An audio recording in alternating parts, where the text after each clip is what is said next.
Wilson, I tell when you come in. She, well, he wore cowboy boots. Just kind of heels. That makes sense. You could hear him coming.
Edie, this is me in the lighter colored uniform wrestling in high school. So that proves that one time I wasn't. Oh my gosh, that's crazy. I was wrestling 167 Oh pounds. my gosh.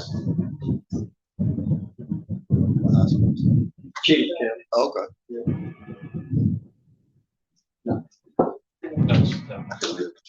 That was 6-year-old grandson.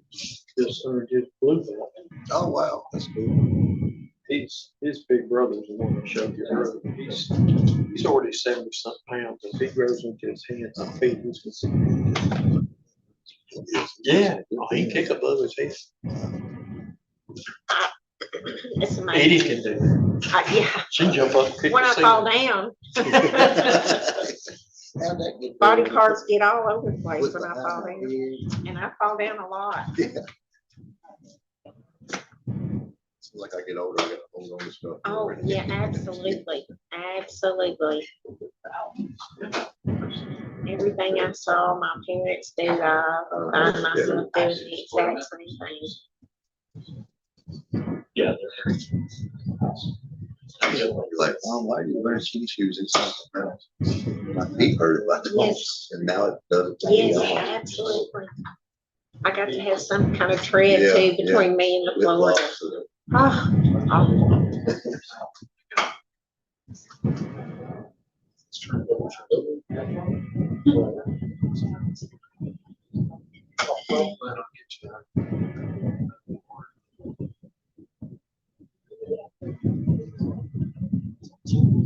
Nashville takes us like 2 days to pick a trip. Still, though, it's not like it's very nice. rural area. Yeah. Josh did a good job. Yeah, sure.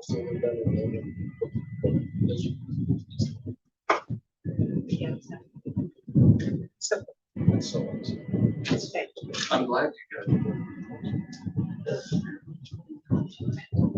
I figured y'all get a new justice there. We needed one really in the jail. I wish they would have built a complex because we really need one. You're like, we just gonna pick y'all up a little bit. Oh, yeah, it's like a little paint on the wall, call it good. We're just the biggest things we're running out of money. And now everything's computerized. Well, when this building was built, you needed like 2 plugins.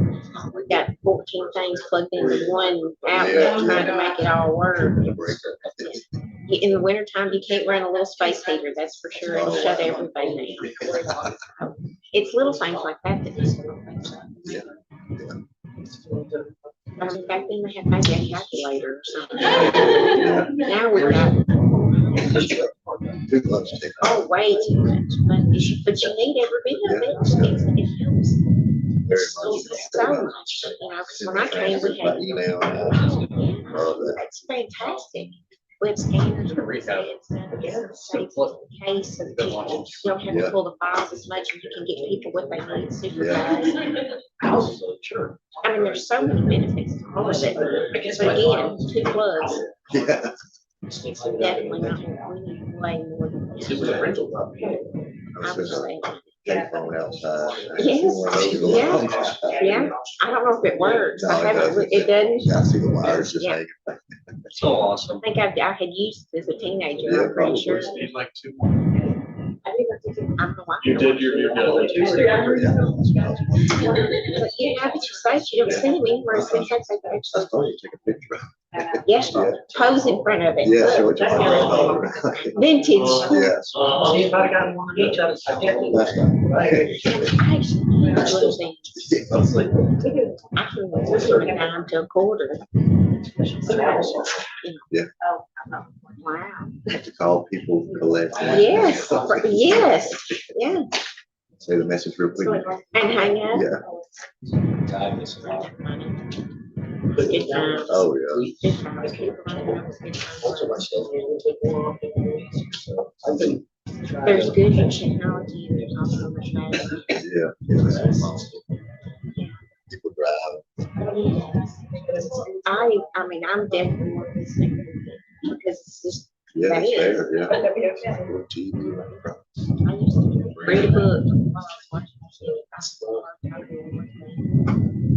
And now we just scroll through Yeah. stupid stuff while I'm watching TV. I watch those shorts on YouTube.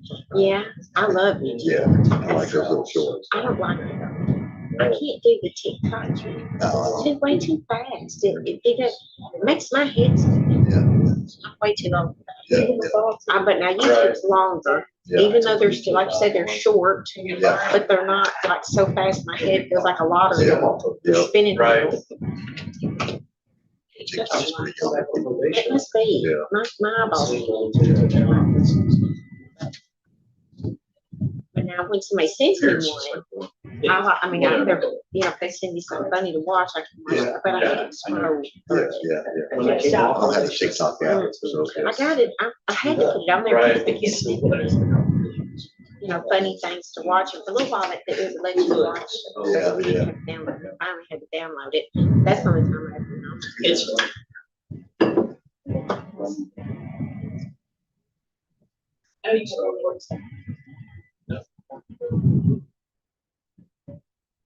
Living in.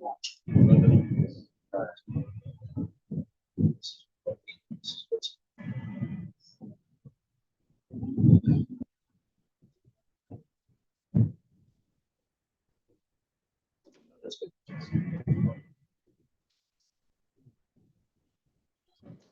good.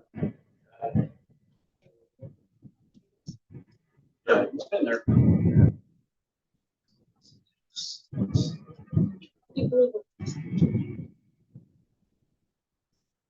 But no, he was working for that. I did.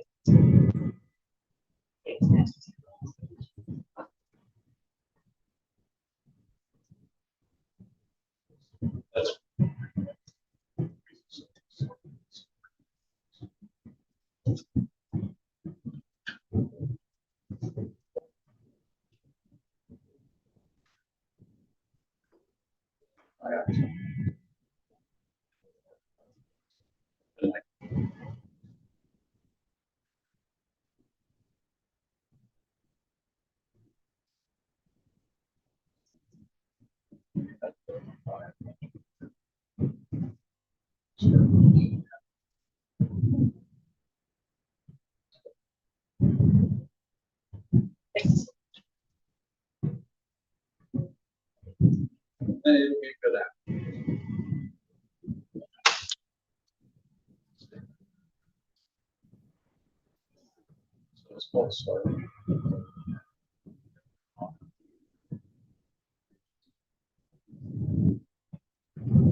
But it also exports part of things.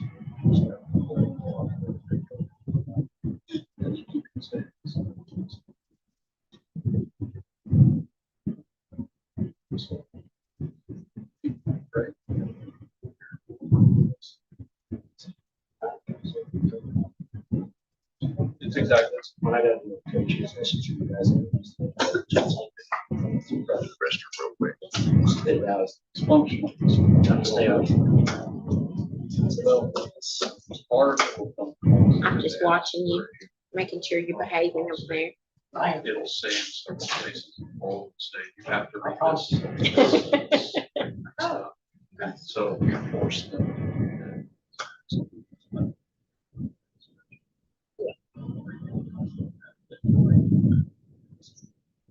Like a video song, but doesn't actually force that.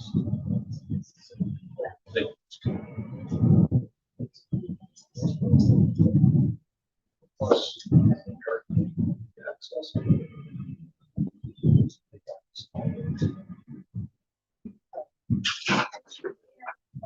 Well, it's every state.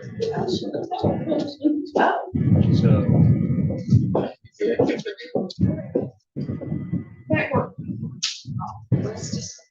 Then the printer drive wouldn't work.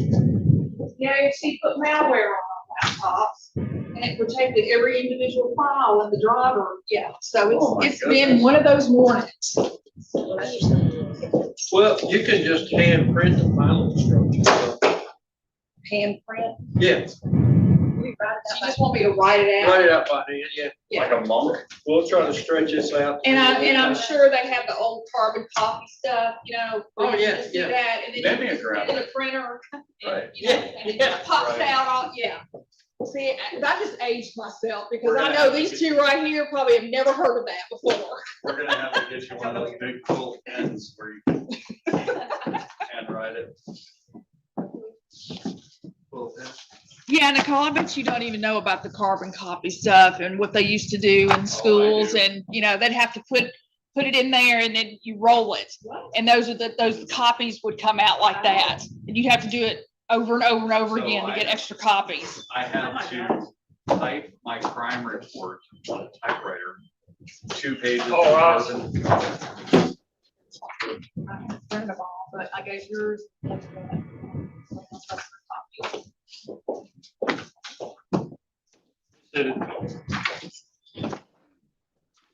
We're printing the jury's copies of the charge. So.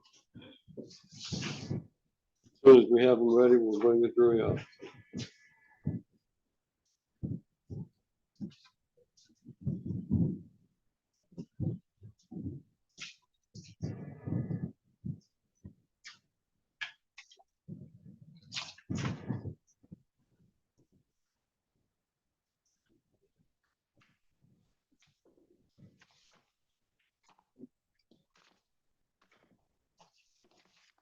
As far as we know, General McLeod, the human vehicular homicide cases that's still going next week. Is that your case, or is that General Hornick's? He's gonna be helping you with it. He's helping you with it? Yes, sir. In spite of what Mr. Lockhart says, I'm not actually an expert, so. It was very nice. But that's supposed to be.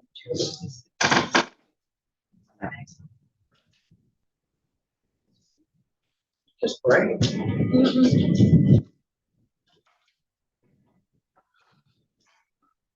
But Mr. Flanagan has Roger Flanagan's help. Who's helping me? Oh, I don't know. I think you got this too. I got you. Miss Evie's gonna help me. I got it. That's right. She's gonna go. I think how many big trials I've got down there over the years. 4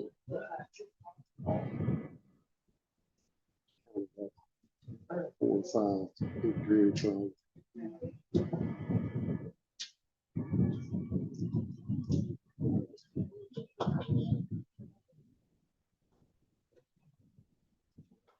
I remember you on both sides.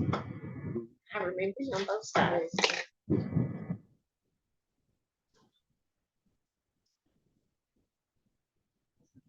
When your hair was darker. When your hair was darker. My hair was darker. Are you saying it's darker back then?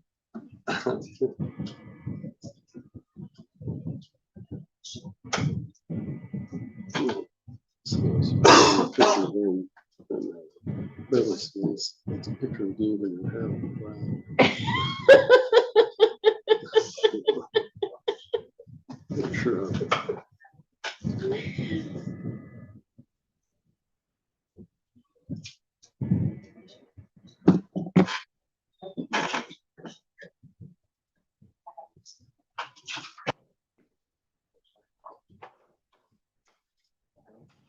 I was at the mercy of the copier.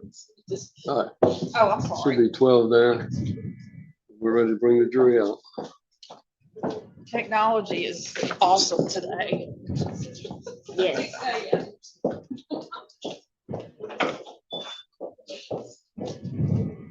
All right, I'm bringing the jury out so we can begin with initial instructions.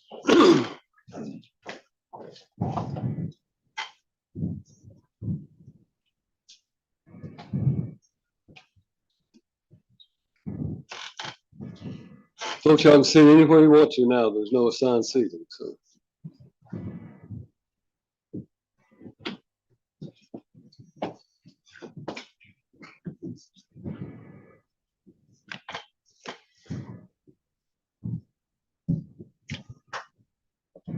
Seen or something since we've got him before. No. You can sit anywhere you want to. Oh,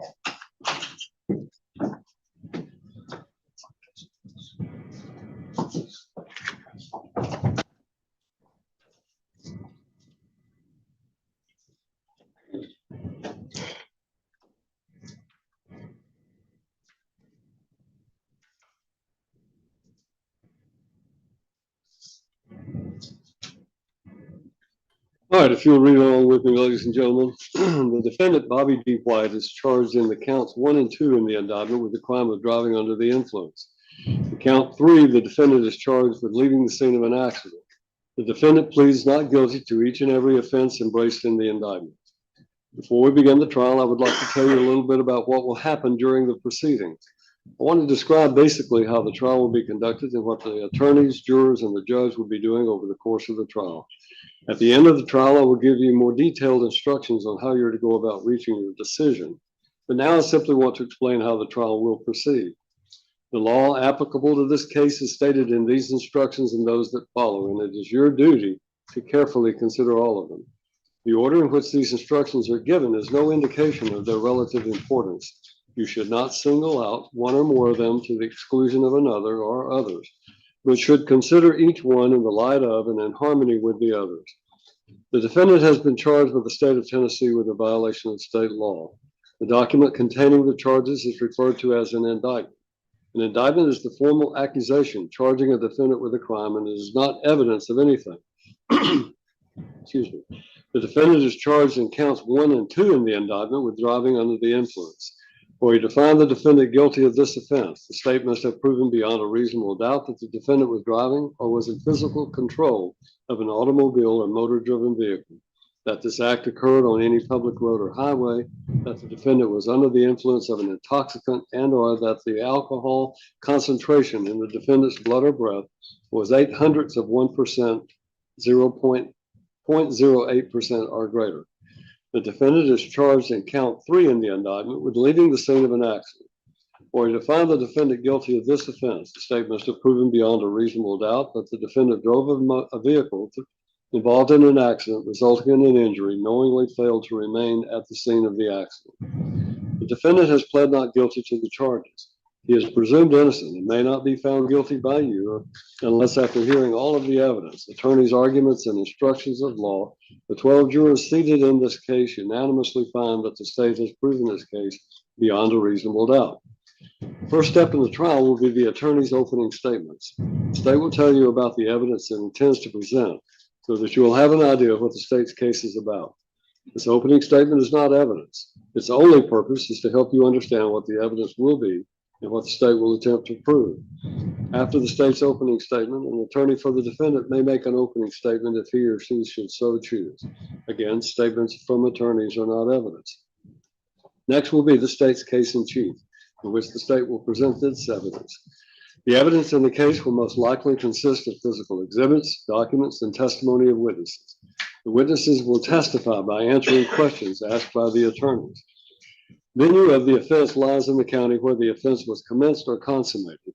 If you find the state has failed to prove by a preponderance of the evidence that this offense was commenced or consummated in Humphreys County, Tennessee, then you must return a verdict of not guilty. After the state completes its case in chief, the defense will be given an opportunity to present evidence through witnesses and exhibits. A defendant is not required to put on any evidence or to testify. The burden is always on the state to convince you that the defendant is guilty beyond a reasonable doubt. If the defense does present proof, the state may then put on what is known as rebuttal proof. After the state's rebuttal, the defense may put on further proof.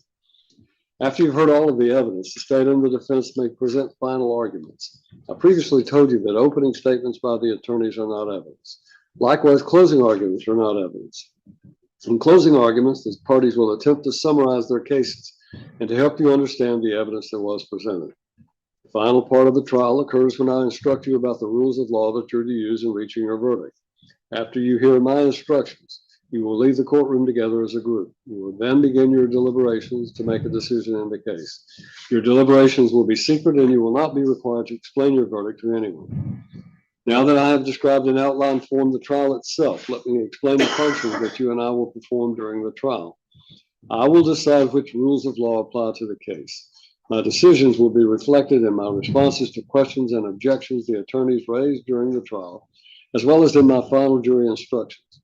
It is your job to determine what the facts are from the evidence. You must then apply the law and my instructions to the facts, and from that application, you will arrive at a verdict. The state has the burden of proving the guilt of the defendant beyond a reasonable doubt, and this burden remains on the state throughout the entire case. Keep in mind that the defendant is presumed to be innocent of the charges against him.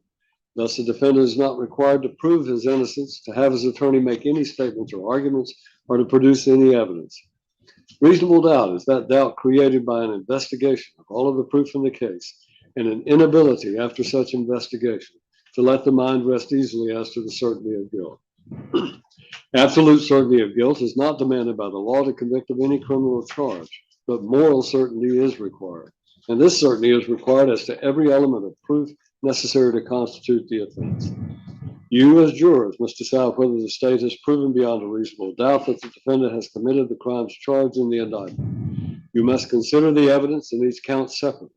You must base that decision on the evidence in the case and my instructions of the law. Witnesses will testify in response to questions from the attorneys. Witnesses are first asked questions by the party who calls the witness to testify. Then the other side is permitted to cross-examine the witnesses. Although evidence is presented by asking questions, the questions themselves are not evidence. An insinuation contained in a question is not evidence. You should consider a question only as it gives meaning to a witness's answer.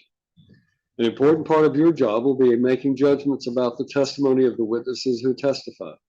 You should decide whether you believe what each person says and the importance of his or her testimony. In making that decision, I suggest that you ask yourself a few questions. Did the person impress you as honest? Did he or she have any particular reason not to tell the truth? Did he or she have any personal interest in the outcome of the case? Did the witness have any motive, bias, or prejudice that would influence the witness's testimony? Did the witness seem to have a memory of the events that he or she testified about? Did the witness have the opportunity and ability to observe accurately the things he or she testified about? Did he or she appear to understand the questions clearly and answer them directly? Was the witness distracted in any way? How did the witness look and act while testifying? Was the witness making an honest effort to tell the truth, or did the witness evade questions? Did a witness's testimony differ from the testimony of other witnesses? Another factor for you to consider in evaluating a witness's testimony is whether the witness's testimony during cross-examination appeared to be contradictory, unreasonable, and improbable. However, immaterial or minor discrepancies or differences should not affect the believability of a witness unless it should plainly appear that the witness has willfully testified falsely.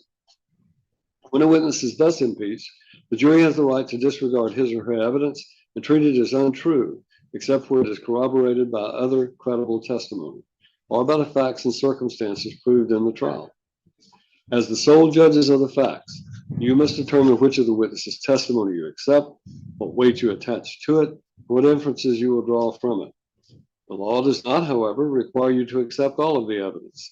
In deciding what evidence you will accept, you must make your own evaluation of the testimony given by each of the witnesses and determine the weight you will give to that testimony. You must decide which witnesses you believe and how important you think their testimony is. You are not required to accept or reject everything a witness says. You are free to believe all, none, or part of any person's testimony.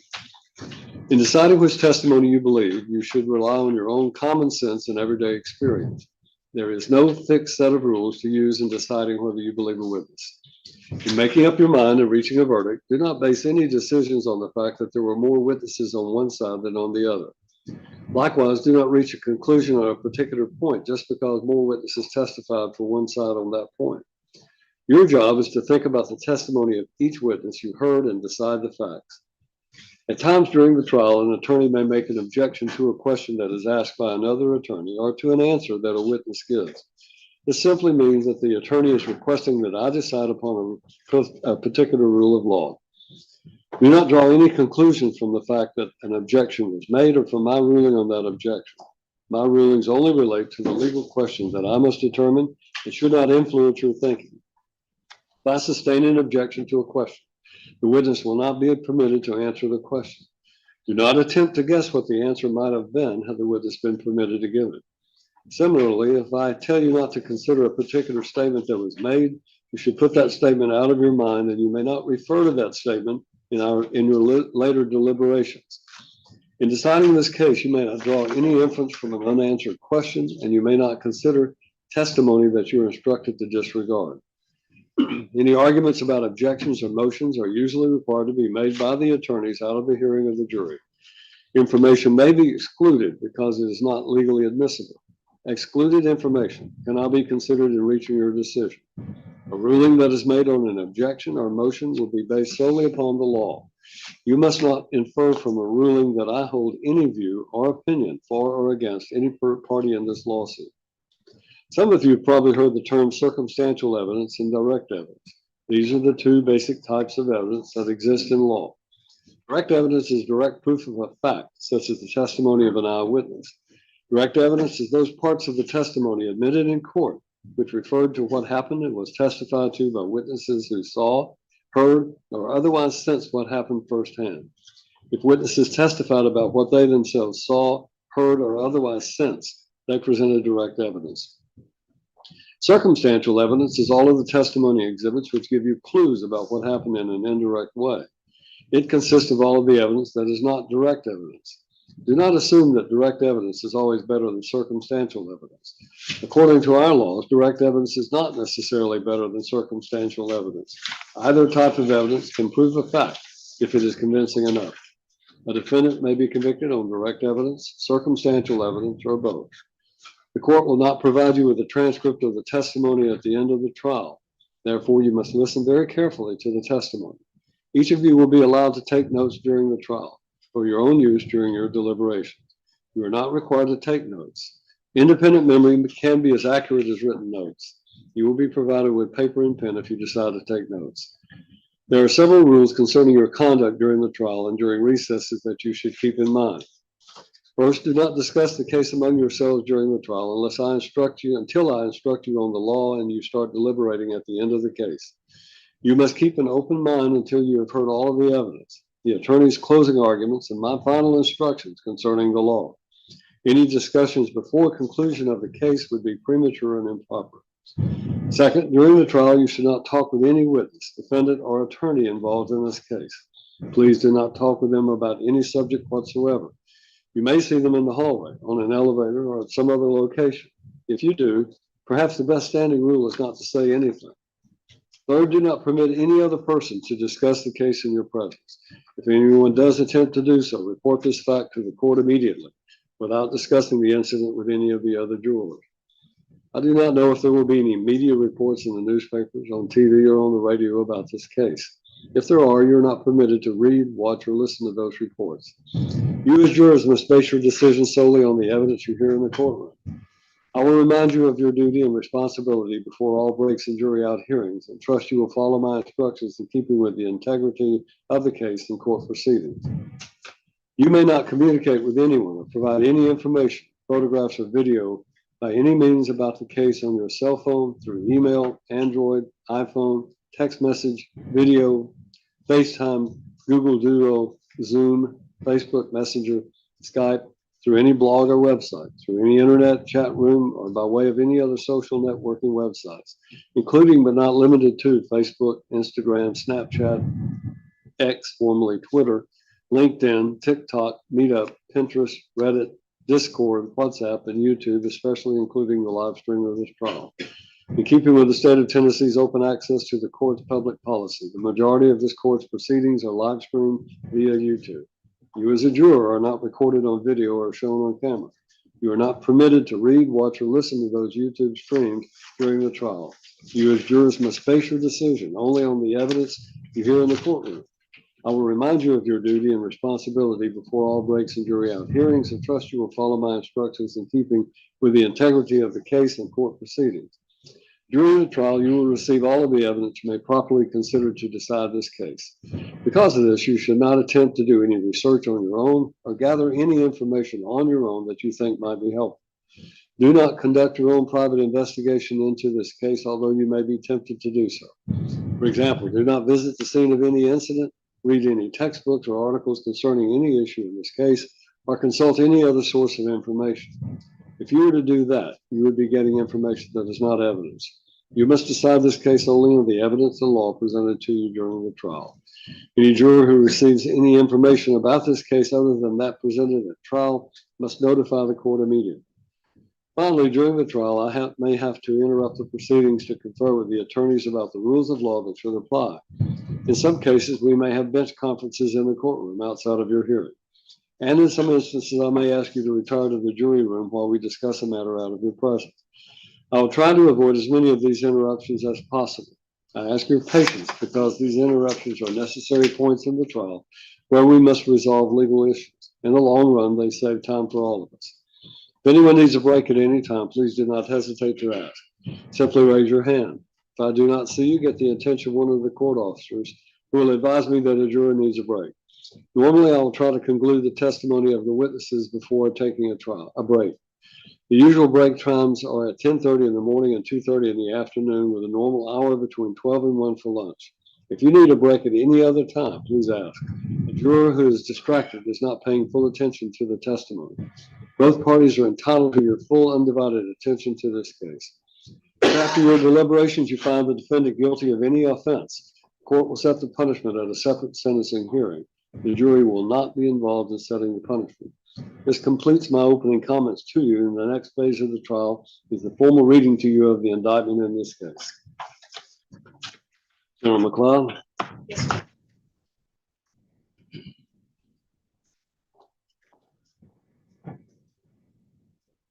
In the Circuit Court for Humphreys County, Tennessee at Waverly, June term Grand Jury 2024. The grand jurors of Humphreys County, Tennessee, duly elected in panel and sworn, do present with on or about June 18, 2023 in Humphreys County, Tennessee, Bobby D. White did unlawfully drive and or physically control an automobile or motorized vehicle upon a public road and or highway of the state or on any streets or alleys or while on the premises of any shopping center, trailer park, or apartment house complex, or any other premises generally frequented by the public at large, while under the influence of an intoxicant and or drug, in violation of Tennessee Code annotated Section 55-10-401, all of which is against the peace and dignity of the state of Tennessee. Count 2. And the grand jurors do further present that on or about June 18, 2023, in Humphreys County, Tennessee, Bobby D. White did unlawfully drive and or physically control an automobile and or motorized vehicle upon a public road and or highway of the state or while on premises of any shopping center, trailer park, or apartment house complex, or any other premises generally frequented by the public at large, while having an alcohol concentration in his blood or breath of 0.08% or greater, in violation of Tennessee Code annotated 55-10-401, all of which is against the peace and dignity of the state of Tennessee. Count 3. And the grand jurors do further find that on or about June 18, 2023, in Humphreys County, Tennessee, Bobby D. White, being the driver of a vehicle involved in an accident resulting in injury to any person, did unlawfully and knowingly fail to remain at the scene of such accident or as close thereto as possible, in violation of Tennessee Code annotated Section 55-10-101, all of which is against the peace peace and dignity of the state of Tennessee. To that indictment, how does the defendant plead? Not guilty, Your Honor. Plead not guilty. Ladies and gentlemen, the next step will be the opportunity for the attorneys to make their opening statement. And the state will again go first. So, Ms. McLeod, if you'd like to address the jury. Ladies and gentlemen, you just heard me read the indictment to you. You know the charges are DUI and leaving the scene of an accident. The state is going to explain to you what proof we're going to put on, and we expect you to hear that. The state expects to show that this case started on June 18, 2020, here in Humphreys County, that it began as a call to law enforcement that the defendant had wrecked his motorcycle. Law enforcement showed up. It was Humphreys County Sheriff's Office that initially came to the scene. You'll hear from them first. You'll hear from Lieutenant Chapman, who represents Humphreys County Sheriff's Office, about he arrived first on scene, his interactions with the defendant. He will testify about what he saw and observed, the time frame between when the call came in and got there. Then you will hear from Dexter because he took the scene over, and you'll hear about what he did, his interactions with the defendant, and the steps that he took to investigate what had happened. You will hear that when law enforcement arrived, when the crash had occurred, the defendant was not there. They did locate him at his residence a short way away.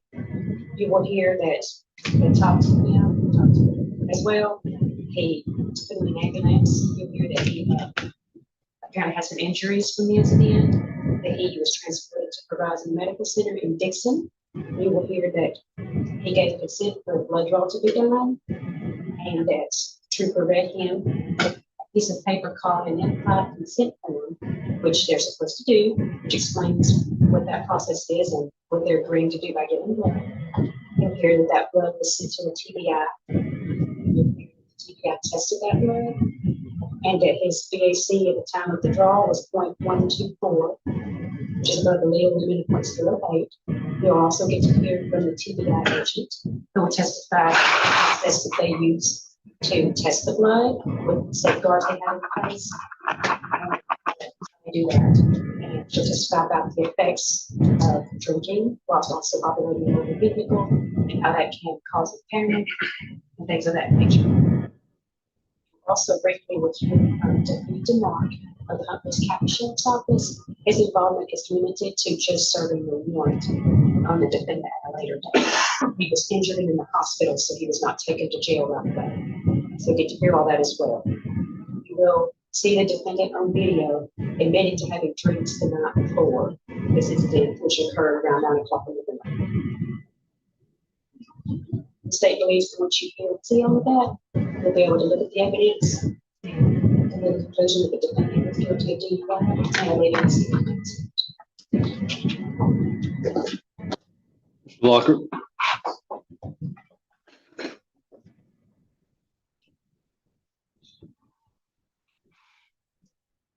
Ladies and gentlemen, the opening statement is, as the instructions say, an opportunity for us to kind of tell you what we intend to show in this case and what we think the proof will be. Kind of helps you to know what to be looking for, so to speak. The proof in this case is going to show that my client had started cooking a pork shoulder on a pit smoker grill in the back of his house and was cooking a shoulder. He was also cooking inside. He had baked beans cooking in the oven. Since he was cooking outside, he would let his dogs out of their pen, including a pit bull, or maybe more than one, but dogs outside. And that he intended to that night go get his dad in his pickup truck and bring his dad back to feed him. His dad was dying of stage 4 cancer and died shortly thereafter. But his plan and his intent was to cook this dinner, get it ready, go get his dad that night, bring him back and feed him. His better half, Miss Amy Layton, had gone to pick up a friend and to get some more groceries in Waverly, was going to come back and help him finish this meal. Proof will show that for no logical reason, my client went out, got on his motorcycle, left beans cooking in the oven, left a pork shoulder cooking in the back, food preparing, left the dogs out, which he would always keep in the kennel because pit bull wouldn't get along with all the dogs, and if he wasn't there, sometimes they'd get in a fight. It's going to be circumstantial evidence of what our theory is in this case happened. You don't go away and leave a shoulder cooking, that type of thing. And the proof is going to show our client had a seizure. He suffered from seizures. His father suffered from seizures. Even his daughter, who's here to testify, suffers from seizures.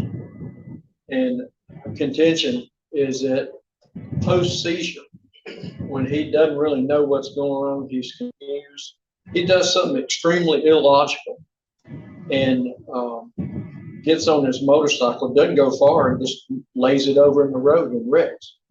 Our contention is going to be that because of this seizure and the post-seizure effects on his thinking and his brain, that he got on the motorcycle not even realizing what he's doing. He didn't make a voluntary and conscious choice to go drive. When you see the videos, he didn't even know where he's going. He thought he'd been to work that day when he hadn't. At one point, he thought he was going to go see his dad. Brusco showed he was going to pick his dad up at night and bring him back when the food was ready. So our contention in this case is that our client was not in a position to voluntarily and consciously get on that motorcycle and drive. And if he didn't make a knowing, conscious decision to get on that motorcycle and drive, he cannot be found guilty of these offenses. All right, General, are you ready to call your first witness? Yes, Your Honor. The state would call Lieutenant Chapman. You'll come forward, please. Raise your right hand. You solemnly swear or affirm that the testimony you shall now give in this case shall be the truth, the whole truth, and nothing but the truth, so help you God. I do. Have a seat, please. Judge, I did want to call for the rule. Rule has been requested, so anyone else who's going to be a witness must go outside of the courtroom and remain outside of the courtroom until you're called to testify. You're not to discuss the testimony of any other witness until you yourself have been called.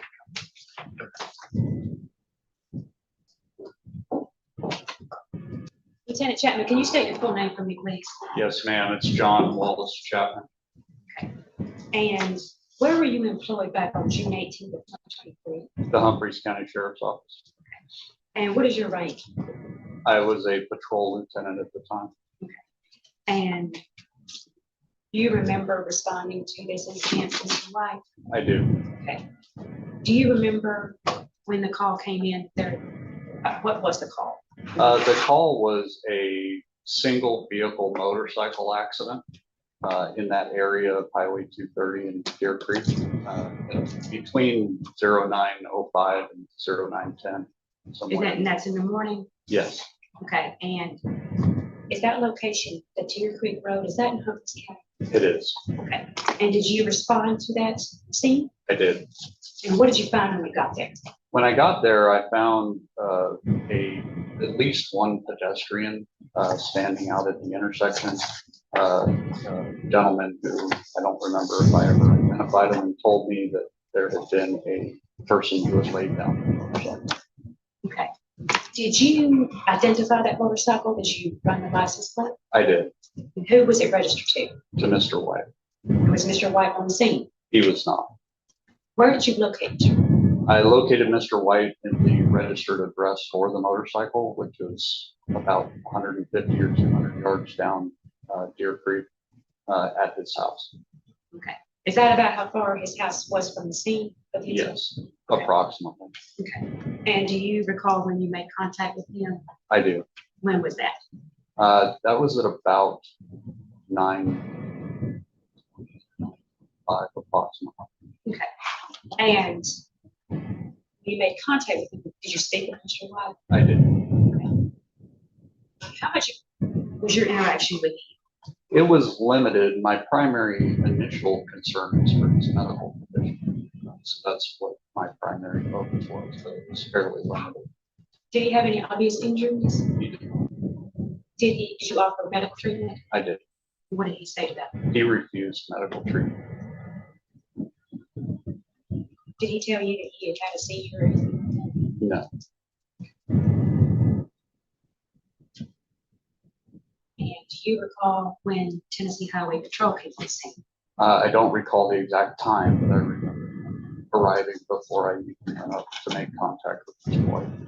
Okay, so the trooper got there before you even started speaking. Yes, he began investigating the crash, and knowing that the investigation would be his to conduct, I went to locate Mr. White. Okay. Did you notice anything about Mr. White's person, his physical appearance?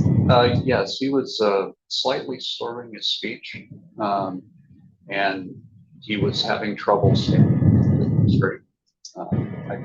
I did notice that his pupils were dilating symmetrically together. My primary concern with a motorcycle crash is a head injury. So I was looking for an asymmetry in his pupil dilation. I did not see that. But while looking for that, I did notice that his eyes were slightly bloodshot as well. Did you see evidence that he had a concussion based on your training and experience? Not based on my training.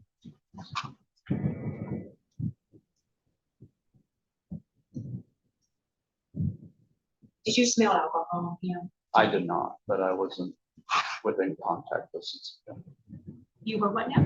I was not within contact distance. Okay. So how far away would you say you were standing? 2 or 3 feet. Probably.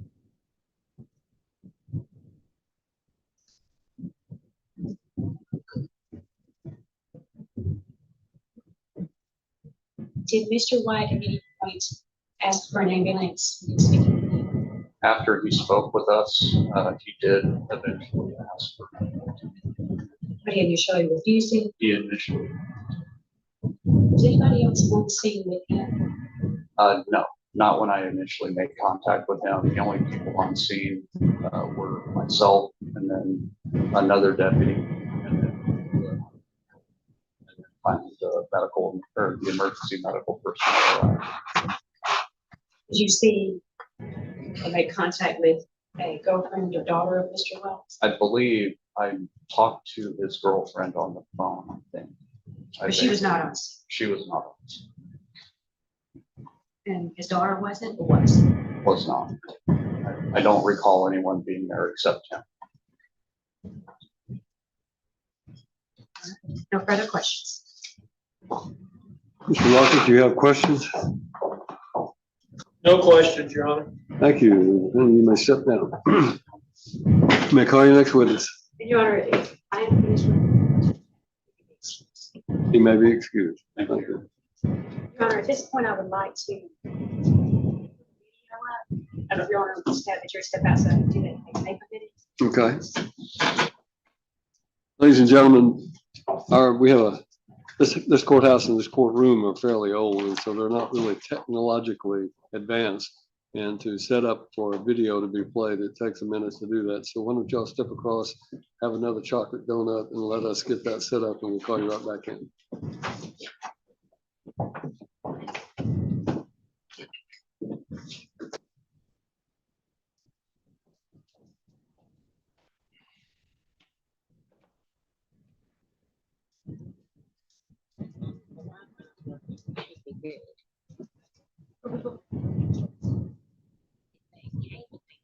Rounded down the ceiling up there, but I still am having trouble connecting. So I push control of the window. What do you have? What's your computer, an HP? Yes. Thank you.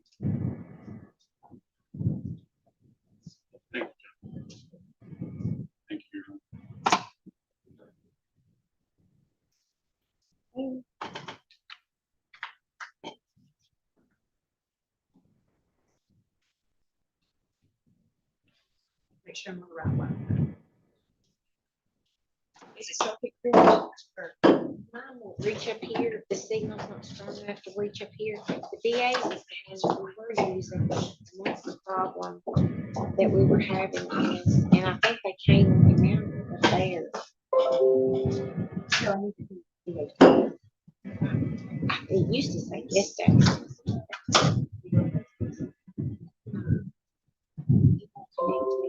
It wouldn't connect me to the guest access.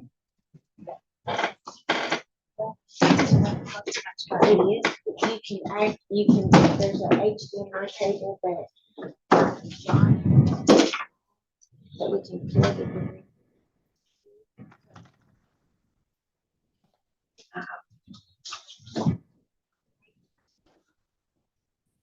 It's not ready to be.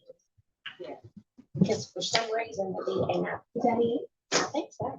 Got an HDMI plug in. Yes. You want me to ask John to come in? You want me to ask John to come in? Somebody decides to need. Yes, you can go get John. I'll do it.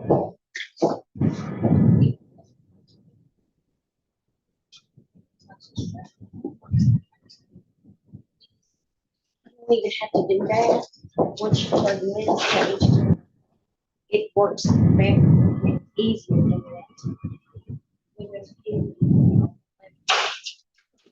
Yes. Well, like, I see this is on the flash.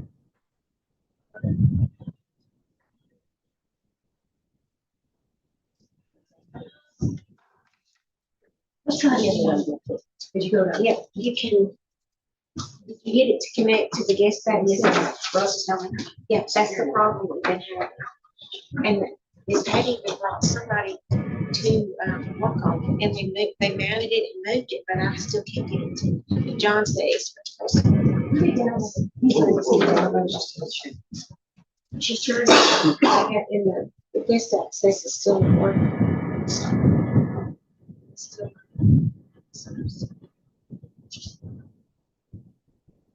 Yes, but she's got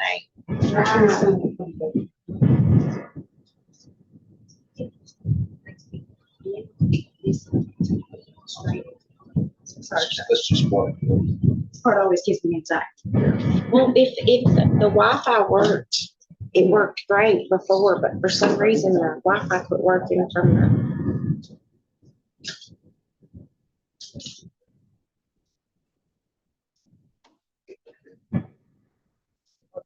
It's easier that way. Are you still working on it? Have you got it fixed or are you still working on it? We need just another We're trying minute. to, I'm taking it off the flash drive and just putting it straight into my downloads. So I can just click on it. It's almost done. Sorry, This is. No. I do apologize. You don't have to apologize. I Well, I just didn't know. I didn't know that their internet was having problems. It should come down. No,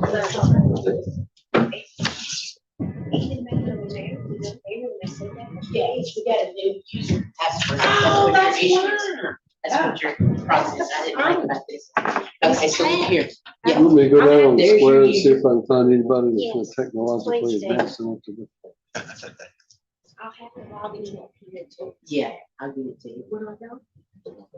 Goes on guest access. No, no, 23-8AD. Yeah, that one on the microphone. Is that what it is? Yes, sir, both of these are. And they're rechargeable batteries and they don't work. I wish that they had got a new system in here where it was a little So that's the. more reliable. 23-8AD. And that's the password. See, we get that to come up. Yeah.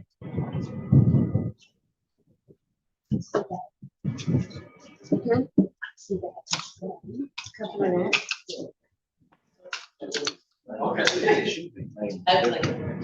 There you go.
It won't, the names for that. It will, you can use.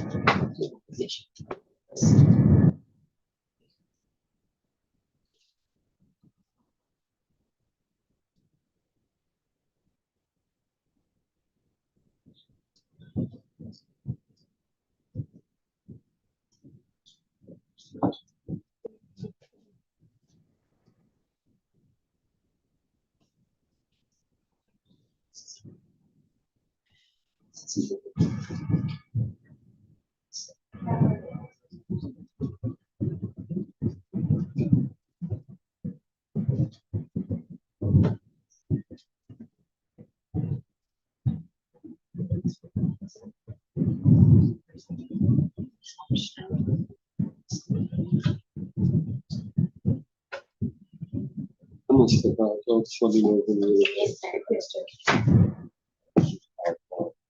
This is good. Then we'll figure out, we'll figure out. That's what it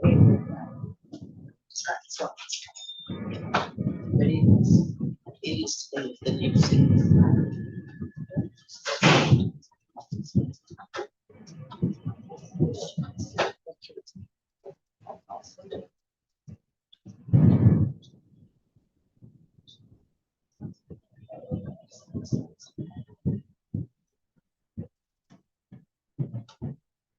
I think I made it. By taking out the cards. I don't need to. So I have to stand right here. I can just sit down. And explain. That's a good idea. Yeah, I didn't know this was gonna happen. Should be for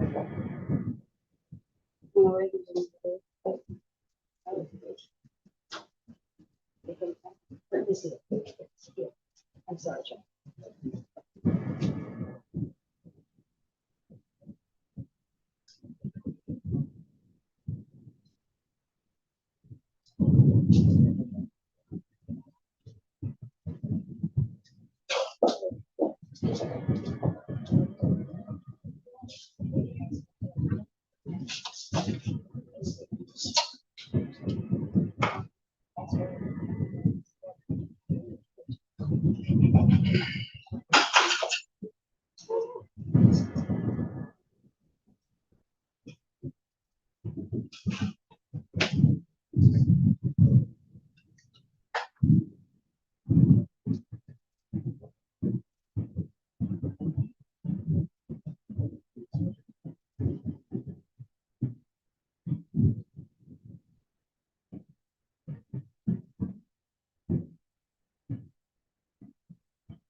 Because we've got it, we should, just let me run down and get that, and I'll be right back, just in case. Thank you.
Let's see.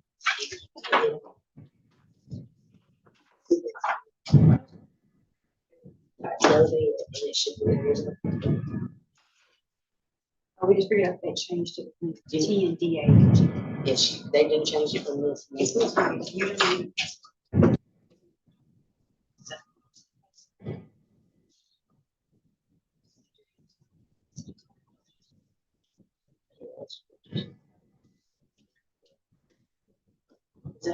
Yes.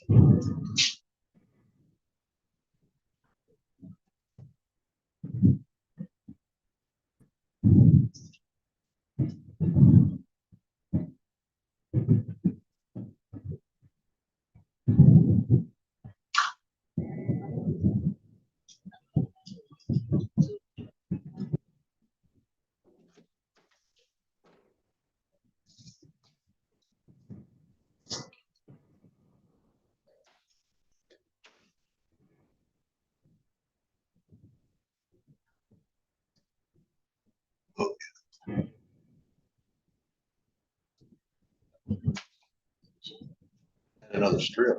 No, nothing right there. See, No, it just says commission. Did not do that. It says. I think we still have a couple minutes. I think so. I think you're good. All right, great.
There it is. And you did it. And when they do it to me, she's got it. They do. Here's your passport. Oh. I think we're almost there. Sorry.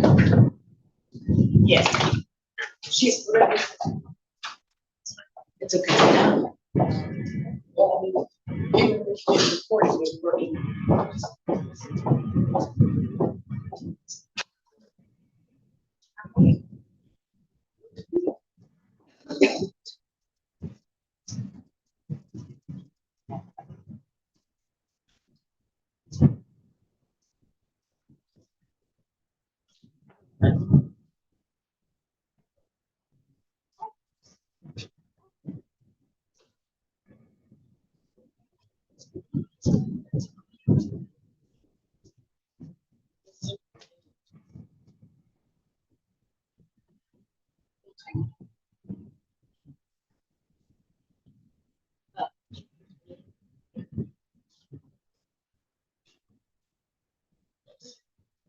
Yes. And it might keep everybody.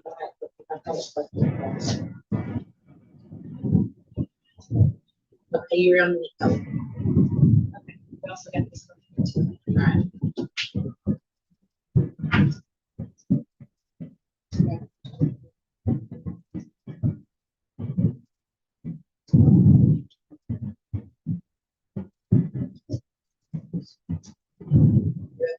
patient. Been there. Thank you so much. I have to log this one into the same password.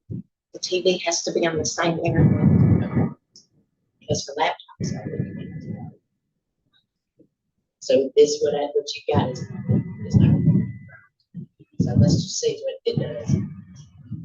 I just didn't show up. I know. But we know this will work. Okay. And then after, we'll get it after, in the minute, before the hearing, we'll get all Yeah, that's this. it. That's it. We're Before taking the- a lot of geniuses. Next week, we'll get Yeah, everything well, lined up.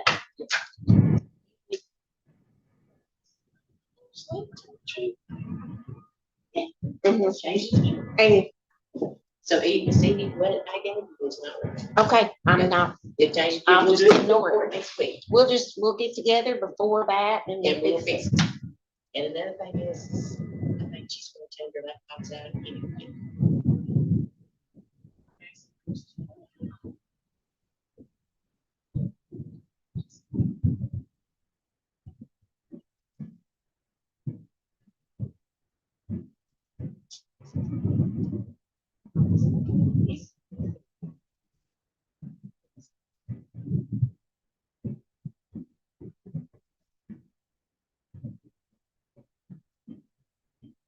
Oh, there we go. Okay.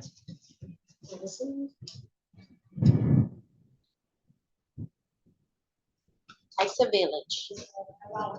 But we get it. You got audio too? Yes. Good. It keeps on like the 30 seconds. Right, It right. should be good. Should I say it? Well, I was just thinking, Oh, it's silent right now.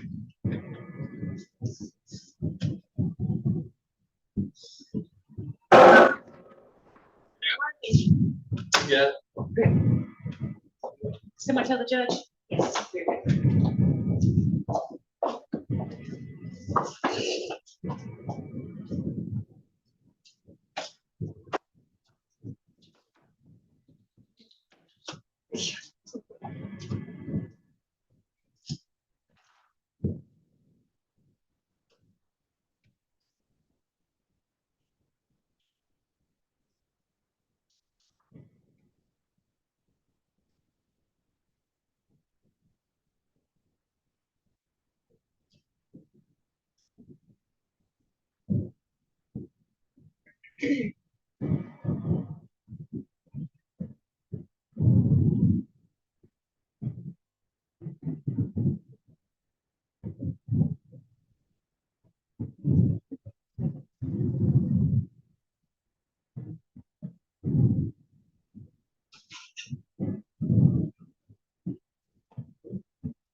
All right.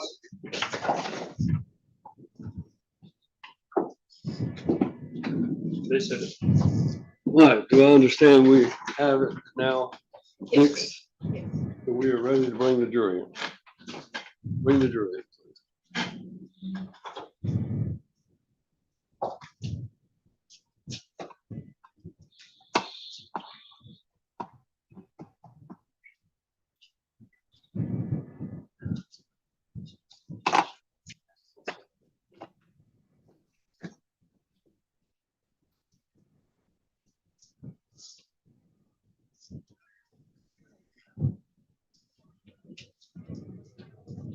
please.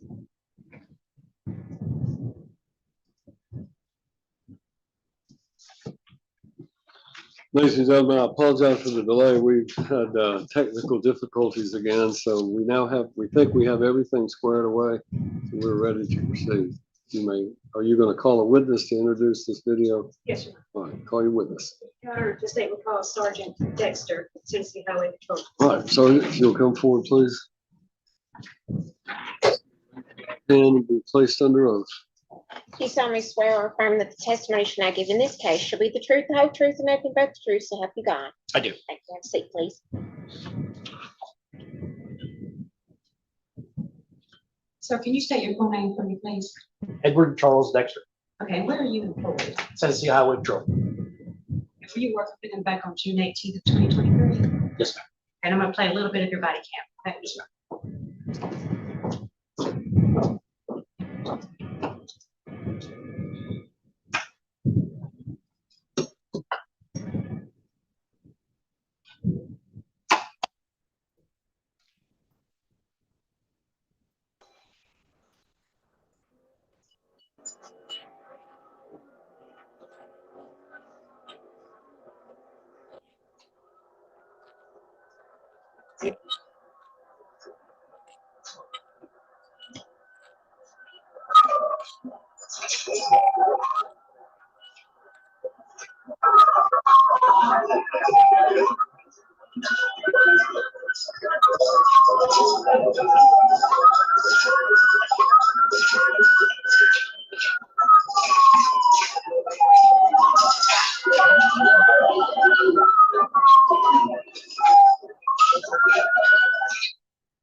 Trooper, can you identify that video? Tell me what it is. Yes, ma'am. That's me and my patrol car. Okay, and is that a body cam video? Yes. And do you recognize it as being video from June 18th of 2023? Yes, ma'am. And you preserved this video after the event, correct? Correct. All right, so I'm gonna ask you some questions about the video. Do you recall when you arrived on the scene when this incident occurred? Yes, ma'am. When did you get there? The crash was given to me by 9:06 that morning, and I arrived about 5 minutes later, about 9:11. Okay. And when you got there, who did you make contact with first? I made contact with a gentleman standing in the road that looked like he was directing traffic near a motorcycle that was kickstand propped up in the road, and then a lady that was parked in a vehicle behind him. Did you make contact with the defendant at that time? I did not. Okay. When did you make contact with the defendant? Moments later, about 9:24 in the morning, after Lieutenant Chapman had gone to the house prior, and I followed the ambulance up to the residence. And if we see that on your body cam, Yes, ma'am. and you got to the residence, did you then make contact with the defendant? Yes, ma'am. And what did you notice about him during your interaction? I noticed that he seemed confused, slurred speech, was kind of staggering a little bit. Like I said, very confused. And I noticed that I could smell what seemed to be an odor of alcohol beverage coming from him. And how do you know what alcohol smells like? I mean, I've been doing it 16 years. I don't know how many people have been around alcohol that I've arrested or not arrested and put through, but alcohol has a distinct smell. Did you notice anything else about him? About his physical features or anything like that? No, ma'am, other than he just fit the description of the lady from earlier in the crash that I spoke to, that she gave me a description of the guy that walked away. And did you verify that that was his motorcycle, or what did you do with that? Well, the deputies verified that they ran the 1028, the license plate on it, and that it came back to a Bobby D. White, and the residence was just right up the road, and they were going to go check to see if he had gone there prior to me going there. Okay. And did you ask any questions to Mr. White, or did he make any statements to you?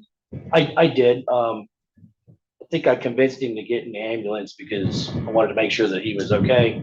And then once he got in the ambulance, they were working on him. I came in and asked him a few questions before he got transported to Dickson.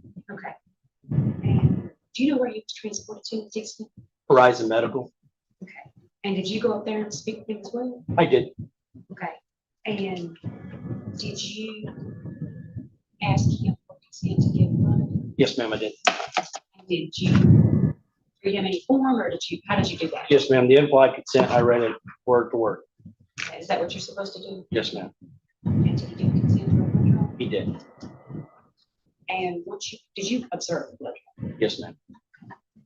And after the blood was collected, what did you do with it? I sealed the box up, and per policy, I dropped it in our evidence tracker before the end of my shift and dropped it in a locked box that is secure for our evidence custodian to pick up at a later date and take it to TBI. Is that the normal process? Yes.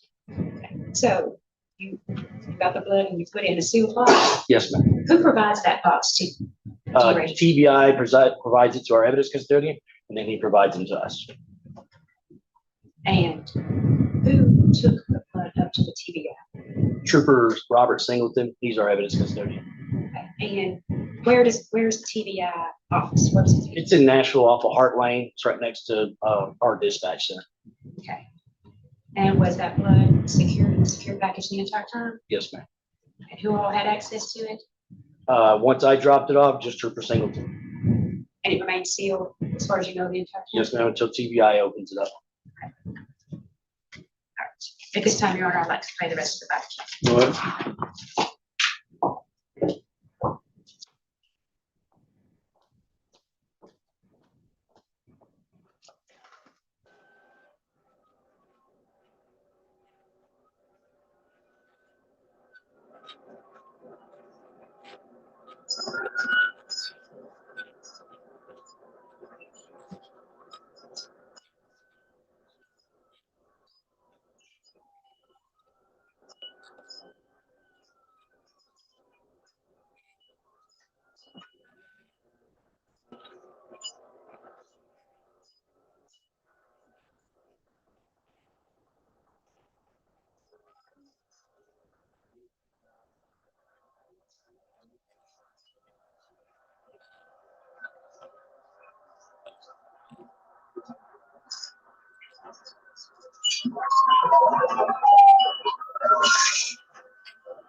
apparently walked down to a house. I'm gonna go try to find him. He's gone. Okay.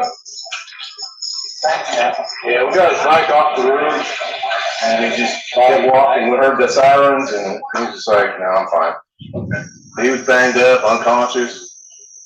And, I think he lives not this house, but the next driveway up on the right. Okay. Chappie, you're gonna say you're gonna try to see if you got it.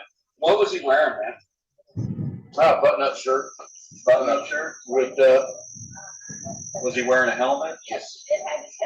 What color was his helmet? Black skid lid. Okay. Not the whole thing. Yeah, okay. Thank you.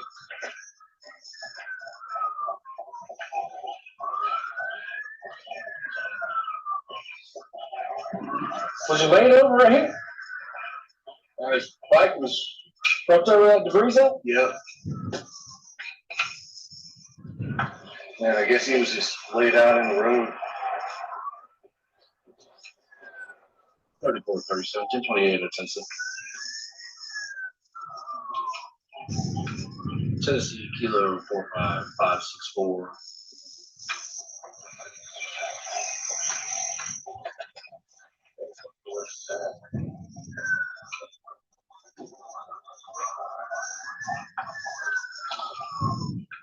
When you get the 28 back on that, you see if you can find the deal registered on.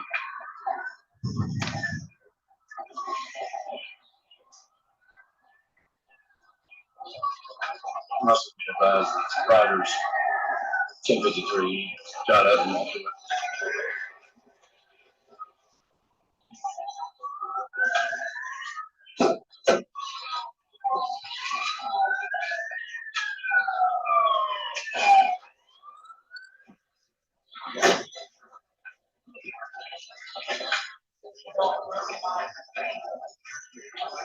Do I chat? I'm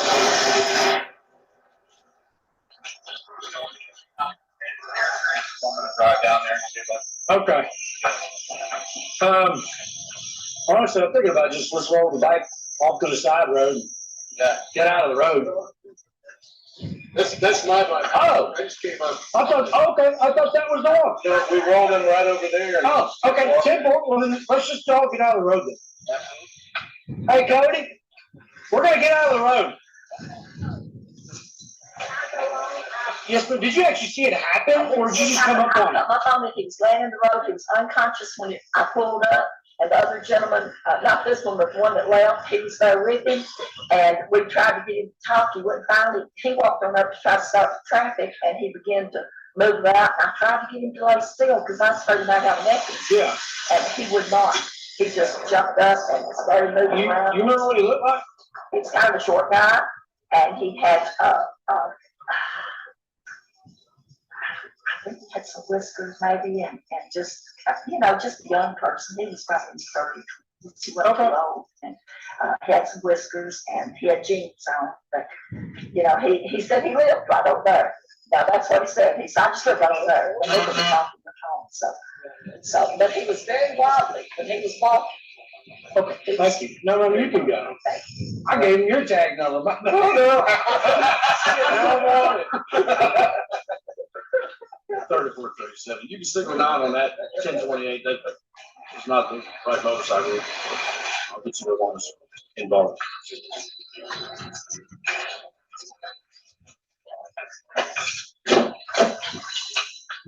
Be advised, there no lane closure.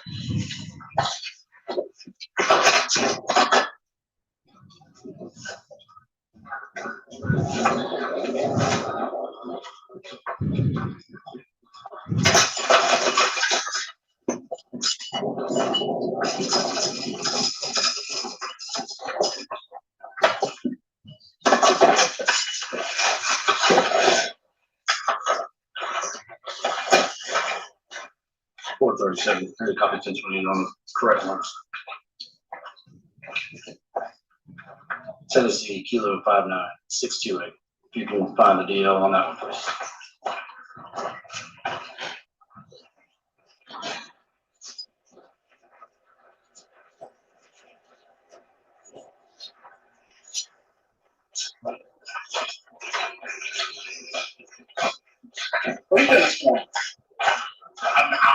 just kind of enjoying a quiet morning, honestly, until I was right down there by the school when this come out. I was down by the school.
I think that's what she said.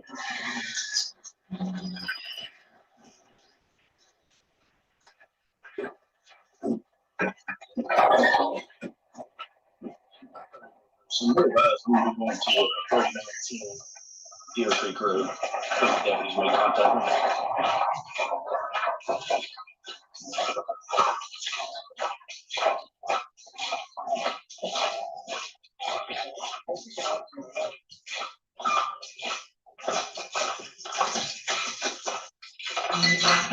Are y'all going down to the house or y'all just gonna wait for them here?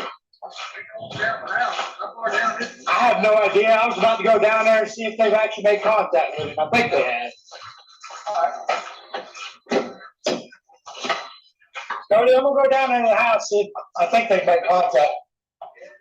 I think we're good. We're all off the road. We're all off the road. I think it's okay. Y'all can go.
You don't remember who first.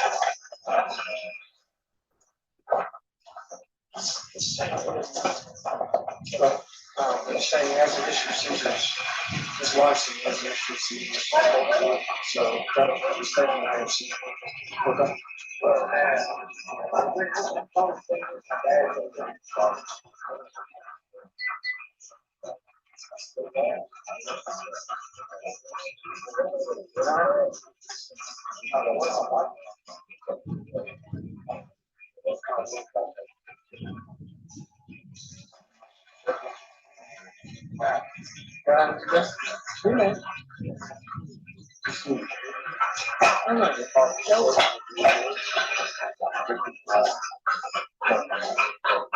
I wouldn't tell you because you're not in any trouble. I do get that, Marco. So once you get in the ambulance, I need you to talk to the people. Okay, I don't know, you're not. Yeah. Or are you dizzy or anything? A little bit, yeah, my head hurts so bad. Hey, Carvin, hey, down, buddy. All right, well, hell, let's get you in the treasure quick, okay, bud? Carvin, get that dog in the tower. Hey, Carvin, we'll do it. Is there anybody else here but him? Yeah, just me, my fiance, hopefully coming. Just him. That's what I thought. Yeah, it's on. So it'll be a good full test. I guess not. Yeah. That's what I was thinking. He said he doesn't remember anything about the guy. Well, at first he told us he did, and now he's saying he didn't. But his pupils are. Restricting his eyes are bloodshot. Yeah. Yeah, he's a good dude. But I'm also concerned with creating some sort of branch or something in addition. Yeah, for sure. I mean, if nothing else, they can take. I feel like they'll probably transfer. Yeah, we have. He originally didn't want to go on. I mean, he's probably had a concussion. Depending on.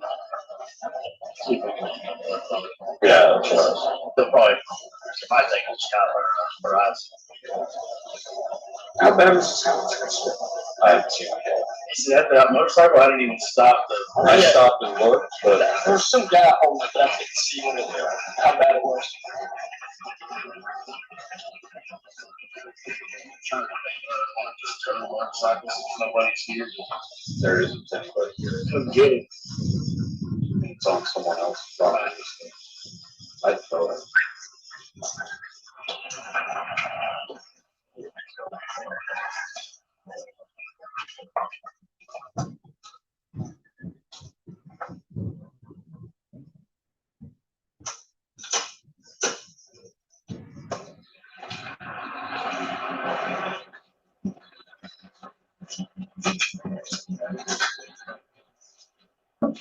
Yeah, I've seen, that watch, me, my dad, I know, but he. so that's Sunday, He's it having is. things, so he couldn't just look at his head.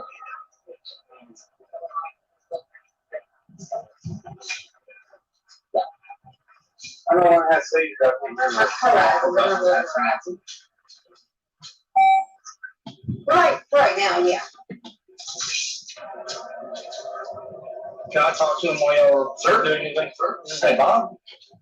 Bob, is that your name? Bobby, yes, sir. Bob, hey, I'm Super Dash. Yes, sir. Do you remember where you were going this morning? No, you don't remember? What's today? Today's Sunday. Sunday? Yeah. No. When I have to say, I have to say, when I have to say, I can't. Okay, Sunday? all right, Tim. Yes, today's Sunday. You're welcome. You know how old you are, Bob? Yeah, I'm thinking like 40, 41. Today's Sunday, you sure? Yeah, Sunday. All right, buddy. Your blood pressure is a little high and your heart rate is a little high. Okay? We're taking it to a rise, okay? Okay. You good with that? Okay. All right, sweet. Today's Sunday? It is. Well, where's my fiance at? I just talked to her on the phone and she is hitting her right in. Hey, where was she with it? She said she was in Waverly. In Waco, huh? I'm sorry. No, you're fine. Hey, no, what was I had seizures, my dad had seizures, I had really fast.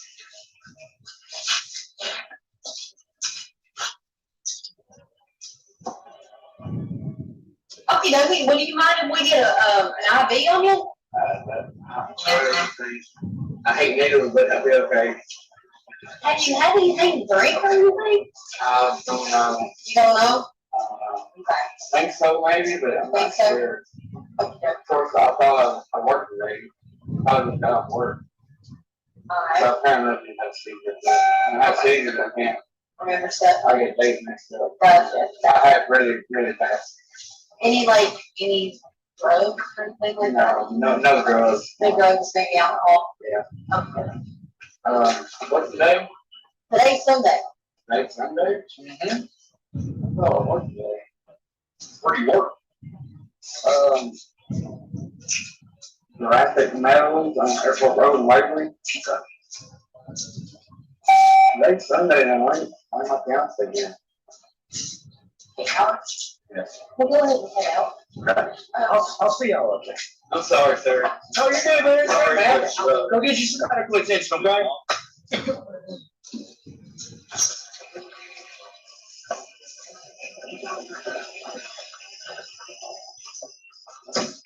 He can't believe it's Sunday. You what? I said, he cannot believe that it's Sunday. I know. What are you saying? Playing Sunday. No, I mean, playing school shit. I mean, I do think that he's probably got a head concussion, head injury of some type probably, but he's also been drinking. The paramedic went ahead and asked him, hey, if you ain't anything to drink, I'll remember. Maybe. You do any drugs? No, I don't do drugs, but so you just drink alcohol? Yeah, I'm not a drink. I asked him if he knew why he was doing what he was doing. I don't know why. What day is it? I told him, well, it's Sunday, and he keeps asking, it's Sunday? Is it really Sunday? Yes, it's Sunday. I've been drinking for 3 or 4 days. I can't believe that. And he's like, oh, yeah, why is my fiance not here? It's Sunday. I don't know, man.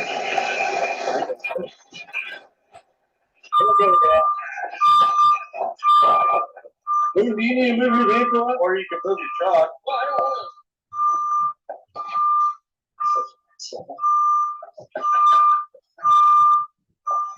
We're going to Horizon.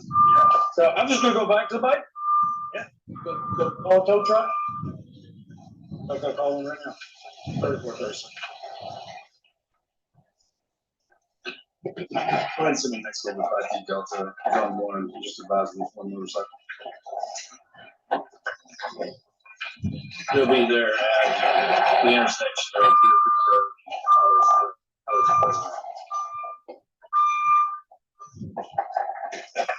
All right, going back to the bike. Come in.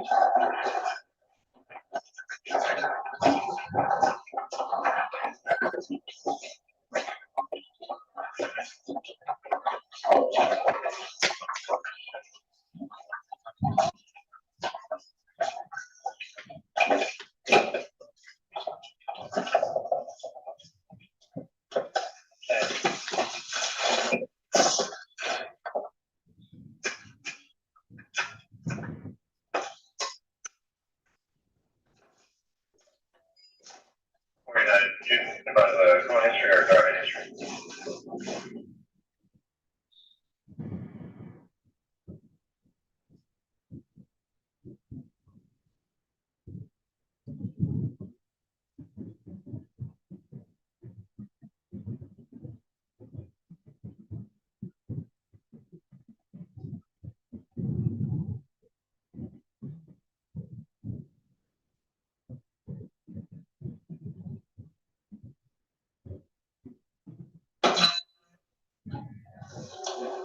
He already went and done some scans. Yeah, they said he just come back from a CT scan. How's We're it waiting on going? the results. I got you. They said his head's hurt, like really bad. Does he normally wear a helmet? Yes, he does. What kind? It's, Is it like a half shell or is it a full face? no, it's a half shell. Half shell, okay. Yeah. I didn't see it at the bike, so I figured maybe. I don't, yeah, I wasn't with him this morning, so I don't know if he had it on or not. I don't know. Maybe Hey, Bobby. he- Hey, this is Trooper Dexter again, man. Yes, sir. Hey, you gotta cover your face just a little bit. Wow, they got easier. Hey, so do you remember anything about the crash now that you've had a little bit of time? Oh, sir. Do you by any chance know where he would have been going this morning? Well, he said he was going to his dad's to see his Father's Day. My dad's day. Yeah, Okay.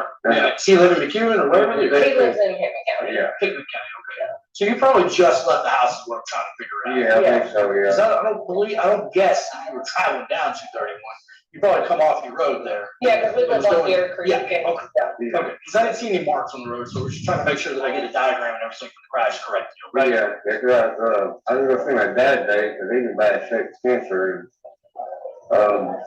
That's where, I remember that's my plan for day, go see my dad. Do you know what day it is now?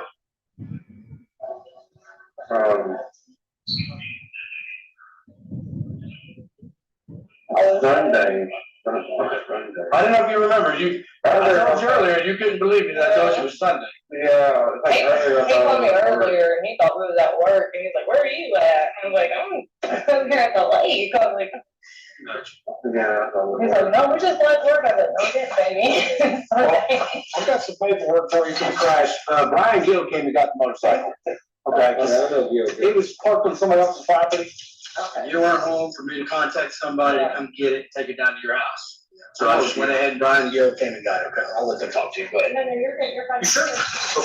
So this is the tow slip here, right? The top one there. That just gets all the information about Brian having it. Okay. The bottom one there, that's the only thing that he needs to fill out by law. Turn it over on the inside. You'll fill this side out, send it to this address here at the top within 20 days. It's just stating you're involved in a crash on a roadway and report it to the state of Tennessee, okay? Who's we bringing the table? Yes, ma'am, that address here at the top. And this is what you'll need to get to your insurance company, get a copy of the actual report, okay? Okay. Should be ready in about 5 to 7 business days. Okay. I don't know if the tank is messed up a little bit. One of the pegs on the right side is messed up. Oh, Yeah, it's fixable. Not too bad. It's fixable. It's gonna take a little bit, but it's fixable. Okay, we will. Hey, so let me ask you a few more questions, okay? I do smell alcohol in you. I smelled it on you this morning. Right. Do you by any chance know how much you drank this morning before getting on the bike? No, not this morning. I drank a lot last night. Drank a lot last night. Yeah, not today. Okay, all right. Because I smell it, I'm going to ask you if I can get a sample of your blood to make sure that you're under a .08, okay? Okay. Do you consent to that? I don't know. Am I supposed to?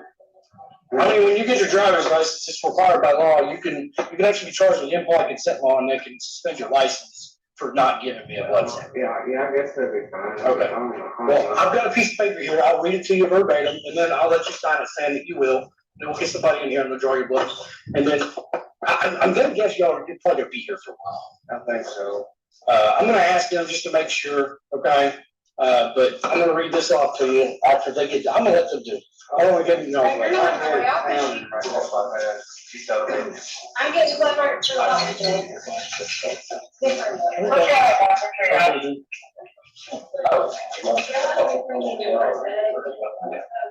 Switch them. I wanted to get out of their way for a minute. No, absolutely. Yeah, I'll take care of it.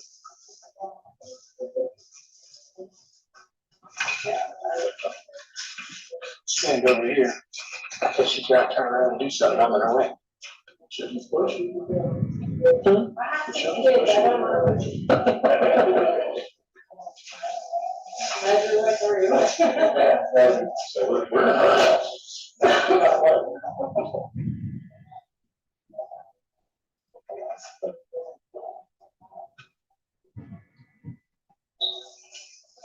The only other thing I need is a urine to make it done. Okay. Good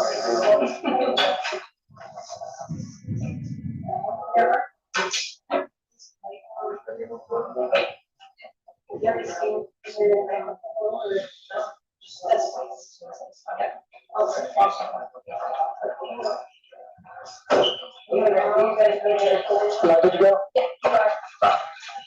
We'll come over here on this side.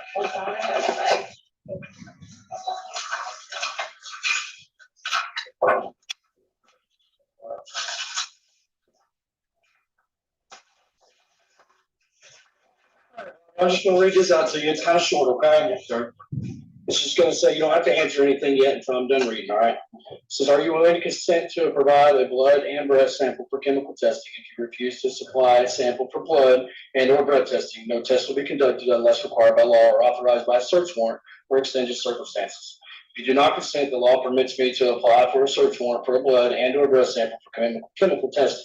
If you refuse to provide the sample for testing and the court finds that you refuse, the TCA for the, which is 55-10-407, which is implied consent law, requires that your license will be suspended for at least 1 year and up to 5 years, depending on your driving history.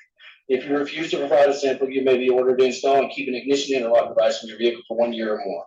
After being informed that there is probable cause that you have committed a violation of Tennessee law, which permits me to request a sample of your blood or breath for testing, and after having been advised of possible consequences regarding your privilege to legally operate a motor vehicle, should you refuse to provide the sample request, would you consent to be taking your blood, making sure you're under oath and way that you said that you are? Blood or breath? Blood. I'm gonna be okay with blood, but breath, I ain't had nothing to drink this morning, or nothing on the dry mouth, I don't know about that. I got you. So you want to do the blood then? I think so, yes, sir. All right. Thanks, son. No, I got you.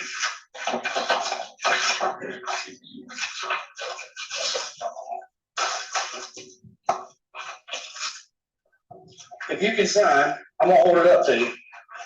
You can just sign right there that you're gonna consent, and I'll get them in here, and then, I'll probably get out of your area here shortly, okay? Just anywhere there, whatever. I'll fill this paperwork out, and I'll get them in here, okay? I drank last night, so I'm hoping it should be okay. No, I got you. And I mean, if it was a pretty good time ago last night, you're fine. Yeah. You know what I'm saying? Just already looks fine. Right, exactly. That's what I'm trying to tell you.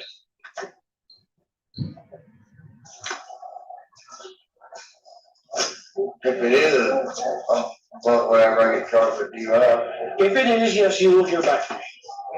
Okay?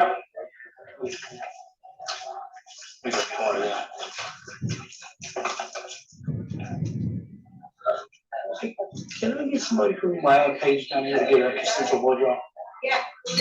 Thank you. Which is bad, you don't have, you're talking to us, that's always, Yeah. it's always. They did talking, that's. I mean, my riding mask, I ride, One about 629 by hospital. yeah, that's, It's old. Okay, so what is the new address? 39 years. Deer Creek Road. Deer Creek? Yeah. Thank you. It is Deer Creek Road, thank you. Yes. And the zip code? 37101. A good phone number for 615-674-4623. him? Is that his number? That's it.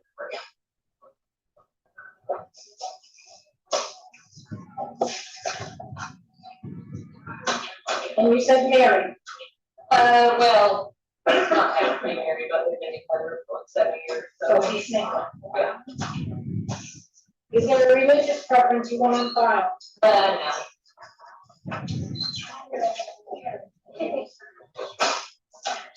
Is there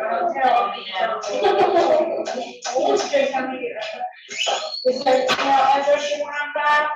Email address you want to, no? No. Are you employed? Yes. Where's he work? At Mathis Metal, Mathis? Or, yeah, Mathis Metal in Waverly. Full time, part time? Full time.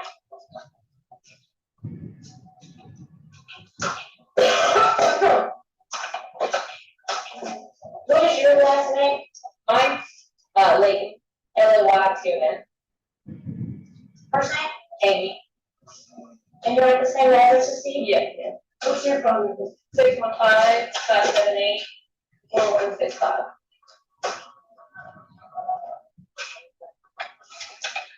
Does he have insurance? No. No medical insurance? Was it just auto accident?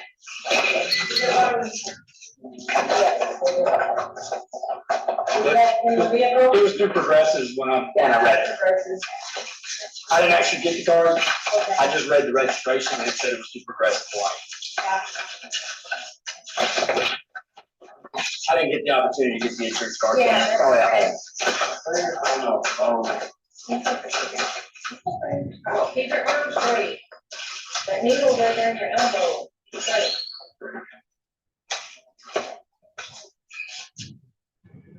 Oh my goodness. We're trying to get some medicine here. At least I'm going to go to doctor if I feel like I'll get it. Huh? What? Yeah, I don't care.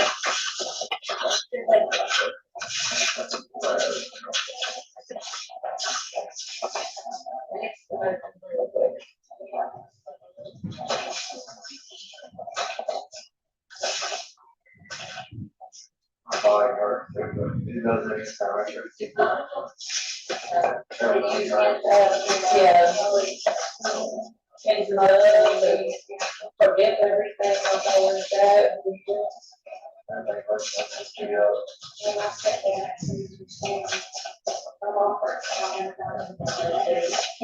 What do you want me to do? I don't know.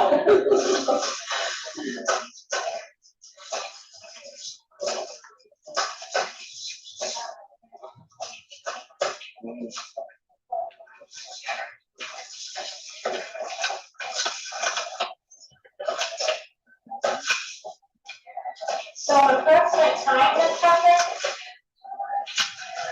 No, after 9. No, after 9, because I called for the tow truck about 9:30, and I think I got there about 9. So, a little bit more. It's in within that hour. Bobby, what's your middle initial? D. They said they ordered it, okay, maybe, they'll be here in a minute. What's his date of birth? March 26, 1982. Does it make you 41 still? Oh, much better.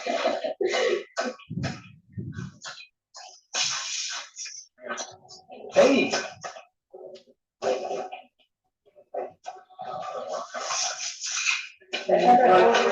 Yes, ma'am.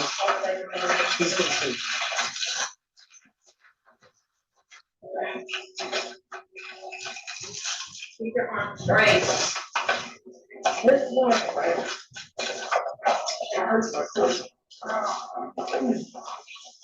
Well, you're bleeding all over the place.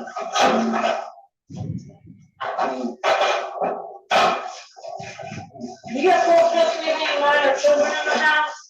No. Any pending application that's secured to wait in your background? Any what? Pending application of secured? No.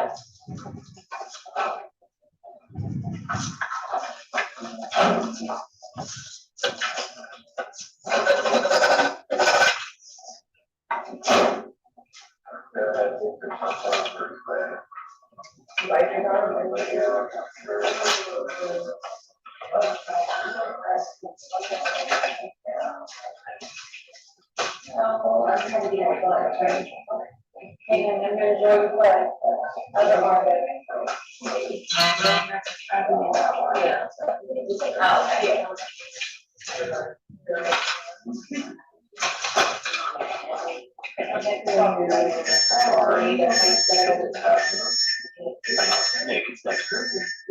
Hey, can you read me all those guys?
Okay, she did it here.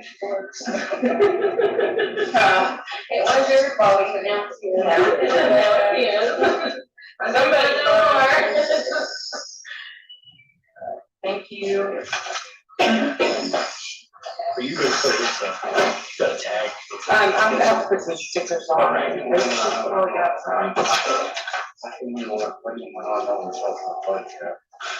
So for alcohol, Yes, it sir. takes a couple months. Couple months, really? Yeah, TBI, well, you gotta remember, we gotta send it to TBI, which is one location in Nashville. And they're also receiving blood kits from every agency in the state of Tennessee. So wherever you're at in line, that's where they get to you. So Yeah. it could take a couple months. When it comes to drug toxicology, it could take almost a year sometimes. Yeah, so for alcohol, we just gotta turn over rate about a couple months. Hopefully it's getting a little faster because they hired a new, or a couple more TBI agents to try to speed that process up because somebody's got a lawsuit against the TBI about it taking so long. So we're trying to speed it up. Doesn't the alcohol like deteriorate the blood? It usually dissipates at a rate of 1 beer an hour. Oh. So if you had like 8 beers, it should take you about 8 hours to get rid of it. Okay. That's the general. But you give or take by somebody's different body type. Yeah. Everybody acts differently. Like body weight and all that. And male and female are different too. Yeah. Women hold water more than men, so it comes out faster, I think. Faster or slower, I can't remember which one. It's been a while, okay? So this is your paperwork of the implied consent law that I read you and that you signed saying that you would give me blood. I'm gonna, yes, that's fine. I'm gonna go ahead and take this and I'm gonna get out of y'all's hair. And if it comes back, then you'll be hearing from me again. But it By can take a mail while. or whatever. Do what? I hear things by mail. No, one of the county officers will probably come talk to you. Oh, that'd be fine. Okay. So he doesn't have a court date as of right now? As of right now, no ma'am. Okay. All right, the only thing that he would have a court date is if I wrote him some tickets for the crash, but I'm gonna hold off on that. Okay, thanks. Until then. I'm gonna hold off on that until I know what, appreciate that. instead of doing one time and then a couple months later having to come back and do it again if I have to. Appreciate Okay? that, thank you. I need to sign whatever you want me to sign. Yeah, sorry.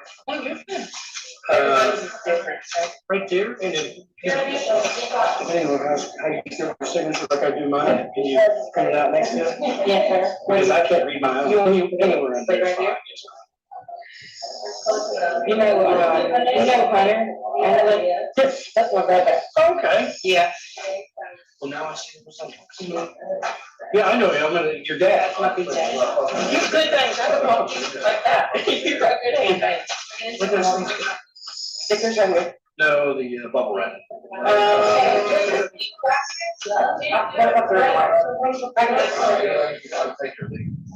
Thank you. Sorry. I'm sorry. How is BJ doing? He's doing okay. He, he doesn't have a business anymore. Yeah. It was just too much for him. But that's his stuff. He's had a hard life. Tell him we said I. Okay, what's your Text you. He might not remember me. I was on the younger end of his career. He probably still, how long ago did he stop his? Yeah, okay, so I've been trooper in this area for about 30. You don't need to sign anything, right? I don't think so. Do you need any of these for this? No, ma'am, I just need to get on there. Okay. Thank you.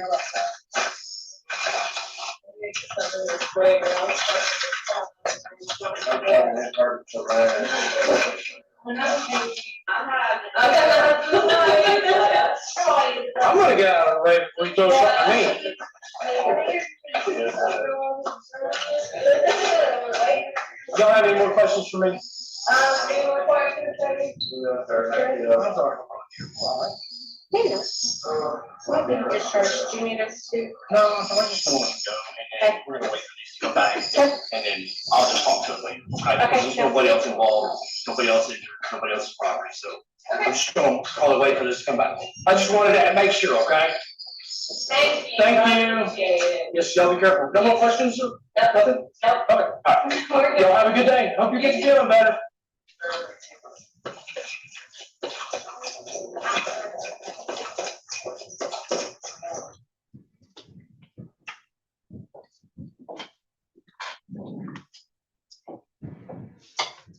And Your Honor, just for the record, I would like to enter that video as exhibit 1. For the record. All right, we'll mark it as exhibit 1. Thank you.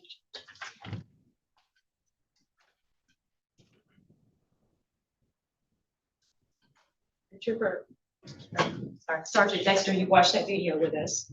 Do you recall what statements the defendant made in relation to drinking? Yes. What did he say? He said that he had not drank that morning, but he had drank the night before and drank a lot. Did he ask you about a DUI charge? He asked me if I wanted to ask him to take the blood. He was asking if he was going to be charged with DUI. And I told him that if it came back over a .08, that he would be hearing from me later. Okay. And you testified earlier, you did read him an implied consent form, correct? Yes.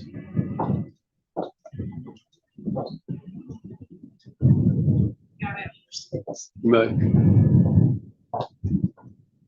you identify that document for me, please? Yes, ma'am. It's our implied consent law. It's the form for it.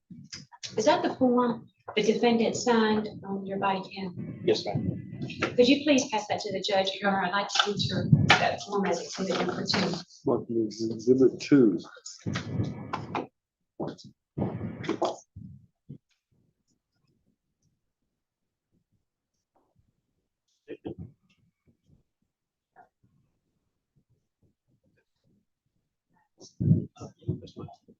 Your Honor, may I approach? You may. Next, can you identify that document for me?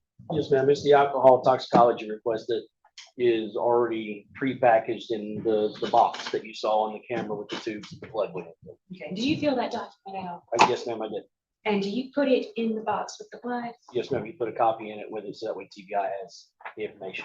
Okay, and is it sealed with the box and with the blood? Yes, ma'am. And the TBI gets that, correct? Yes, ma'am. Okay, could you please pass that to the judge? Your Honor, I'd like to enter that form as exhibit number 3. Now, Trooper, there was a delay between what happened here and when a warrant was taken out against Mr. White, correct? Yes, ma'am. And what is the reason for that delay? I was waiting for my proof of my suspicions of the DUI. So once I got the results back from TBI, I came to the courthouse and took out my charges. Do you remember when you did that? I don't remember the exact date, no, ma'am. Do you know the month or time of the year? No, ma'am. I'm sorry, I don't. Was it sometime after this incident? It was definitely after the incident. I just don't remember the time frame of it. Just one minute.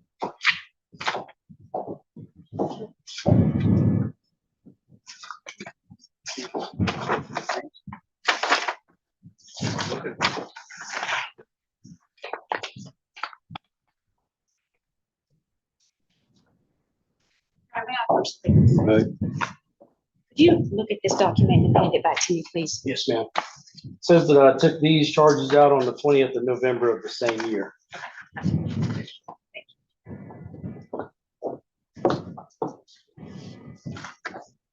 And did you personally serve the warrant on Mr. White or someone else? Somebody else did. Okay. Do you know who that might have been? I do not know who it was. Do you know what agency? It would be Humphreys County Sheriff's Office. They serve the warrants in this area. Okay.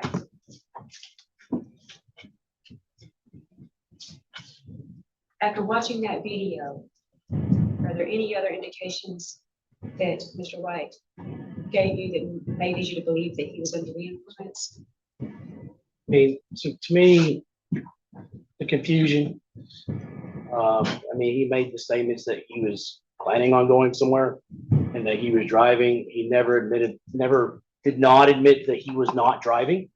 When I asked him if he was going somewhere and then asked him, was he going to his dad's? He said, yeah, probably. I can smell alcohol inside the hospital as well.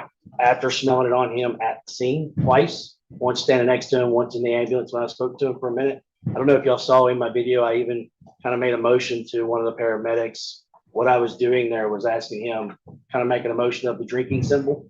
And he kind of nodded his head. He was also agreeing, yeah, I can smell something.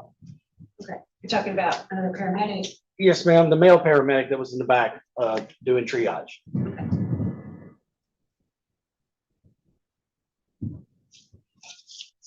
And this did occur in Humphreys County. Yes, ma'am. And are you able to identify the defendant today? Yes, ma'am. Where is he? He's sitting right there.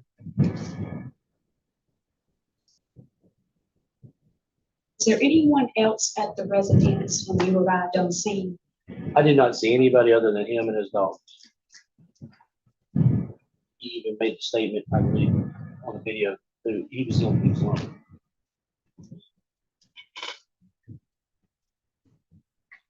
Do you recall what his blood alcohol concentration was when you got the results back from the TBI? It was a 0.124. Is that above the legal limit of Yes, ma'am. 0.08? Yes, ma'am. And is that why you took out warrants against Mr. White for DUI as well as leaving the scene the next day? Yes, ma'am. No further questions, Judge. Mr. Lockhart, you may cross-examine. Were there any illegal drugs in his system? There was none reported, no, sir. And you trust the TBI forensic scientist to test that properly? Yes, sir. So he didn't have any illegal drugs in his system? None was reported.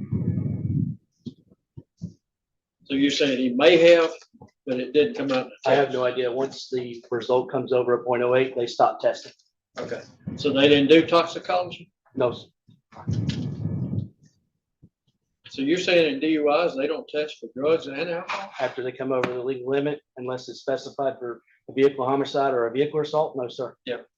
And did the hospital indicate he had any illegal drugs in the system to you? I do not recall them telling me he did, no, sir. Okay. And you described some of the things that you were looking at as far as headache, confusion, sensitivity to light. Those are things that indicate someone's had a seizure, is it not? Objection, Your Honor. Also speculation. Just ask him if he knew. Well, I think it would require him to have some sort of training. If you can establish that he's had training, medical training that would allow him to make such an observation. Other than that, it would be speculation on his part. I sustain it unless you lay a foundation. You familiar with people who have those symptoms after a seizure? No, no, sir. So you've not been around somebody that has a seizure? Not that I can recall, no, sir. Did Mr. White, was he advised that he was being videoed and recorded No, during this investigation?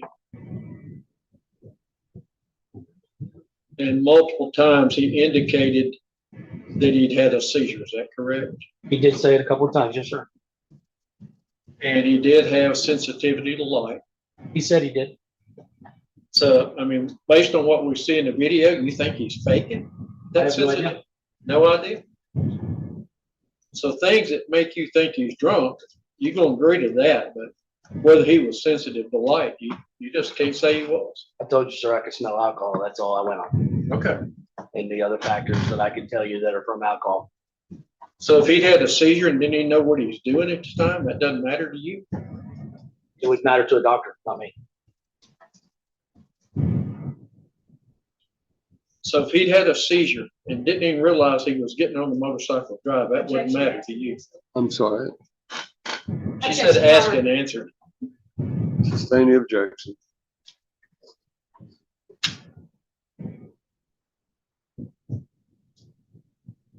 Do you think for him to get on the motorcycle and drive, that he should try to ascertain his abilities to drive before getting on the motorcycle? Objection, Your Honor. We that calls for speculation. He's asking for evidence. Oh, man, that's, under law, you gotta do care. Well, overruled. He is a sergeant of the highway patrol, and one of those things that a highway patrolman would be entitled to determine would be, he would expect someone before he gets on the motorcycle to determine whether or not he's under the influence of an intoxicant. Overruled. You may ask again. So you think someone who's been drinking should ascertain their ability to drive before they get in a vehicle or on a motorcycle? They should.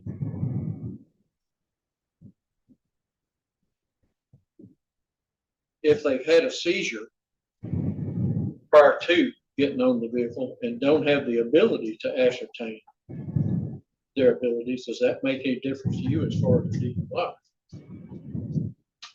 I'm gonna take it again, Your Honor, I'm not sure. That question does call for speculation on his part. He's already testified he's not familiar with a person who's had a seizure and has no medical training, so therefore I'll sustain the objection. God, I'm not asking him to speculate.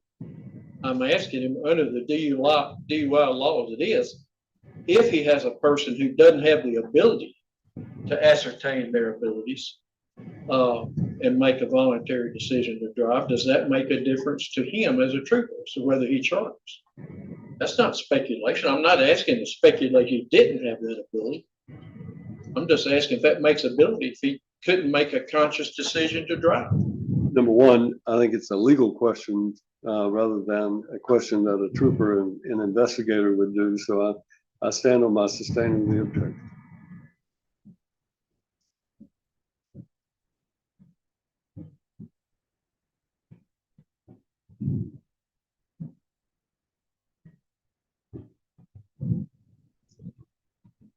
Did you talk to the hospital staff to try to ascertain why he was showing the symptoms he was showing? I did not. And why not? I'm there for a DUI investigation, sir. Would that not be part of a DUI investigation to see if there's some medical explanation for why he was the way he was? That's not part of the statute, sir. I didn't ask you that. I asked you, would you not want to know if there's something medically going on that could cause the same symptoms you may think is a DUI? Sir, I didn't suspect that. You didn't suspect what? I didn't suspect a medical condition. Even after what you'd seen and being told he had seizures, you didn't suspect any medical condition? No, sir. I suspected alcohol because that's what I was found. So you didn't suspect seizure? You didn't suspect concussion?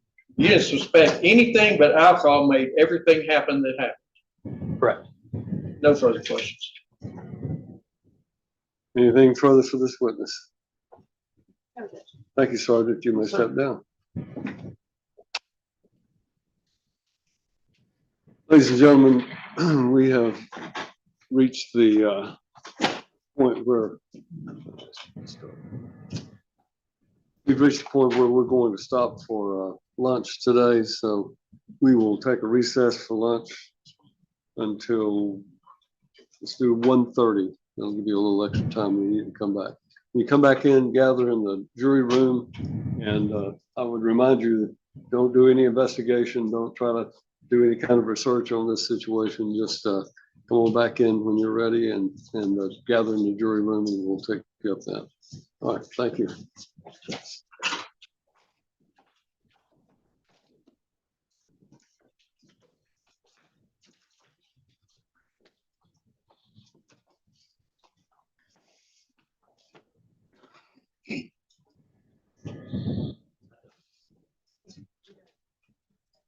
No, I don't.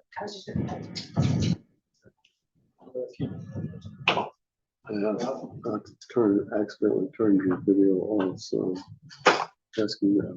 We got it You need me back to on. We got it back on. Okay.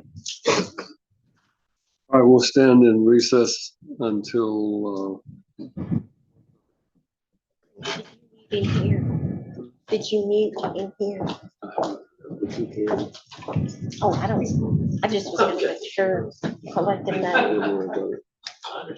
All right.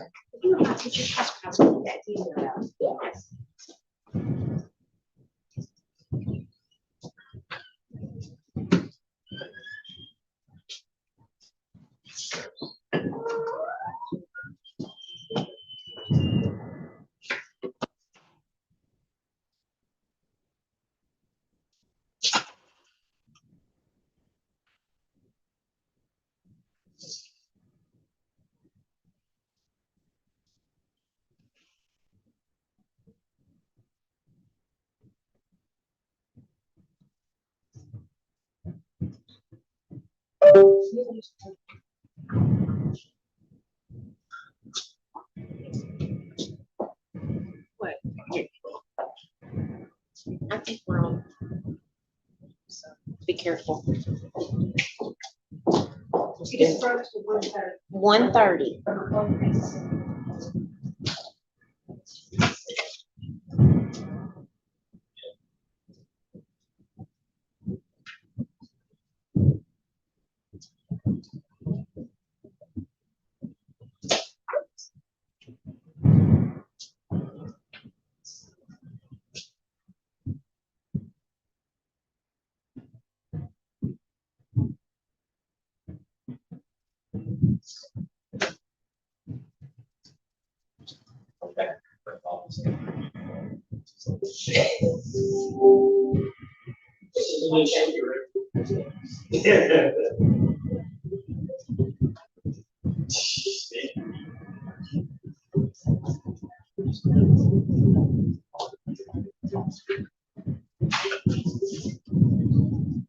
Is the post office open very much?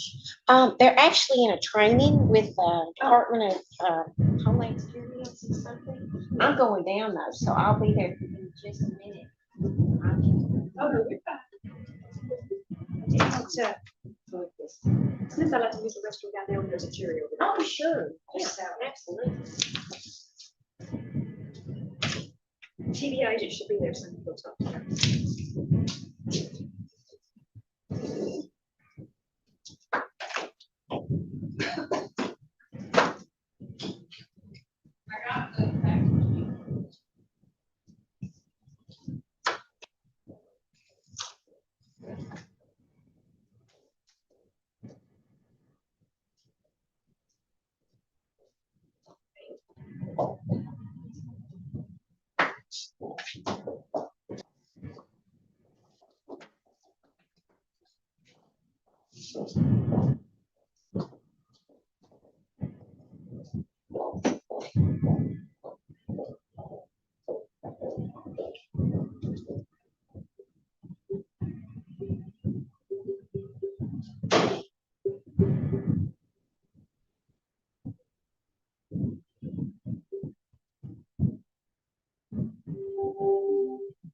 She's tucking this one out toward right. This one playable Bolton Ledbetter.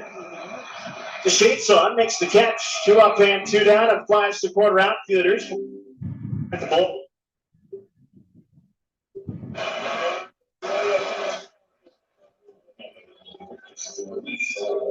Here's Louis Lara. All right, last name.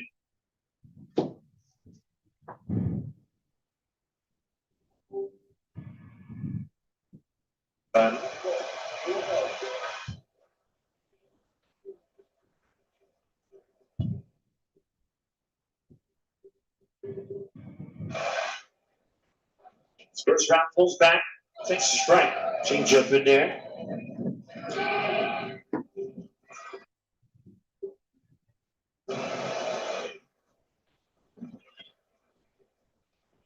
Take one outing at Norfolk. He went scoreless in that inning for it. His last 2 outings have gone without a run allowed. 1 hit, he struck out 3, no walks. It's probably the biggest sign that he's starting to turn things around.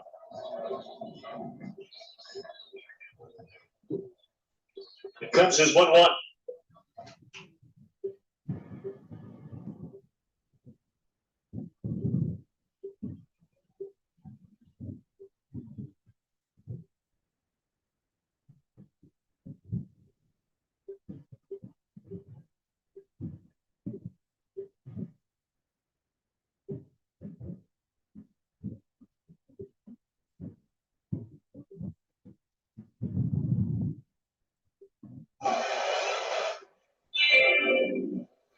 Take this up and away. Maybe hair right. Good numbers to AAA for him in Lorna.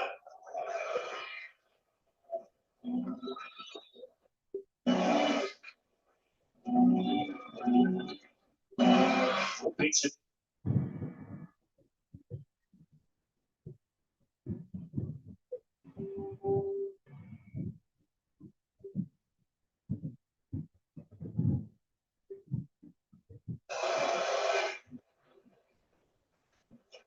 Good spot, that's strike three. Floats in a changeup, the best pitch of the inning for St. Ken's. He goes down 1-2-3 in the first. The Redbirds to the plate when we come back to Memphis.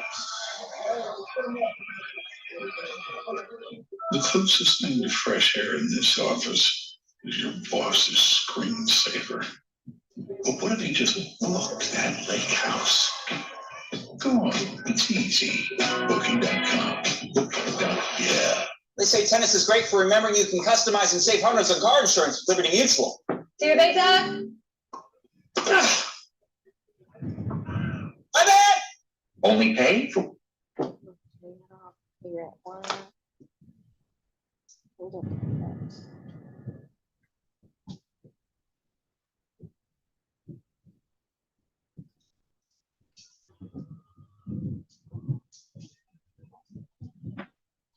For some reason, I can't get the TV off and these computers back on. It's the TV. It was playing MLB baseball. I've got to figure out how to get that off there.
You look at that line, Charlie. I'm gonna file a supplemental request for a supplemental. Do that as soon as possible. I can do it now. We'll have to be heard on it.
Bob Wilson.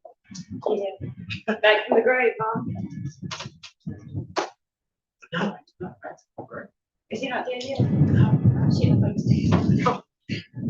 He and Steve Staff working wood shops. They don't miss them all. They make everything from furniture, keychains, and cabinets, What a blast. and they enjoy this.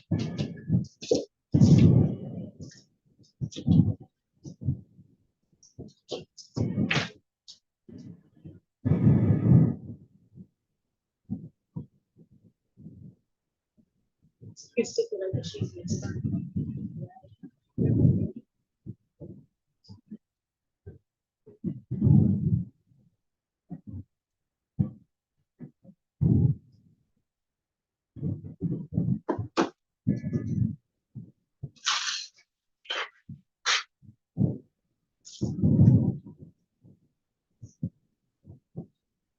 Told Jack all for years, I was going to bring him in and testify. We had one in Stewart County where my one was messed up, you know. And the test came back negative. Alcohol, drugs. She was so.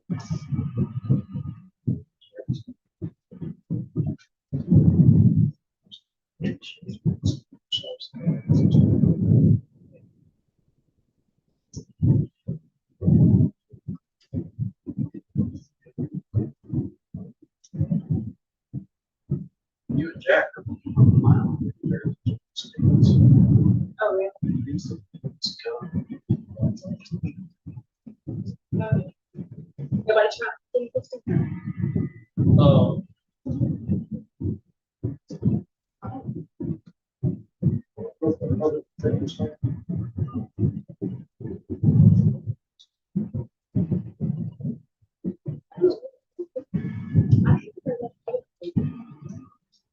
When I started, everybody knew to try one.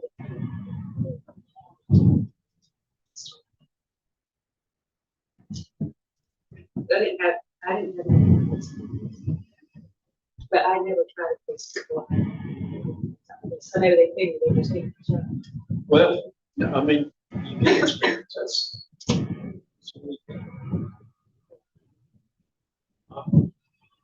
That stupid. First jury trial I tried was a wrongful death case. Just stupid. Secret.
Fourth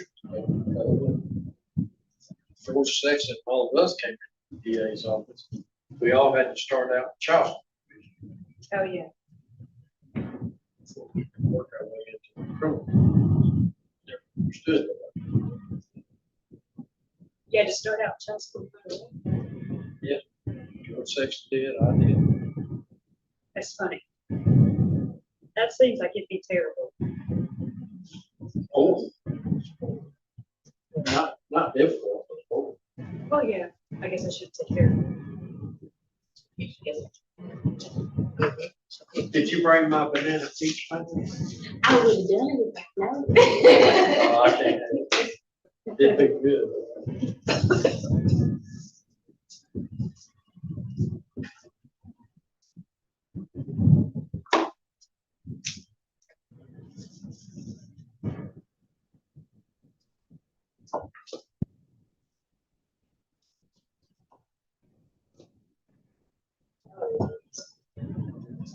I'm trying to watch my calories.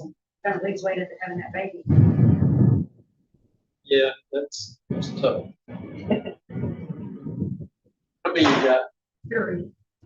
What's ours? She's 4, she'll be 5.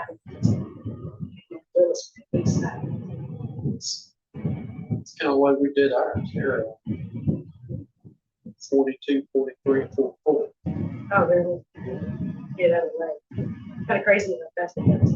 Yep.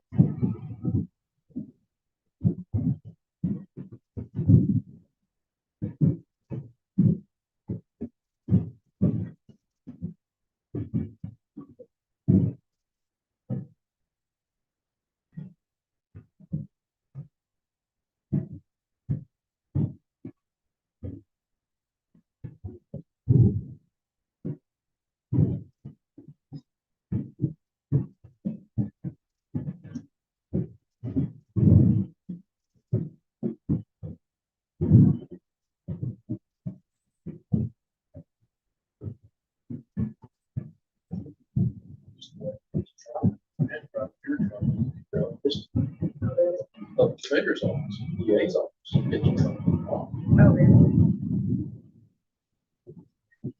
Well, yeah, I guess we did. We did private practice. You just the body that you can try your trouble. I hear them always kind of trouble. Oh, really? They can make sure better off. Tell me. Ask me. It's one.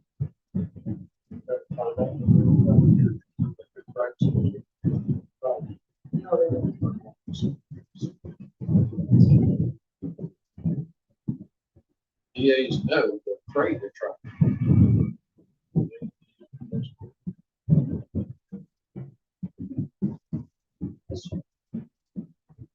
I try to be fair about this. Yeah.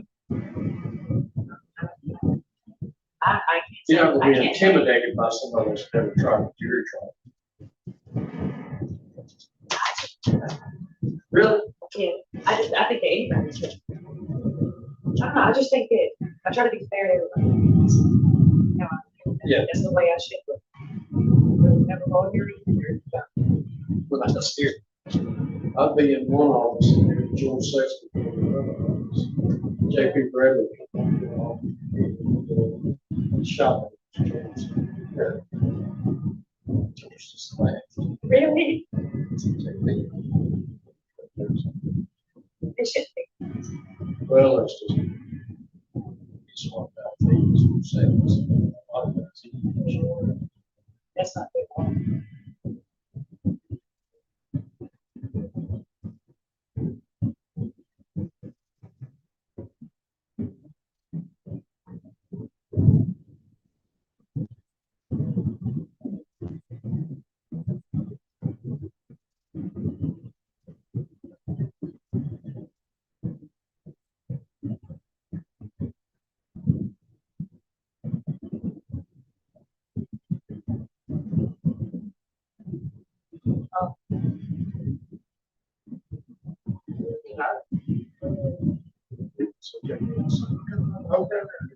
tell that.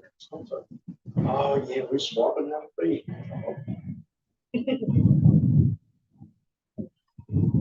Wouldn't do that, certainly. Something.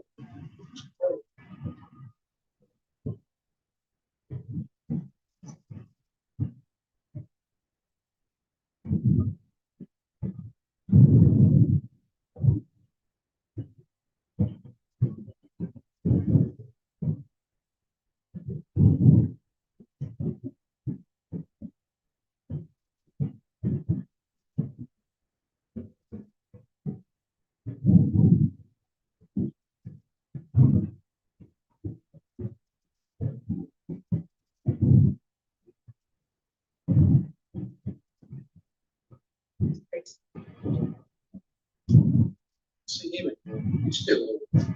Take me for it. He's right down the street. See him under the I said, that's it. It was, I think so. something like that. He said, all kinds of problems, surgeries. I didn't know. Yeah, I don't know.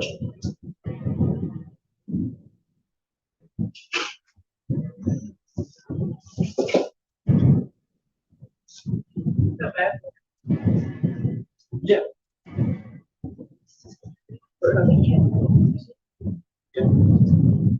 Yeah, go. You can see it. I started.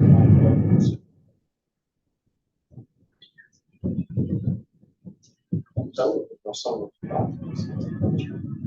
take it back for a long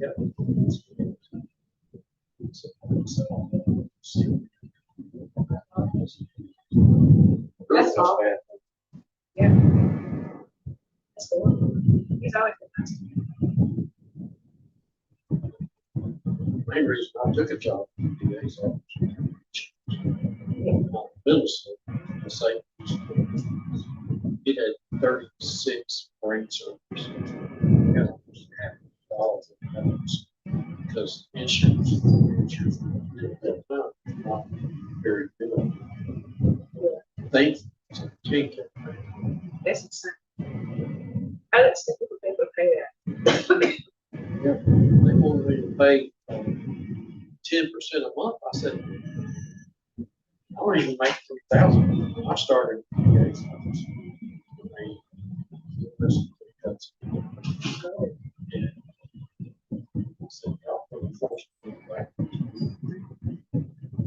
So I took that cuts. Have me afford it to. It goes. But break for years. So see if we stop.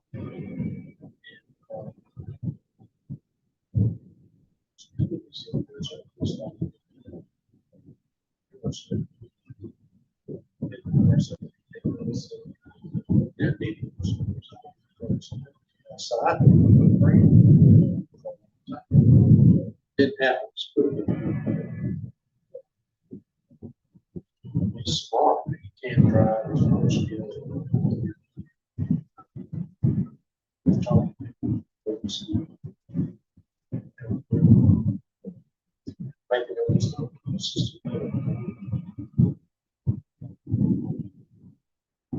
Yes.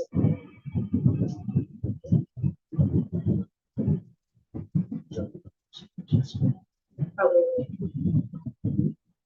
Well, it's looking at. Oh, I told Teresa, so.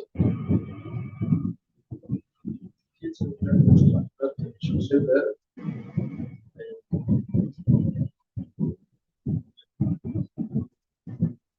Registered nurse on home. Let's do that.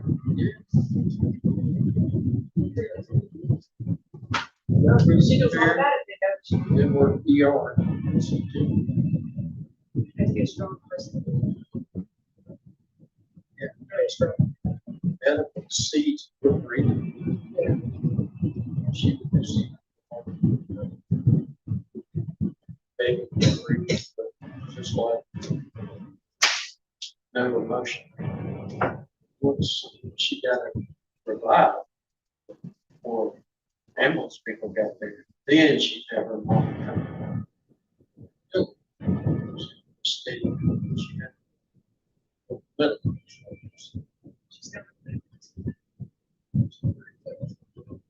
I'm afraid of. She's been telling me what to do.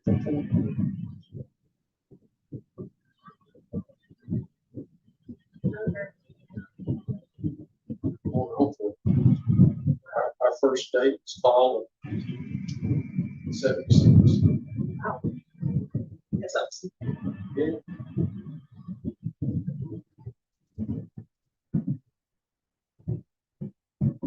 You walk by the door, they put on the chills. See.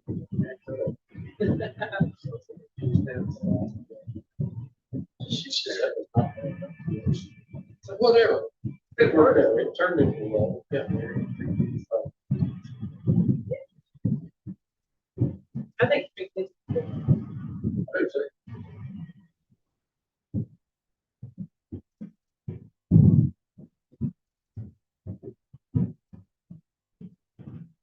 Especially. It's always been so. You know, it's really, I think, diapers, everything. It's just, what I'd like to do is, go to these things, so I'd like to do a special request. I object to it. I'll just do it on the record. I'll let you know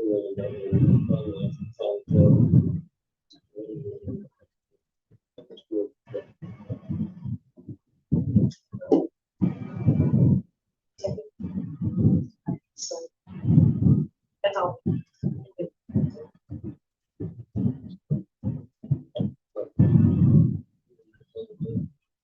Right now, I think so. I've got one other thing.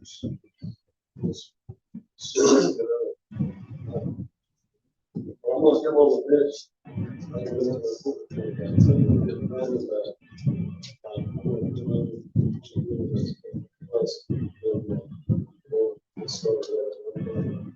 Yes, Judge. I think I saw him leaving in the red Jeep.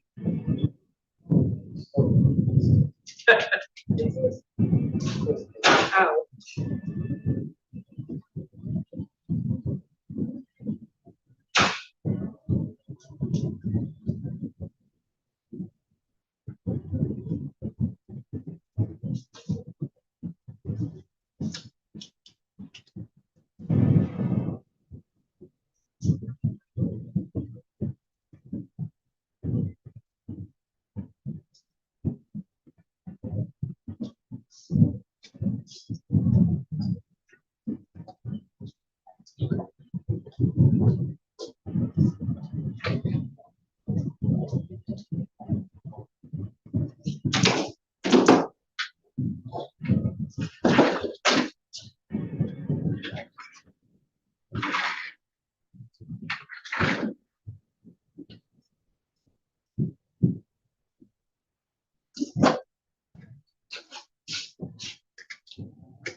We're going to use.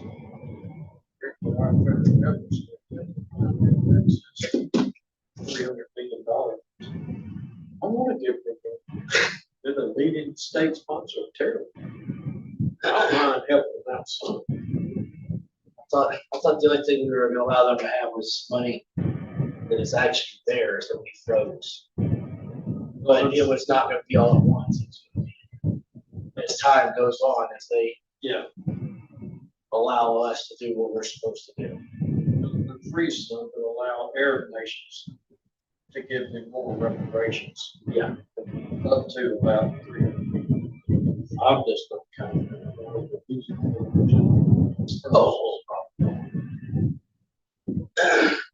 If nothing else, this is at least delayed what they were going to be doing, which we all know is not good.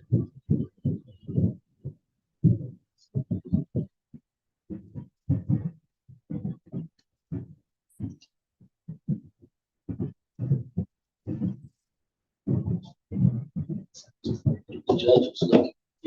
Yeah, he said he's ready. Okay. I thought he said 1:30 though. He did.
Have fun yet?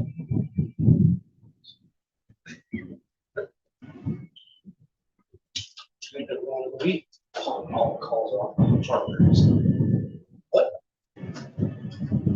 What'd you do? Bibs. Yeah. The old Chili's. Oh, yeah. Yeah. Oh, he's here. Oh, yeah, his little head was hid by the screen. Oh, right. Yeah. That's, you don't spit. I don't. What kind of other one? Set up. That's really good. I've stopped. TV instead of mine. Oh, Which is fine. I don't have to have it on. I never stopped by Jay's.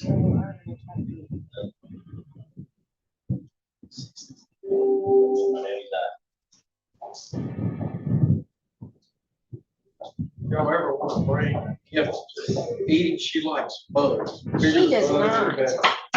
If you want to get your butt whooped, bring a bug. You don't want us to find you one of those giant monsters that we get around here? Oh, yeah. That one time period a year, the thing's big as your hand. Big deals, pictures. She likes those. No. Don't listen to Jake, ever. Jake will get you in big trouble. Second and third are on the line. Jared Schuster, Adams at first. I'm telling you, we put that up and now I can't get back to the right source.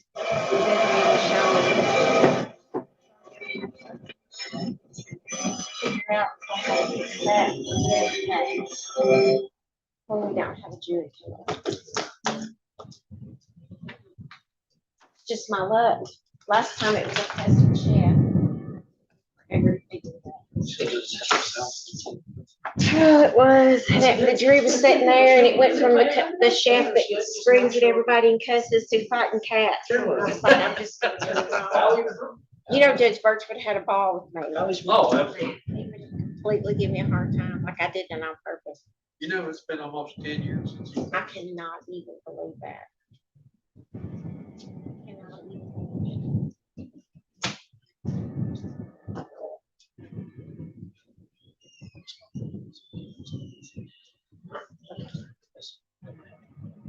Judge Suzanne's fixing to build a house. All right.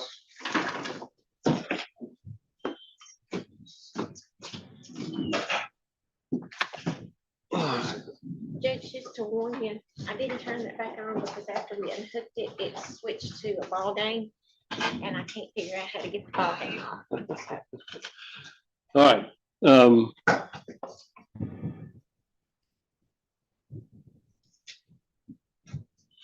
I wanted to go ahead before I wanted to go ahead before the jury comes back and we resume the evidence to deal with the request for supplemental jury instructions that Mr. Lockhart has filed. Mr. Lockhart, I'll let you state on the record your reasons why, what you're requesting and your reasons.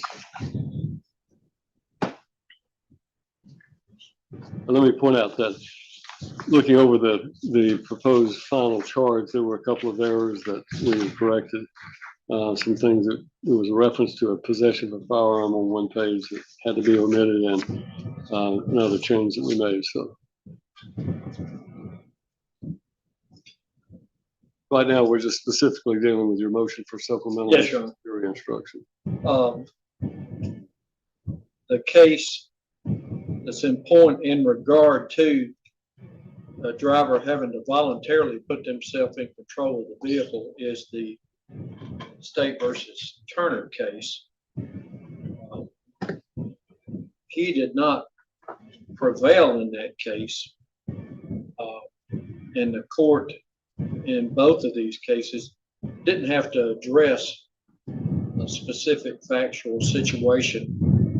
For instance, if someone were intoxicated, passed out, and somebody put them in a vehicle and they were found there, never made a decision to go to the vehicle.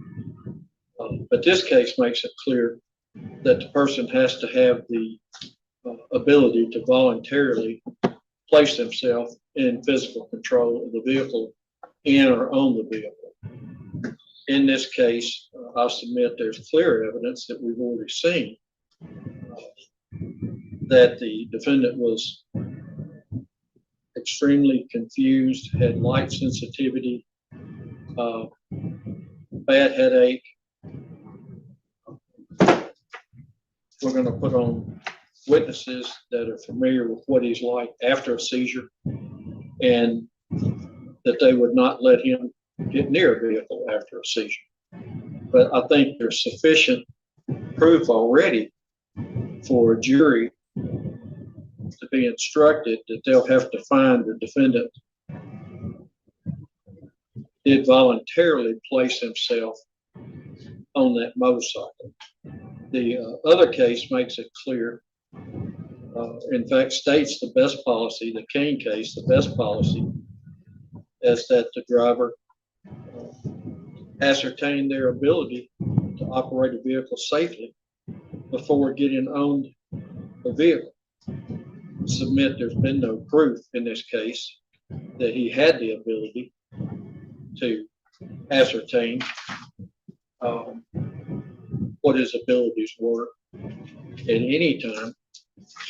The two witnesses at the scene of the accident who were immediately there did not describe any convulsions or any seizure activity, and we submit that circumstantial evidence that he had a seizure before the accident. The other circumstantial evidence is that he had a shoulder cooking in the backyard, and every country boy knows you don't go off and leave a pork shoulder cooking and catch on fire and burn up.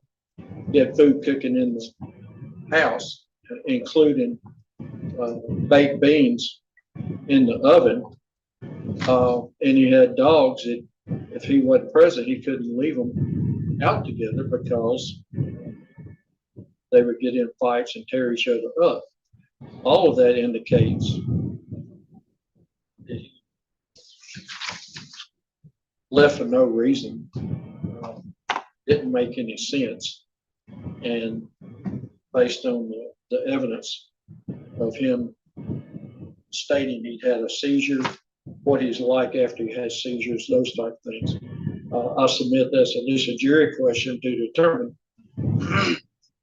whether or not they think because of a seizure, if he could ascertain his ability to drive, and also whether or not he had the ability to voluntarily and knowingly place himself on that vehicle. So we would ask for that charge.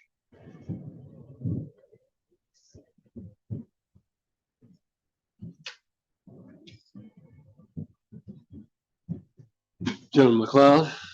Yes, Judge. I had the opportunity to look over these cases briefly. First of all, I would argue that the things that Mr. Lockert mentioned, like the both light sensitivity, the headache, and those could also be symptoms of being under the influence. There's been zero medical proof submitted to this court in the form of certified medical records or doctor's deposition that would show that Mr. Lockert's client has seizures. I understand maybe he takes the stand and says he doesn't, we can do that, but we don't have any proof of that before us. Nothing's been established in that regard. Moving forward to this specific jury instruction, it's not an element of time. We have to prove beyond a reasonable doubt that he was in control of his vehicle, that he was on a public roadway, and that he was impaired. I looked at these cases and obviously I know you'll correct me if I'm wrong, but I don't see in here where it says that the state has the burden to prove that they knew they were on the vehicle. It's not part of the charge defense. So the state objects to including it on that basis. I understand what the case law is saying. Obviously, someone being forced to be in a vehicle is a completely different scenario. I would just argue there's been no proof presented to the court. I know Mr. Lockert has yet to call his witnesses, but as of now, we have none of that proof that seizure would cause them to do this. So the state objection, Your Honor, would ask that you are excluded on the basis that the statute does not call for that, and that's not what the state has to prove beyond a reasonable doubt today. Well, the motion for supplemental jury instructions seeks to add to the jury instructions the following language. A person should ascertain their ability to drive before getting in or on a motor vehicle to drive. A minimum requirement for criminal liability is the performance of a voluntary act. The voluntary act is a bodily movement performed consciously as a result of effort or determination.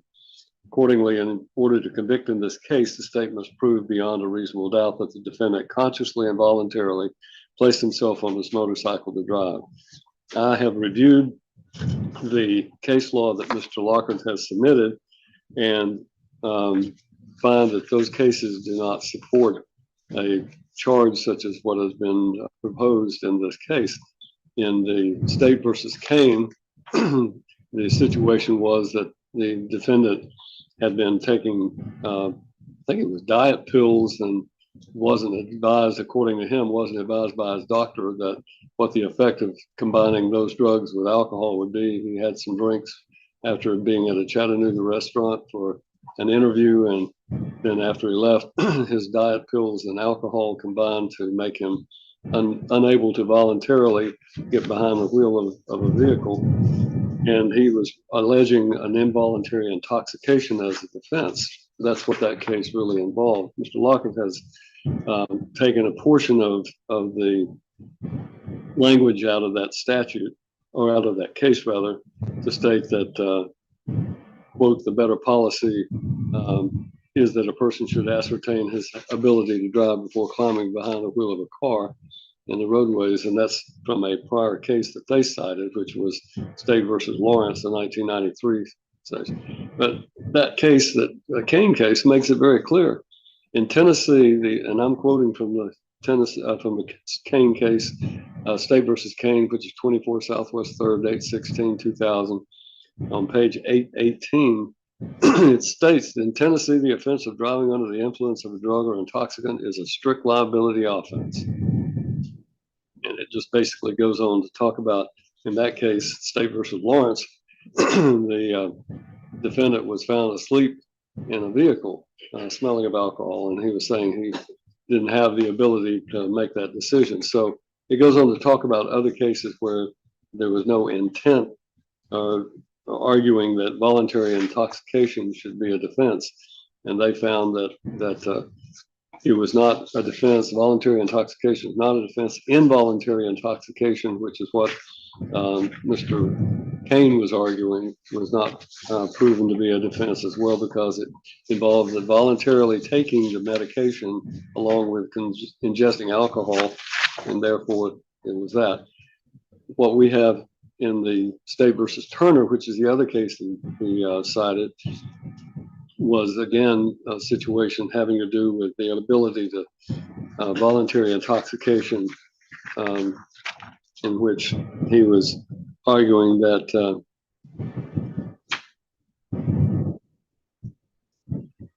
he was observed staggering across a public parking lot, and that when the officers got there, lights were on, the engine was running, but he was stationary, and he was behind the steering wheel, but someone else was on the passenger side.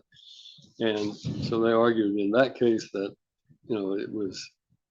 he was not really driving the vehicle. He had no intent to drive the vehicle. It was an argument, and that's where the language came from, that a defendant would have to make a determination as to whether or not he should get behind the wheel of a car, and the defendant would have to voluntarily place himself in physical control of his vehicle. And that's the argument. But that was in response to the defendant's argument that, well, how about if somebody was intoxicated and passed out, and as a result, his friends took him out and put him in his car and left him there, and the police found him? How would that work? And what they said was a voluntary act is a bodily movement performed consciously as a result of effort or determination. And in accordance with the subject to the criminal liability, a defendant would have to voluntarily place himself in physical control of his vehicle. That is not the situation that we have. What we have is an individual who is admitted to drinking a substantial amount the night before, and was found to be having had a motorcycle accident, and later said that he had a seizure. Well, that seizure, there's no evidence, medical evidence before this court to indicate that a seizure of any kind would prohibit a person from being able to form a conscious decision to get behind the wheel of a car. I think in order to substantiate a defense such as what the defendant is arguing, and a jury charge such as what Mr. Lockett is requesting, there would have to be medical proof that a seizure was in fact suffered by the defendant, and that a seizure such as the defendant suffered based upon his medical condition and so forth, combined with the alcohol content, would have prohibited him from making that voluntary decision. But even if we had that, the fact that he had voluntarily ingested alcohol the night before, that combined with a seizure would still be a voluntary act that placed him on the motorcycle in question. And under the Kane case, it would not therefore constitute a defense. So this court is of the opinion that the proof in this case does not substantiate the charge that the defendant has requested. It will become, I'm going to file it if it hasn't already been filed with the court, so that it's part of the record, Mr. Lockett, so that you have that issue preserved for appellate review. Right. Anything else before we bring the jury back? And we have them all back, all 12? Your Honor, Yes, sir. just for the record. I assume I'll be able to request this again after I put on witnesses who have witnessed him having seizures and can testify what he's like after having those seizures. I'm not going to charge the jury because in my opinion, charging the jury such as you're requesting would require that there be medical proof in the record. You can put on your proof regarding what he was like and so forth, and you can argue it to the jury, but in me instructing the jury in such a way that you've requested, may I say that again, please? I think it says that in order to convict beyond a reasonable doubt, you'd have to prove that the defendant consciously and voluntarily placed himself on his motorcycle to drive.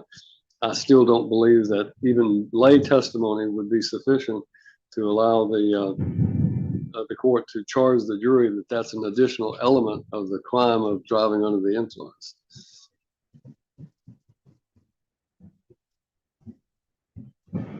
Can it be, I didn't mean for it to be charged as an element, but just as an instruction in the law. You have to have the voluntary act to be in control of the vehicle before you can have everything else in the DUI statute. Well, you could, but to do that, the state could request that a voluntary act also can be the voluntary intoxication, the voluntary consumption of alcohol.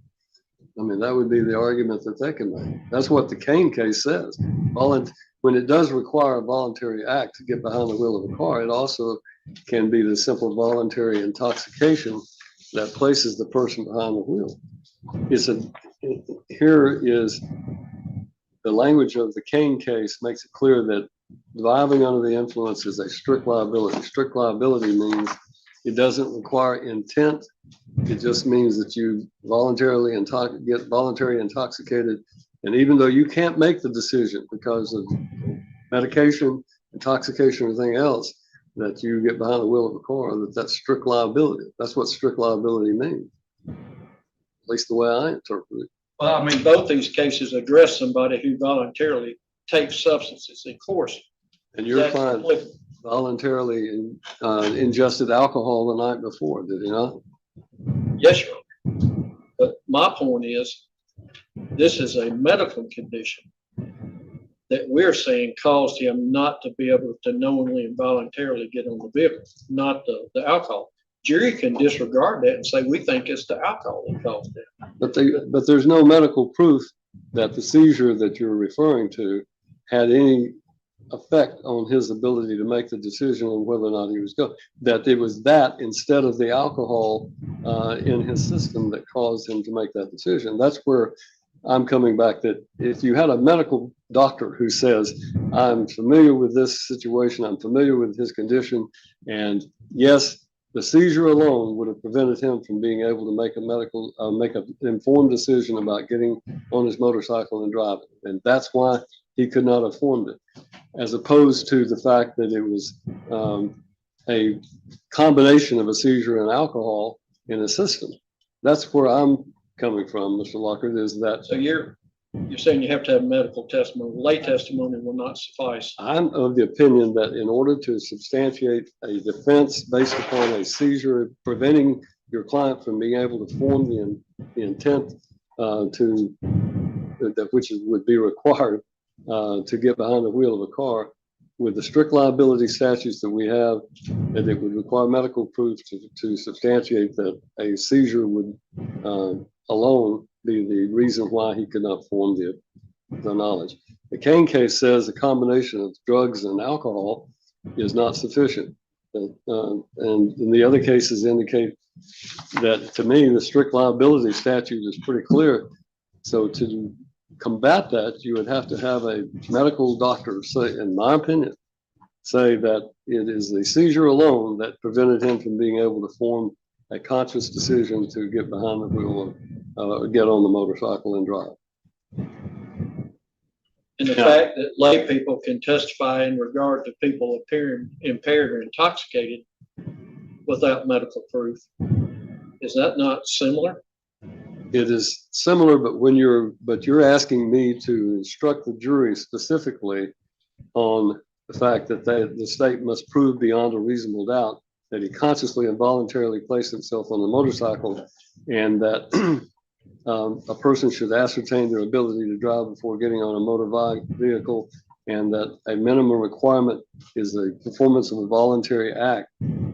All of those things may be argued, but it's not, in my opinion, a proper jury instruction to instruct them emphasizing those acts when we don't have medical proof to show that his, I'm not prohibiting you from, putting on your proof. I'm just simply saying I'm not inclined and will not instruct the jury on your request because there's no medical proof to show that he is unable to form that intent. And that's in regard to both cases. Yes. So the portion where a person should ascertain their ability to drive before getting in or on a motor vehicle, that's fully encompassed in our law, due care and all that. So the court's not even gonna charge that a person should ascertain their ability to drive. How does that prejudice the state to charge that? Well, number one, it's not a part of the pattern jury instructions for the state of Tennessee for a person to do that. In every situation where a person is charged with DUI, you can make that same argument. A person should ascertain the language you have taken out of that case is basically dicta, where they're saying, yeah, a person ought to just ascertain whether they're able to drive or not before they get behind the wheel of the car. That was not uttered by that, or not postulated by the court as a principle of law that should be enforced in every DUI case, and jury should be instructed. It says the better policy is that a person should ascertain his ability to drive. It doesn't even say that it's a requirement. It says that a better policy, and that's quoting from that case that I made mention to as a State versus Lawrence. I understand your argument, and if I were in your shoes, I'd be arguing the same thing, but in this court's opinion, the instructions would not be granted. So I have indicated I will preserve it for the appellate record. Thank you. All right. Then we're ready to bring the jury in, and you have the final charge. Thank you.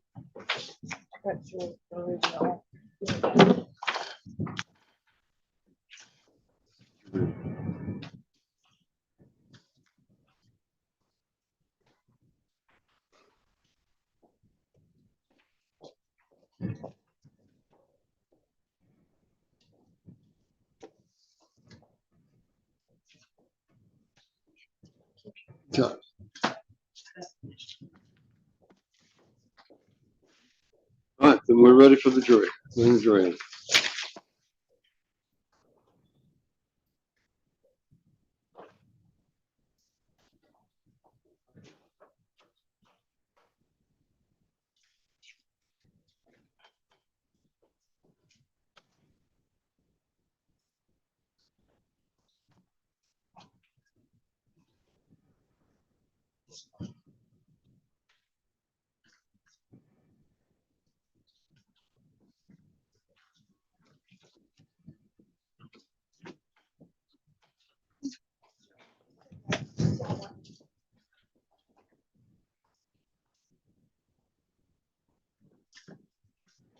All right, ladies and gentlemen, I feel like I need to apologize every time because it always seems to take longer than we expected to do. But we've dealt with a couple of issues in your absence, and I appreciate your forbearance and patience. State may call your next witness. You are the State Court Deputy DeMar, County Sheriff's Office. If you'll come around, please. Do you solemnly swear or affirm that the testimony I give you in this case shall be the truth, the whole truth, and nothing but the truth, so help you God? I do. Thank you. Have a seat, please. Deputy, could you state your full name, please? Jason DeMark, DEMARK, Where are you employed currently? the Humphreys County Sheriff's Office. And were you working for them back in June of 23? I was not. When did you start with Humphreys County Sheriff's Office? December of 23, man. Okay. And did you have occasion to serve some warrants on a Mr. Bobby White? I did. Okay. And do you recall when you did that? March 16th, 2024. Okay. And did you have anything else to do with this case other than serving the warrants on Mr. White? No, ma'am.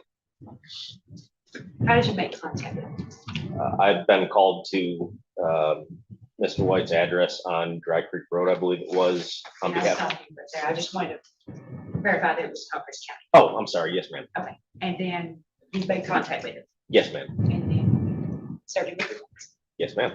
and did you take him into custody? Yes, ma'am. Okay, and then, like, That's my knowledge. and that's the extent of your involvement. That's the extent of my involvement, ma'am. Thank you, George. No further questions. Locker, do you have any questions? Was he cooperative with you? He was, sir. Did he try to run, No, sir. fight you or anything like that? No, sir. No further questions. Anything further from this witness, General? No, Judge. Thank you, sir. You may step down and you're released. Thank you, Judge. You may call your next witness. United States, we call TBI agent Alyssa Klingerman to the stand.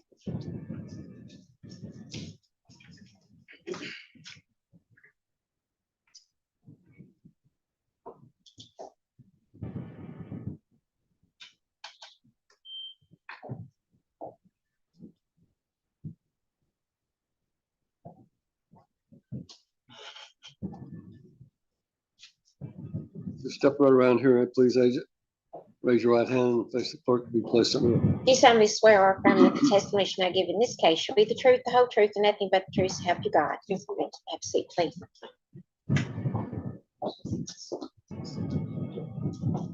Your Honor, before I get started, I wanted to tell the court that myself and Mr. Walker have agreed to stipulate that Ms. Klingerman is an expert in her field, and I want to submit her CV. The expert in what field? Field of chemical testing. She does What is your TBI. field of expertise? Forensic toxicology and the effects of alcohol and driving. So, ladies and gentlemen, the stipulation is simply an agreement between the parties that certain facts are considered to be true. And when you have a stipulation, I give you that information so that now you will understand that it is established as a fact that this witness is going to be an expert in forensic toxicology and The effect of alcohol. the on effect of alcohol. I can't hardly hear her. All right, scoot up to that microphone. Our sound system here really is not very good. Okay. So if you can speak as closely into that microphone, then that would be helpful. Thank you. Okay. Can you tell me again what you're an expert in? In forensic toxicology and the effects of alcohol on driving. And Your Honor, please the court, I would like to submit this CV as exhibit number 4. This is her curricula vitae, which is her qualifications that led to the stipulation. Marked as exhibit 4. Could you state your full name for me, please? Yes, Melissa Klingerman. And where are you employed? I'm a special agent, forensic scientist at the Drug Investigation in the National Crime Lab.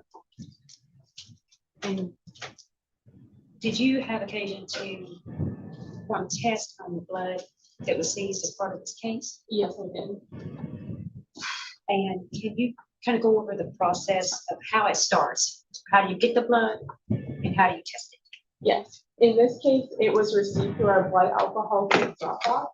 So that's a secured box that's located in our evidence lobby at TPI. It's very similar to a post office box that you see on the side of the road.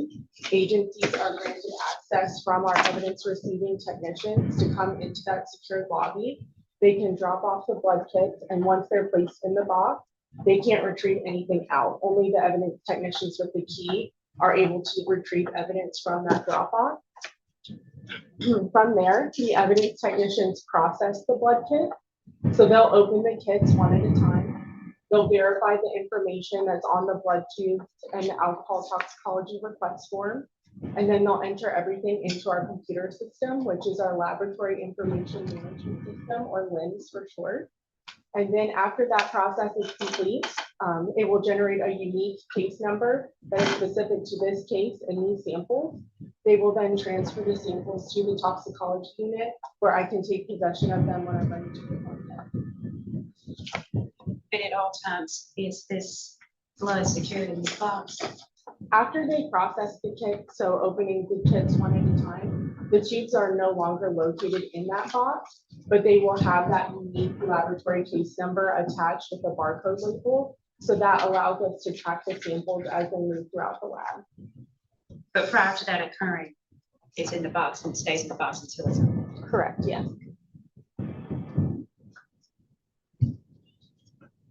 And you recall testing the blood in this case, Mr. White's? Yes, I did perform this testing. Do you recall what the BAC was in that blood? I found ethyl alcohol at a 0.124 gram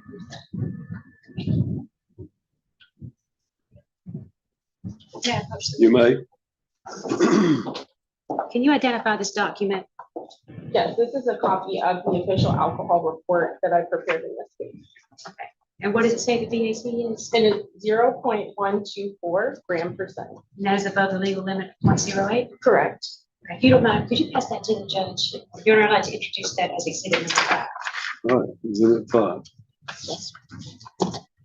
Can you tell the jury why we have a legal limit of 0.08 in the first place? What is this in the beginning? Yes, there have been studies that have been performed, particularly the Grand Rapids study was the first one that established at a 0.08 and beyond, the risk of becoming involved in an accident increases. So at a 0.08 is where you see that crash risk begin. And as the blood alcohol level increases, the likelihood of being in a crash increases as well. And does that apply across the board for men and women? Age, height, weight, does that matter? It does not matter. At a 0.08, everyone is considered to be impaired. Is that for purposes of driving a motor vehicle? Correct. Okay. Could someone be too impaired to drive without showing certain outward symptoms of intoxication? It's possible, yes. Okay. Could you tell me, is alcohol stimulant or depressant? Alcohol is a central nervous system. And what is the effect of a depressant on the central nervous system? Your central nervous system is your brain and your spinal cord. So when you have a depressant present, it slows down the signals from your brain to the rest of your body. So with alcohol, for example, you can see an impaired critical judgment. So when an individual is driving, they have to evaluate everything that's going on around them on the road. It becomes more difficult to do that when there's alcohol present. It also impairs the divided attention. So when you're driving, you're performing many tasks at the same time. You might not even realize your brain is dividing its attention among all of these tasks, such as maintaining your speed, maintaining your lane, checking your mirrors, maybe you're having a conversation with someone in the car. There's a lot going on when you're driving, and it's more difficult for your brain to divide its attention when there's alcohol present. It also causes an increased reaction time. So when you're driving, if an individual comes upon something that requires a specific reaction, it takes longer for your brain to send the signals to the rest of your body to perform that appropriate reaction. Is that why a BAC is over 0.08 can cause increased crashes? Correct. So as the alcohol level increases, the level of impairment that an individual experiences will increase as well.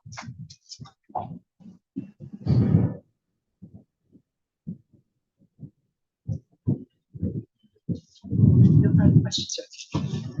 Lockhart, you may cross-examine. No questions, Your Honor. Thank you, madam. You may step down and you may return to your duties. Thank you. All right. State have another witness. Oh, yeah. State has rested their proof. Mr. Lockhart, you need to have a jury out. I don't have to have it out at this time, Your Honor. All right.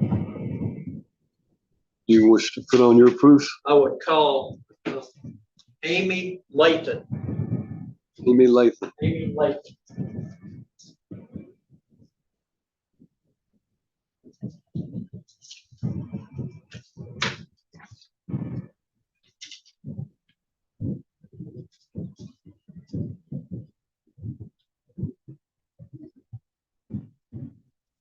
Who come out up here, please, ma'am? I'm going to ask you to raise your right hand and be placed under oath. You solemnly swear or affirm that the testimony you now give in this case shall be the truth, the whole truth, and nothing but the truth, so help you God. Yes. Thank you. Have a seat, please.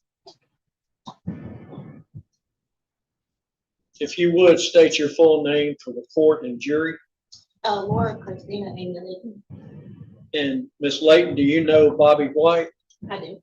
How do you know him? He is my fiance. Okay. And do you live with him? I do. What do you do for a living? I am on disability right now. Okay. At the time Mr. White was arrested, were you working? I was, yeah. Where did you work? I work at Matthias. Matthias, Yes, it's in Waverly, the middle. is that Mathis? Yes. Okay. Metal shop? Yes. All right. Did Mr. White work there too? Yes. Okay. Are you familiar with Mr. White having seizures? I am, yes. I'm gonna check. Ask for Jerry. Ladies and gentlemen, if you'll step out, please.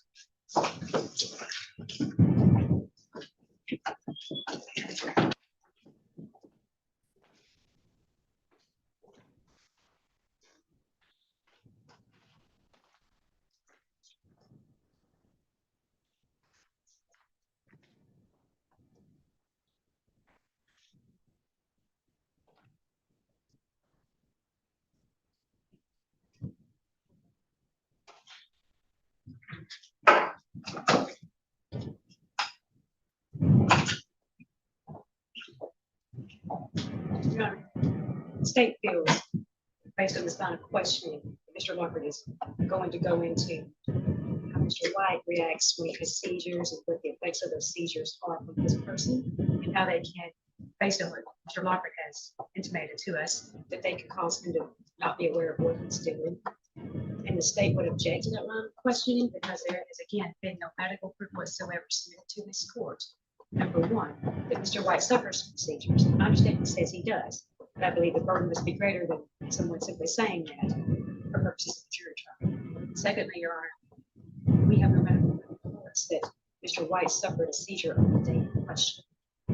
This young lady has testified that she wasn't there. She was at work on the day in question.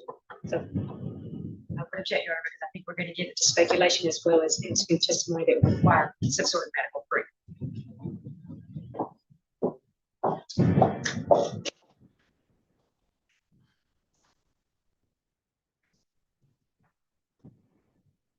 Now, I'm not going to ask her if she's done EEGs and brain studies and that type of thing, but I think a lay witness can testify if they see someone have what appears to be a seizure. If you see someone have a seizure, you should be able to describe what happens, what they do, and how they act after that happens. Outside the presence of the jury, ask the questions that you want to ask, and let me hear what the response is. Are you familiar with any occasions Mr. White has had what most people would call a seizure? Yes, he's done it in front of me a couple of times. There was one time I actually had to call 911 because when he came to, he didn't know where he was or who I was or even his daughter was. Okay. And what type of injuries do you see after he has one of these seizures? Usually really bad headaches, bit tongue, his body's real sore. It takes him a few minutes to remember anything. Would you want him making important decisions after he's had a seizure? Okay. And on the date of his arrest, did you see blood coming out of his mouth consistent with When him I biting got his to the tongue? hospital, I did see traces of blood Okay. around his mouth and his eye was beat up pretty bad. Has he bitten his tongue before during these seizures? So that's consistent with what you've seen each time. Yes. That's it. You want to cross-examine her about that? Yes, Your Honor, but first I would say that I would object to the relevance, since we still haven't established that he had a seizure that day. Correct. But going forward, how do you know, or do you know, that this blood that you saw coming from his mouth was not the result of having a motorcycle crash? I know, he told me the next day that his tongue was really sore from where he bit it, and I didn't see it personally, but I did see traces of blood, and the next day he did tell me that it was hurting like that. But do you agree his injuries could have been the result of crashing his motorcycle? I couldn't say. It could have been even by his tongue. And you don't have any proof that the injuries that he did have were due to a seizure, do you? No, just the way he acted afterwards. And do you ever, never mind, no further questions, Judge. You aware of whether or not he's been diagnosed with any condition that causes these seizures? Not since we've been together. He's told me that he's been to the doctor for him before. How long you been together? 9 years. 9 years. So in 9 years, he's never been to a doctor that has a diagnosis that you're aware of that would say that he has seizures. Have you ever seen that the seizures are worse if he's been drinking heavily? No. Okay. You're not aware of whether that could be a trigger for a seizure if he has consumed too much alcohol? Well, I've seen him have seizures sober, and he acts the same way. Anything else? No. Mr. Lockhart, the question that you intend to ask is basically that as to whether or not she's observed him having seizures. I will allow you to ask the question of whether or not she's observed him having seizures and what effect that she's observed. But the question that you asked her about whether or not she, in her opinion, would trust him to make important decisions, I think, again, that one goes beyond the appropriateness of a lay witness to, it's an opinion that she would have to give about that, and I'm going to sustain the state's objection to that. You may ask about her observations of his seizures and what she's observed as you brought out, everything except the question about whether she agrees he was in any condition to make important decisions. Yes, sir. And for the record, my basis is stating that the jury charge would not be offered is again that if in fact there was medical proof, we may find that a person who is subject to seizures would have been advised that consumption of alcohol could trigger a seizure. I know that individuals who are heavily consuming alcohol and then try to go through withdrawals oftentimes will have seizures or can be triggered by that. So I think there's medical proof is just an essential part of that kind of a defense. So we'll bring the jury back.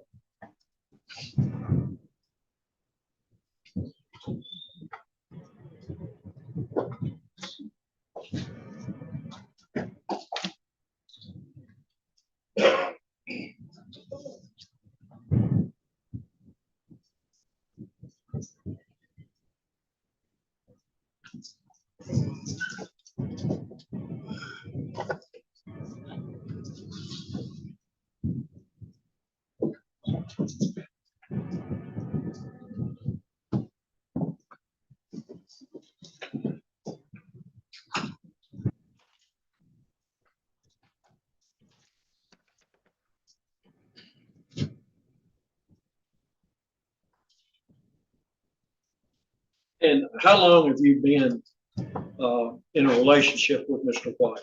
About 9 years.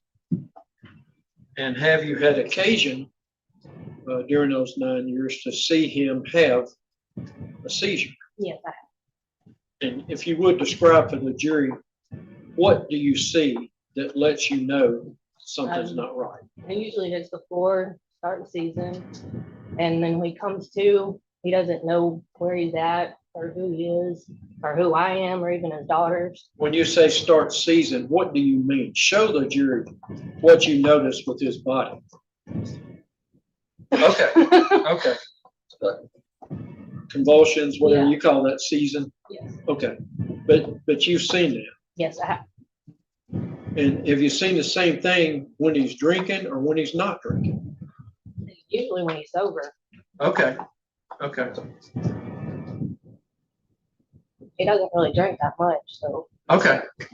After you see him season, describe what he's like after that. Very disoriented. He doesn't know where he's at. He's asking a million questions like, where am I? Who are you? All right. And does he have any physical symptoms that you've noticed? He has headaches. His body hurts real bad, and usually bites his tongue. Okay. You were with him in the hospital on the date that this accident occurred, is that correct? Yes. Did you see anything to indicate to you that he was sensitive to light? Yes, he had a rag over his eyes the whole time.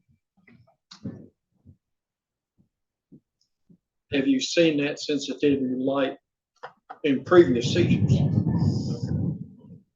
He can't even be around flashing lights. When we go to a haunted house or something, he has to hide his face because it. When you go to what? Like haunted houses, you know, those flashing lights. He has to cover his eyes. Yeah, he has to cover his eyes.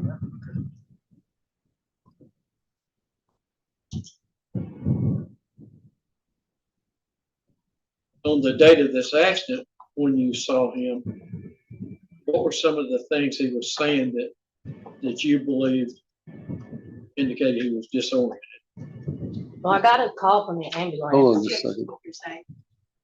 You're just about to testify about something she wrote. You're asking her what he said, No, I'm asking her what she saw.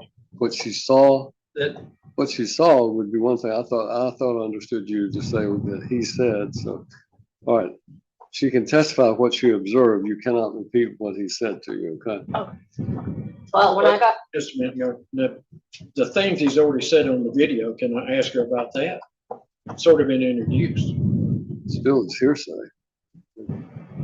So that's not evidence. Ladies and gentlemen, step up.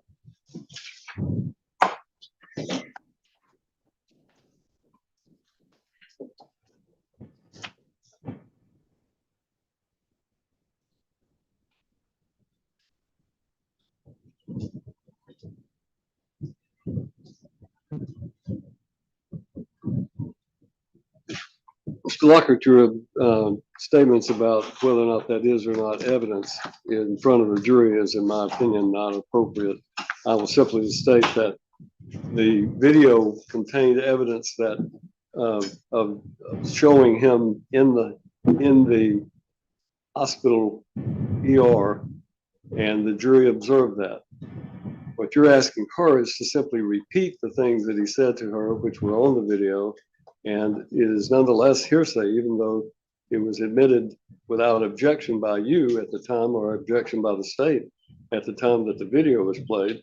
That doesn't mean that it is no longer considered to be hearsay if it's a statement made by a person outside of the court. So the fact that it was admitted on the video does not allow her to come into court and testify additionally about it in this court's opinion.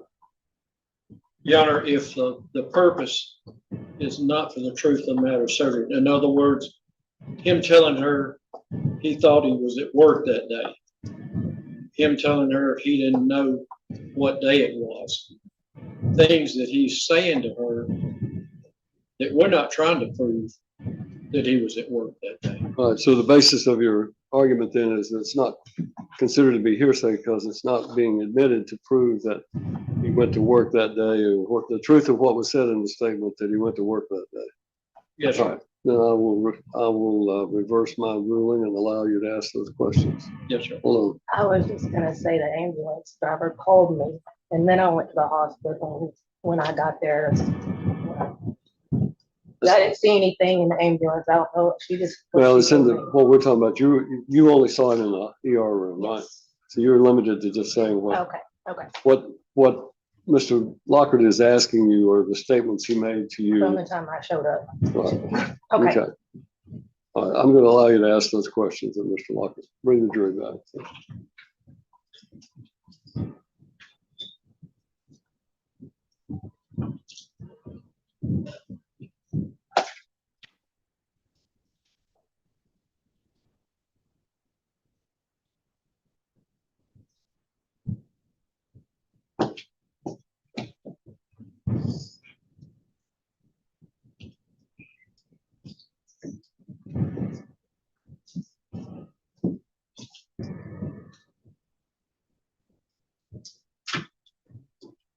All right, ladies and gentlemen, thank you for your patience. I've, outside of your presence, I've listened to some argument and made a ruling on this. And so, Mr. Lockhart, you may now resume your question.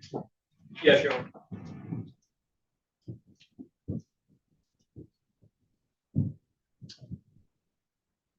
When did you get to the hospital?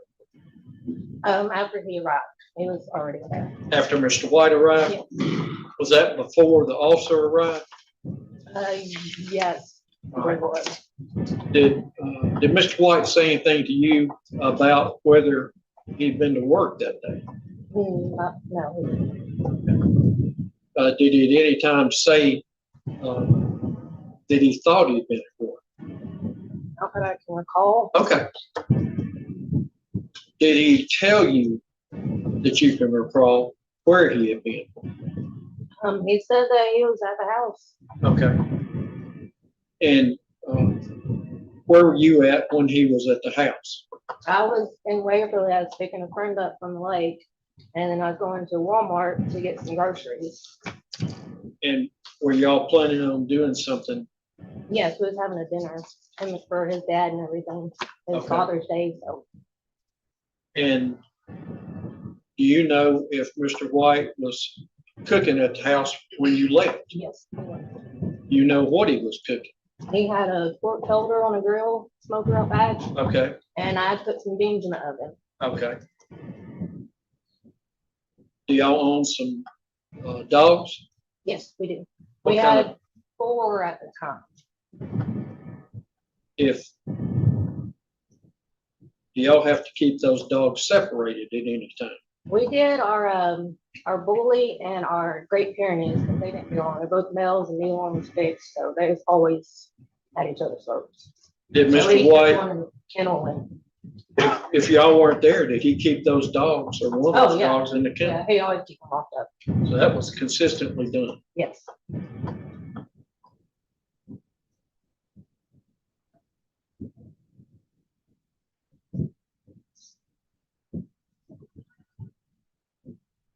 Did you see symptoms of Mr. White being confused or disoriented while you were there with him?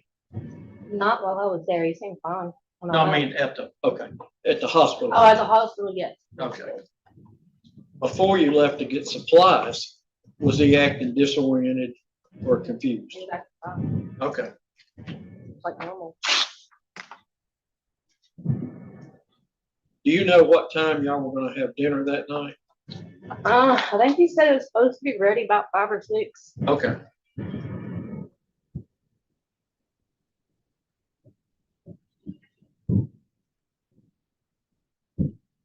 And were one of you gonna go get his dad? Yeah, he was going to go get him later on after we finish, or when it's close to being done. Okay. And does he normally go get his dad on a motorcycle? His dad was not strong enough for that. Was his dad elderly? Yes, and he had stage 4 cancer, so he was very fragile. So Bobby never going to pick him up on the motorcycle.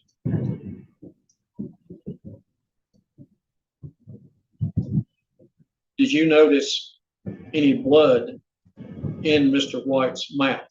When I got to the hospital, yes.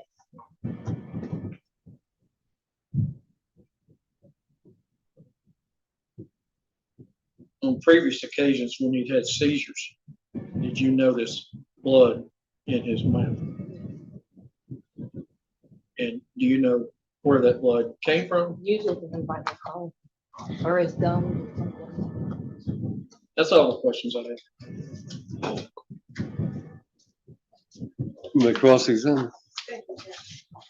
Ms. Layton, is that right? Yes, Are you aware of any medical diagnosis Mr. White has, the states that he has a condition that causes seizures? Not since we've been together. He said he had seen a doctor before for it, but So you're not aware of any diagnosis that says he has seizures?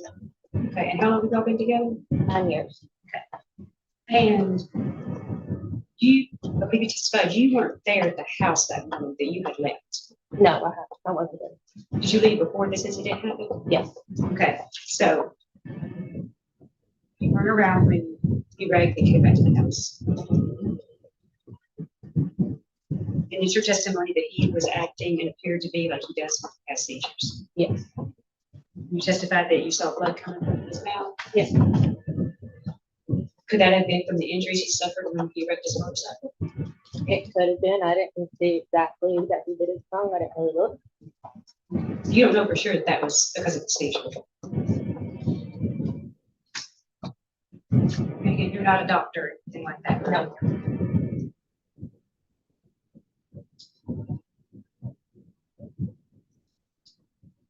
Could Mr. White have had this seizure after he had wrecked his motorcycle, if he didn't have one? Objection.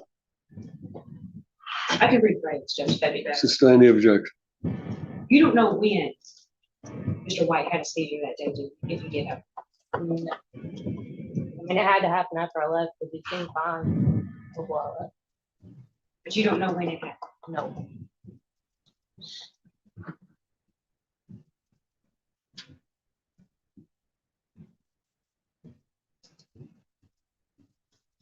And did you testify that he is more likely to have a seizure when he's sober? Yes. So he's actually less likely to have a seizure if he's been drinking.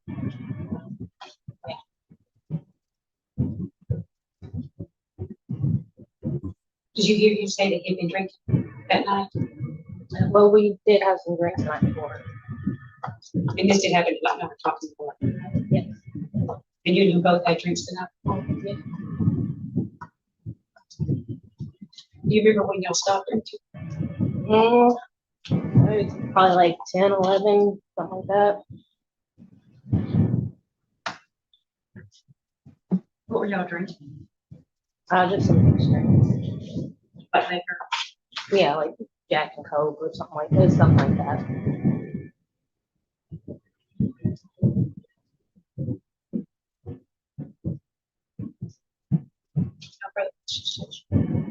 Nothing further, Your Honor. Thank you, ma'am. You may step down. You can have a seat in the courtroom if you like. Mr. Lockhart, you may call your next witness. Your Honor, I will request a mobile. All right, ladies and gentlemen, I've got to take something up outside of your presence, so we'll have a short step across the way for just a moment, please.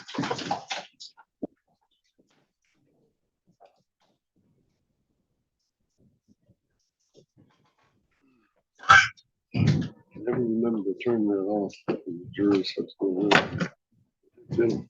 I say I'm never going to show the jury. I do need it to do.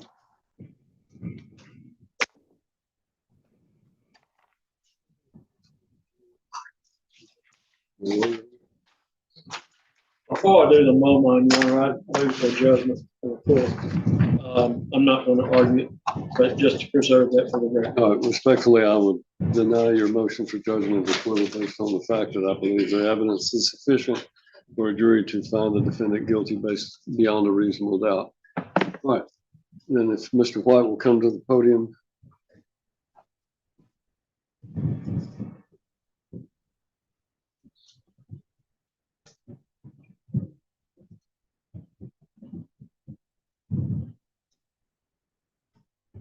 Just go to the podium. Raise your right hand, let's clerk push it over. You solemnly swear or affirm that the testimony you shall give in this case shall be the truth, the whole truth, and nothing but the truth, so help you God. Thank you. You want to do this, Mr. Lockwood? You and I have discussed your testifying, met with me at my office Sunday. I've advised you at this point that I don't think it'd be in your best interest to testify, but you understand, and I've told you that you can testify whether I think you need to or not. Is that correct? And based on that and knowing that if you choose not to testify, the judge will instruct the jury they can't hold that against you.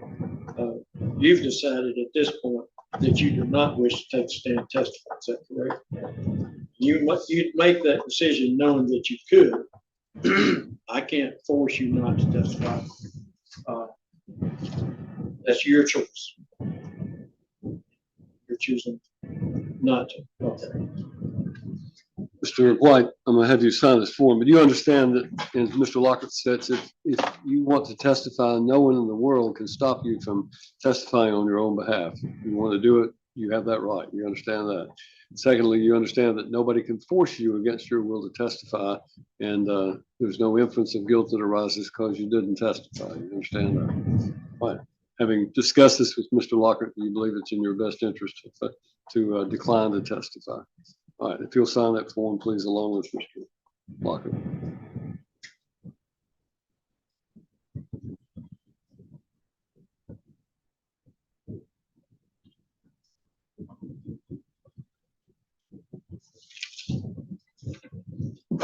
next step will be for us to move to closing arguments. So we ready to do that? I need a real quick bathroom. All right.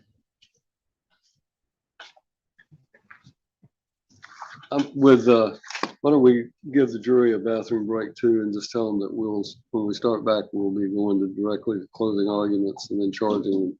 If they need to use the restroom, this will be a good time for them. I'll step out and do that. All rise.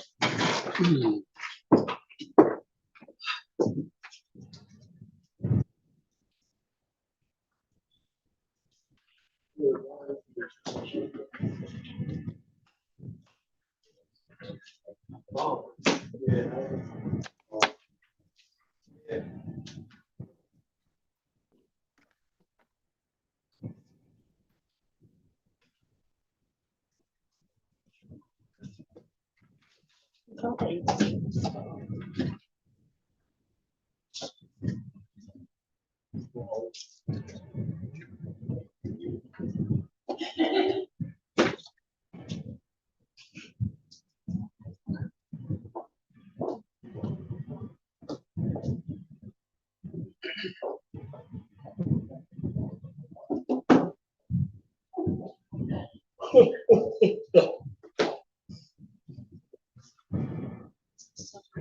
Why this might go back to my.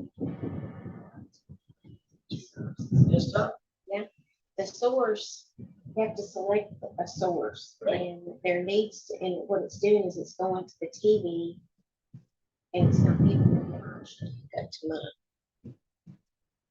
mine. You're hooked up now. Outside. Right? This right So here, single to scoop to lead off to fit. this right here should give me an option on my inputs to select this machine. That's the problem.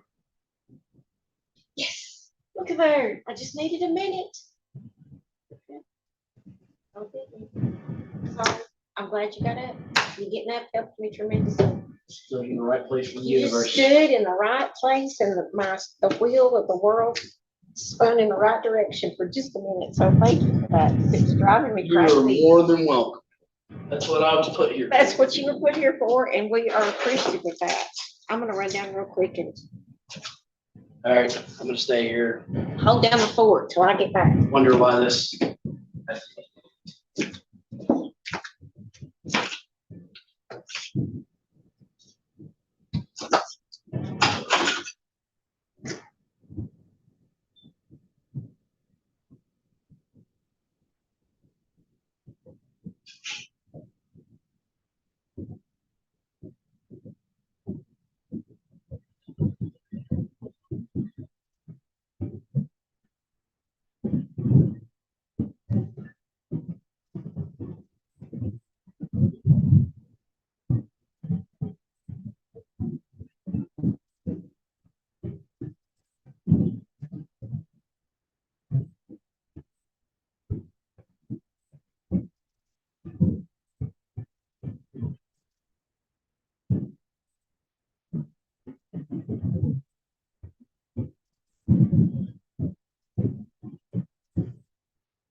Well, probably.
Probably kids come over and swim. Yeah. No, we're going. Yeah. Oh, then, 5 years ago, grandkids show up a lot more.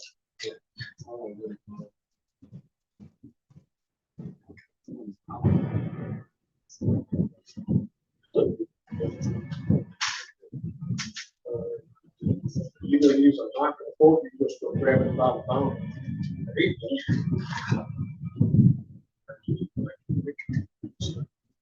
Fred Harper.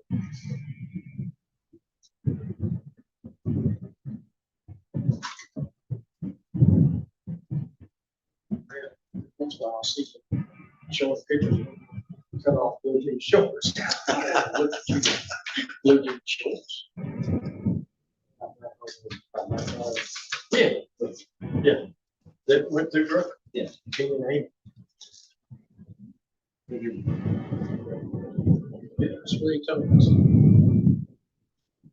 Yeah.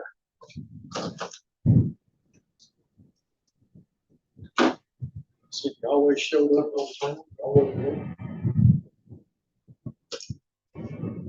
He did some work for me. 3 weeks ago. Sprinkler pumps froze and flooded both first floors. Like wood floors, dry. All right.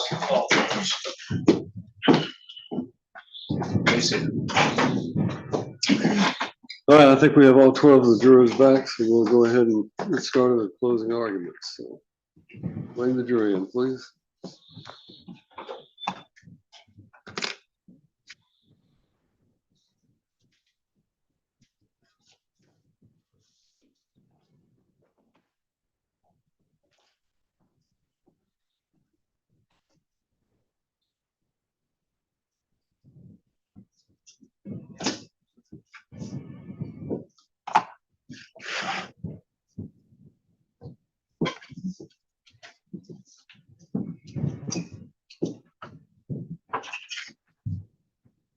All right, Mr. Lockett, do you have any other witnesses?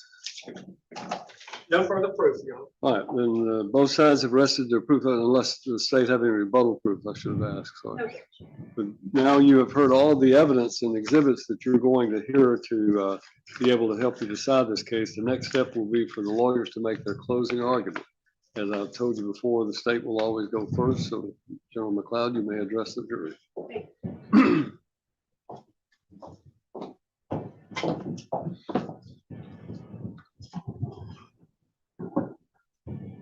Ladies and gentlemen of the jury, I first want to thank you for your patience and your time spent here today.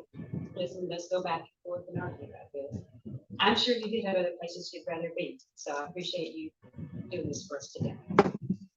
I wanted to talk a little bit about what I have to prove to you as a state. These charges that Mr. White is charged with. So Mr. White, as you heard me when I read the indictment, I read 2 different counts of DUI. Those are just 2 legal theories for the DUI charge. If you were to convict Mr. White of either or one or the other, they merge and become 1 DUI conviction. He would not be convicted of 2 DUIs today, just so you understand that. As far as the DUI statute, what I have to prove to you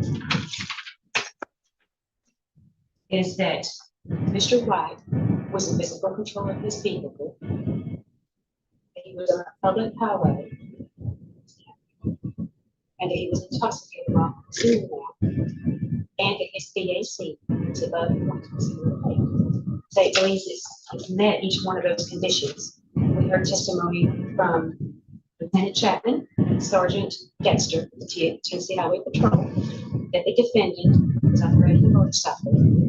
He wrecked it on the public highway, and that when they got to him and started talking with him, they observed signs of impairment.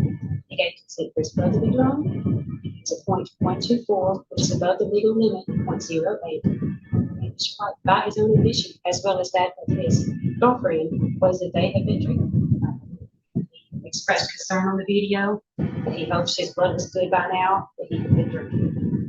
The state would submit that we would even met our burden of proof in that regard. He used a .124 at 9 o'clock in the morning, or shortly after 9 o'clock, because he'd been drinking. So we met our burden in that regard.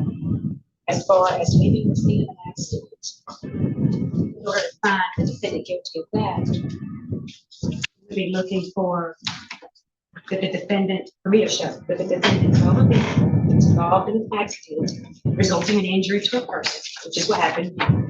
Vehicle and injured himself. That he failed to stop such vehicle or stay as close there to as possible, or in every event remain at the scene until he could be talked to and present his insurance or his registration number, things of that nature. And also I have to say that, or proof that this happened on a highway. I believe I've done that here today as well. Watched the body cam video where the statements made by the defendant and law enforcement that showed that it was on the highway. State police has used further today, but as the found the defendant guilty of DUI, and it is state fears. Mr. Lockett?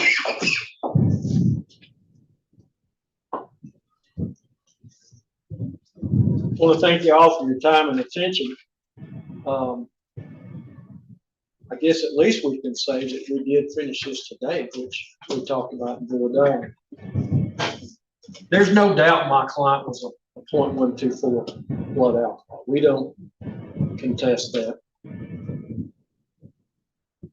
Our position in this case is that the proof has showed you that when he has seizures, he becomes severely confused, disoriented. His fiance testified about the sensitivity to light, biting his tongue, that she saw blood in his mouth on this date. What we contend in this case is that when she left to go get a friend and more supplies for the dinner, he was not confused and disoriented. Circumstantial evidence tells you he had a seizure sometime after she left.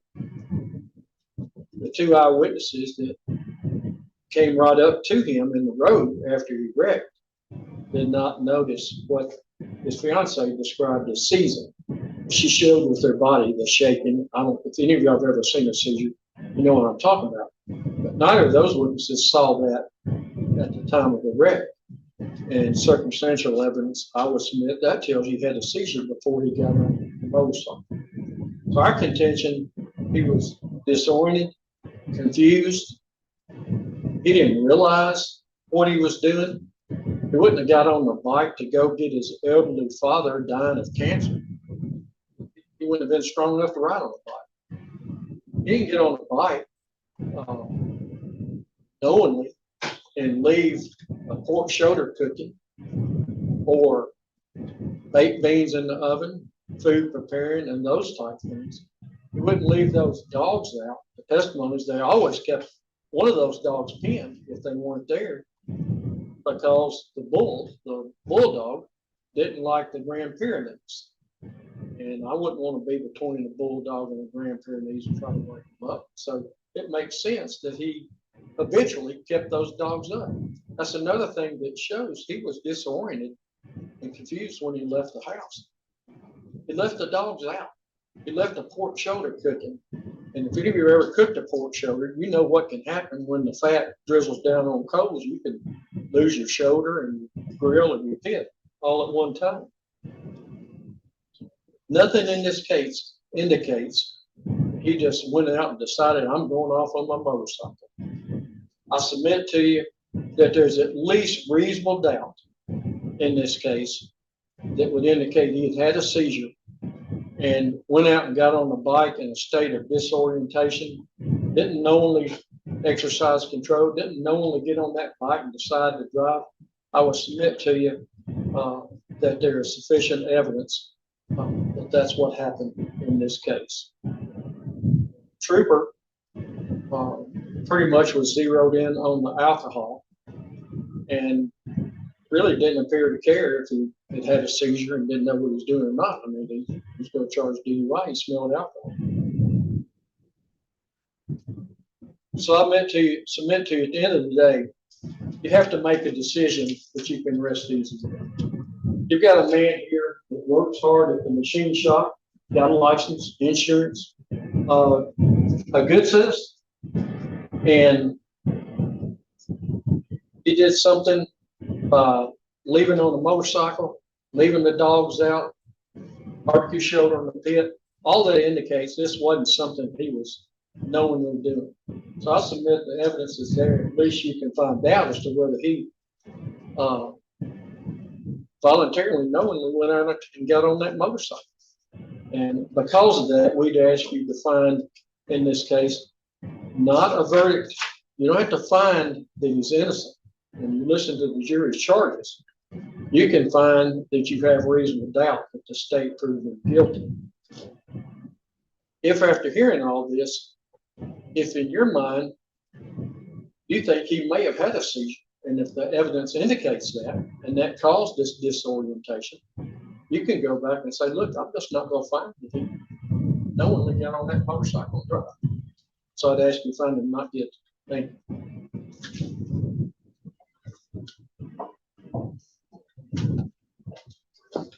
Ladies and gentlemen, it's the state's position that the defense is trying to obfuscate, for lack of a better word, the issues that we have to decide here today. Objection. First of all, Hold on just a second. She can argue against my argument, but she can't imply the attorney's trying to obfuscate or confuse or do something of that nature. It's improper to make those comments. Sustain, restate your argument. what the jury, or sorry, what the defense is trying to do is say there is another explanation of what happened. Or, and the defense wants you to believe that the defendant had no idea what was going on, that he just got on the bike and had a wreck.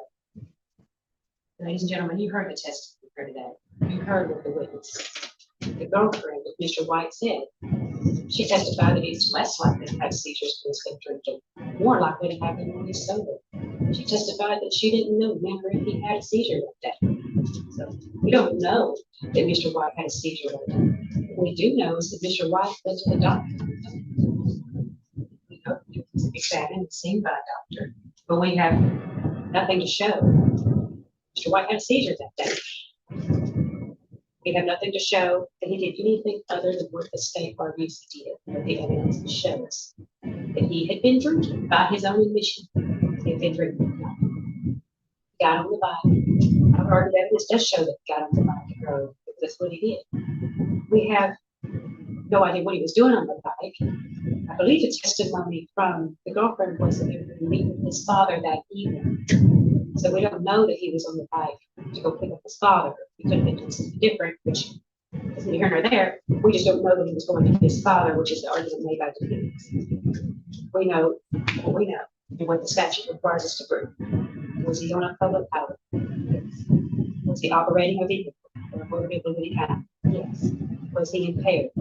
Yes. His BAC over 0.08 or strong? Yes. In his own statements that he had been drinking. And the statement of his girlfriend, who agreed that they had both been drinking, that they had been drinking hard liquor. I wanted to also briefly address the defense's statement that the trooper showed no concern or regard for the defendant. If you will recall, you watched the body cam video where he directs the ambulance to go ahead and take Mr. White to the hospital. He'll meet up with him later because he needs some immediate treatment. You hear the trooper say on the body cam, I'm gonna get out of the way so you can get your treatment.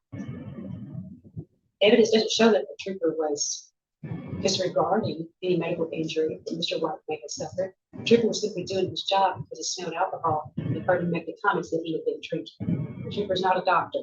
He can't deal with the medical aspect of it. He's there to do an investigation and to see why a wreck happened. The state argued that it has made its claim in that regard.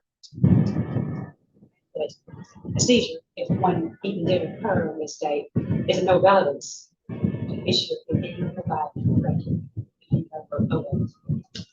Stays up.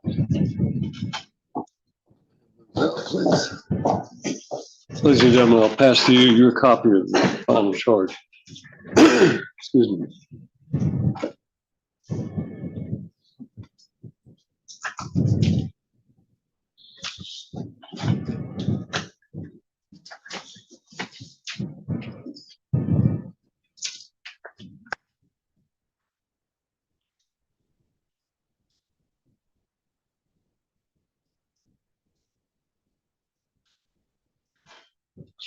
All right, ladies and gentlemen of the jury, this will be the final charge of the court. The defendant, Bobby D. White, is charged in counts 1 and 2 in the indictment with the crime of driving under the influence. In count 3, the defendant is charged with leaving the scene of an accident with injury. The defendant pleads not guilty to each and every offense embraced in the indictment. The evidence and arguments in this case have been completed, and it is my duty now to instruct you as to the law. The law applicable to this case is stated in these instructions, and it is your duty to carefully consider all of them. The order in which these instructions are given is no indication of their relative importance. You should not single out one or more of them to the exclusion of another or others, but should consider each one in the light of and in harmony with the others. The law presumes that the defendant is innocent of the charges against him. This presumption remains with the defendant throughout every stage of the trial and is not overcome unless from all of the evidence in the case, you are convinced beyond a reasonable doubt that the defendant is guilty. The state has the burden of proving the guilt of the defendant beyond a reasonable doubt, and this burden never shifts but remains on the state throughout the trial of the case. The defendant is not required to prove his innocence. Reasonable doubt is that doubt created by an investigation of all of the proof in the case, and an inability after such investigation to let the mind rest easily as to the certainty of guilt. Absolute certainty of guilt is not demanded by the law to convict of any criminal charge, but moral certainty is required. And this certainty is required as to every element of proof necessary to constitute the offense. The state must prove beyond a reasonable doubt all of the elements of the crime charged. That the crime, if in fact committed, was committed by this defendant in Humphreys County, Tennessee, and it was committed before the finding and returning of the presentment in this case. The burden is upon the state to prove by a preponderance of the evidence that this offense was committed in Humphreys County, Tennessee. Proof by a preponderance of the evidence means that the greater weight of the evidence must be in support of the state's contention. Venue of the offense lies in the county where the offense was commenced or consummated. If you find the state has failed to prove by a preponderance of the evidence that this offense was commenced or consummated in Humphreys County, Tennessee, then you must return a verdict of not guilty. As heretofore stated in the indictment, in count 1, the defendant is charged with the crime of driving under the influence. Any person who commits the offense of driving under the influence of an intoxicant is guilty of a crime. For you to find the defendant guilty of this offense, the state must have proven beyond a reasonable doubt the existence of the following essential elements. 1, that the defendant was driving or was in physical control of an automobile or motor-driven vehicle. 2, that this act occurred on any public road or highway. And 3, that the defendant was under the influence of an intoxicant. Intoxication is defined as acting under the influence of an intoxicant. The expression under the influence of an intoxicant covers not only all of the well-known and easily recognized conditions and degrees of intoxication, but also any mental or physical condition which is the result of taking an intoxicant in any form and which deprives the driver of that clearness of mind and control of oneself which the driver would otherwise possess. In this situation, it would not be necessary that the person be in such a condition as would make him guilty of public drunkenness. The law merely requires that the person be under the influence of an intoxicant. The degree of intoxication must be such that it impairs the driver's ability to safely operate a motor vehicle by depriving the driver of the clearness of mind and control of himself which he would otherwise possess. If you find the defendant guilty of driving under the influence of an intoxicant as charged in count 1 of the indictment, you shall so state. On the other hand, if you do not find the state has proven beyond a reasonable doubt the guilt of the defendant, or if you have a reasonable doubt as to his guilt of driving under the influence of an intoxicant, then you shall acquit the defendant of this offense and proceed to the next count. Count 2 of the indictment charges the defendant with driving under the influence while having an alcohol concentration of 0.08% or more. The law previously given to you for count 1 also applies to count 2. For count 2, however, the defendant is alleged to have an alcohol concentration of 0.08%. And therefore, you may find the defendant guilty of count 2. The state must have proven beyond a reasonable doubt all of the essential elements previously stated in count 1, including that the defendant's alcohol concentration in his blood or breath was 0.08%, 0.08% or greater.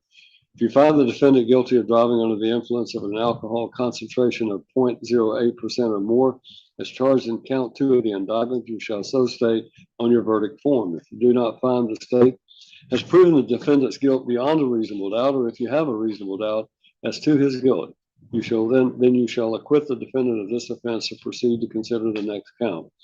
Count 3 of the indictment charges the defendant with leaving the scene of an accident. Any person who commits the offense of leaving the scene of an accident resulting in injury is guilty of the crime. For you to find the defendant guilty of this offense, the state must have proven beyond a reasonable doubt the existence of the following essential elements. 1, that the defendant drove a vehicle involved in an accident resulting in injury to a person. And 2, that the defendant failed to stop such vehicle at the scene of the accident or as close thereto as possible and then forthwith return to and in every event remain at the scene of the accident until the defendant has given the defendant's name, address, and registration number of the vehicle the defendant was driving, and upon request and if available, exhibit his driver's license to the person spoken of the driver or occupant of a person attending any vehicle collided with, and render to any person injured in such accident reasonable assistance, including the making of arrangements for the carrying of such person to a physician, surgeon, or hospital for medical or surgical treatment if it is apparent that such treatment is necessary or if such carrying is requested by the injured person. And 3, that the accident occurred on a highway. Accident includes any collision or crash, regardless of the degree of care exercised by the driver involved and whether it was a result of criminal conduct. Vehicle means every device in and upon of which any person or property is or may be transported or drawn upon a highway, excepting the devices used exclusively upon stationary rails or tracks.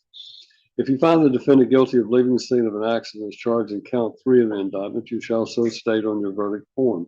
If you do not find the state has proven the defendant's guilt beyond a reasonable doubt, or if you have a reasonable doubt as to his guilt, then you shall acquit the defendant of this offense. It is your duty as jurors to consult with one another to deliberate with a view to reaching an agreement, if you can do so without violence to individual judgment. Each of you must decide the case for yourself, but do so only after an impartial consideration of the evidence with your fellow juror. During your deliberations, do not hesitate to re-examine your own views and change your opinion if convinced it is erroneous.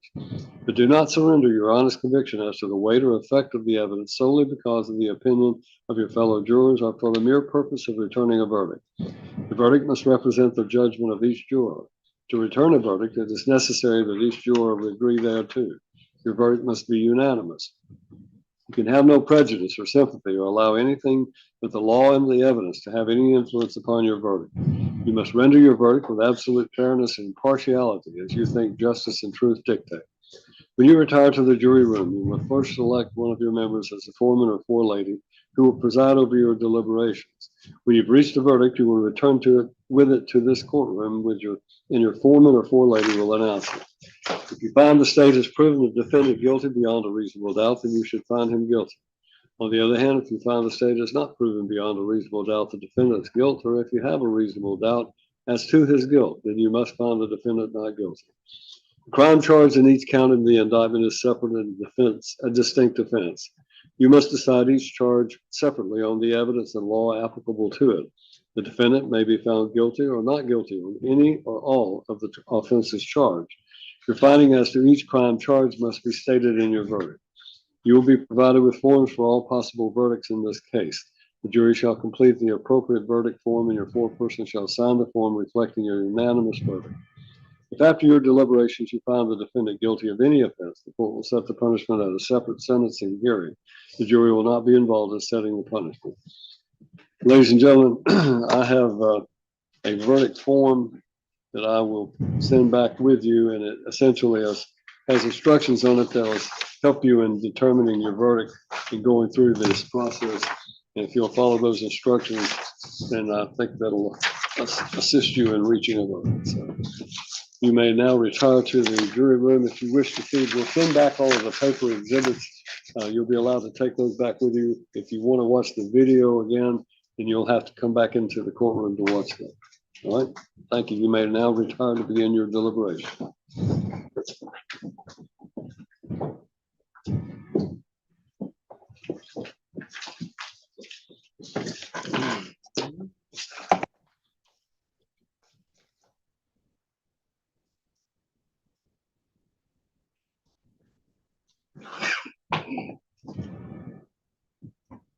All right, we stand in recess pending the return of the jury.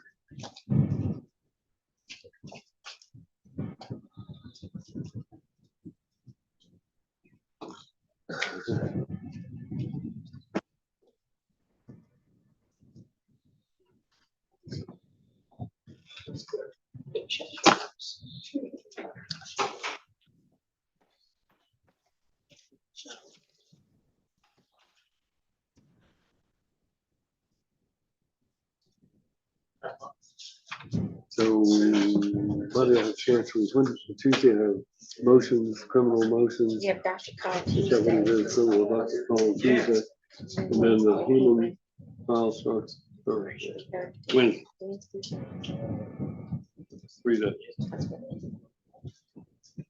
You all expect the vehicular homicide case to take 3 days. It starts Wednesday. All right. As of right now, Judge, we've got our motions on the 23rd, and the 24th, 25th, and 26th is the trial. Okay. I'm not nervous at all about that.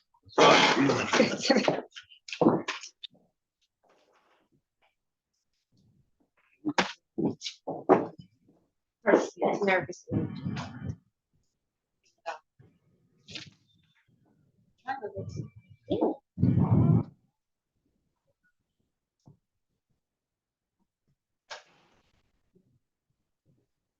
I left the computer up there, but I didn't. I think the HDMI, I'm probably sure.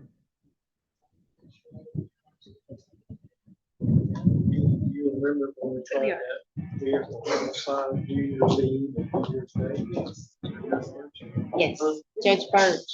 That was over 10 years ago. Yeah, oh, I mean, Why it would was, he do that? he used to do that all the time. He's gonna show these work holidays.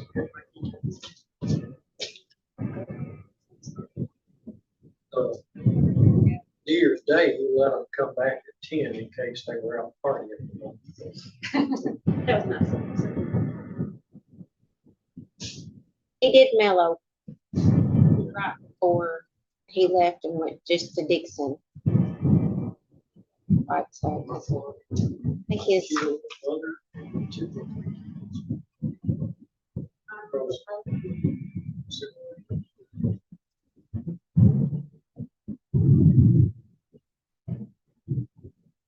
we had him in December, so.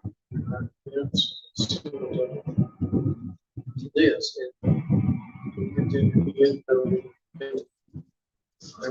Mississippi looked like he's in a zombie-like state. Yeah.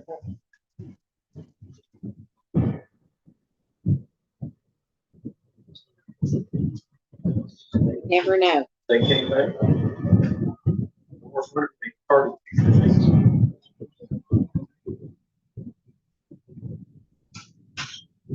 Miss Frida helped Melanie.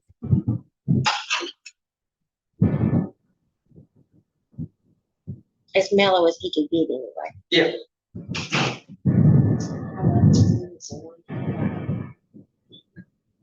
He reached a break. Remember in here, they told me one more word. I went to it. I went and sat down. Yeah, and he and I were friends, but I knew him. Oh yeah, he gets you.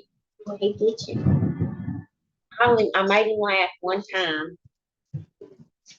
We were listening to a BOP hearing, and somebody got up there and they took this thing, and they were talking like this, and they were, you know, it was like they were reading off of a script, like, and I just wrote him a note and I said, it sounds like a bad Clark Durham commercial to me.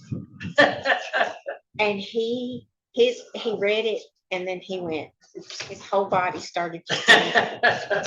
And he stopped and he looked at me, and then he did it again. And he told me at the break, he said, you got me. You actually got me. And I said, I told him, I said, when I saw you going up, moving up, down, I knew I had. But other than that, he barely cracked a smile, you know, especially. And not that I passed him many notes, but that one was clearly somebody had worked really hard scripting that. Yeah. They were trying really hard. Yeah. And it was very apparent that they were doing it from memory. Bless her heart. She was giving it 150% though. That vehicle on the side,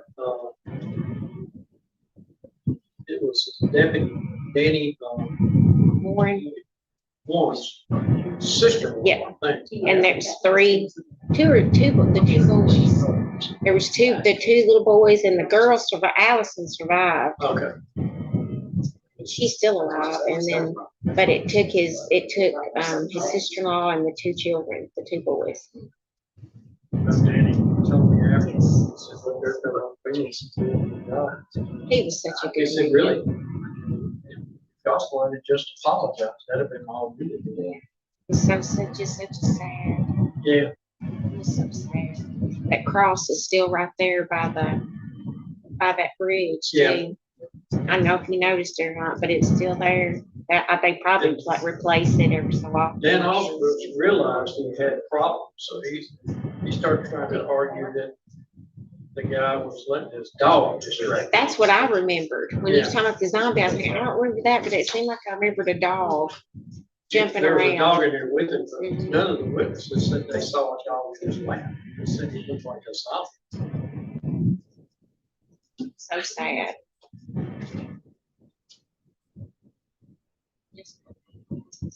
I think the insurance paid out on that though, because he was driving a big truck. Yeah. So they at least got, I mean, not that there's any amount of money that you can compensate for losing family members. But I mean, you know, there was a settlement that they got. You can't hardly get insurance till pay much nowadays. Oh, no, it's not at all. When I first started, if you had a personal injury, you had 30,000 in medical expenses. You get 6 year money, so now they'll just fairly offer. That's sad. Yeah. I know State Farm, who I have my insurance with until I change. I had hail damage, had photos of the damage, photos of all the dings. Yeah. Aluminum soffit and all that. Yeah. They denied claims that it was ordinary wear and tear. Oh. Good. That's awful. So if I get a chance to stick it to insurance, I will do so anytime I get a chance. Well, it's just sad the way you did it and that you expect it to be there for you when you need it. Yeah. And then when they try to get out of it, when it's a valid claim. Yeah. It's really sad. Integrity's out the window. Oh, yeah. Had 2 different companies come in and assess the damage and Wow. photograph it. And they still wouldn't do nothing. They sit there, adjust over, and he said, I just don't know where to. There's no prejudice there. That's sad. We have to get rid of the ball right there. Call Brad Hargrove, put him on there.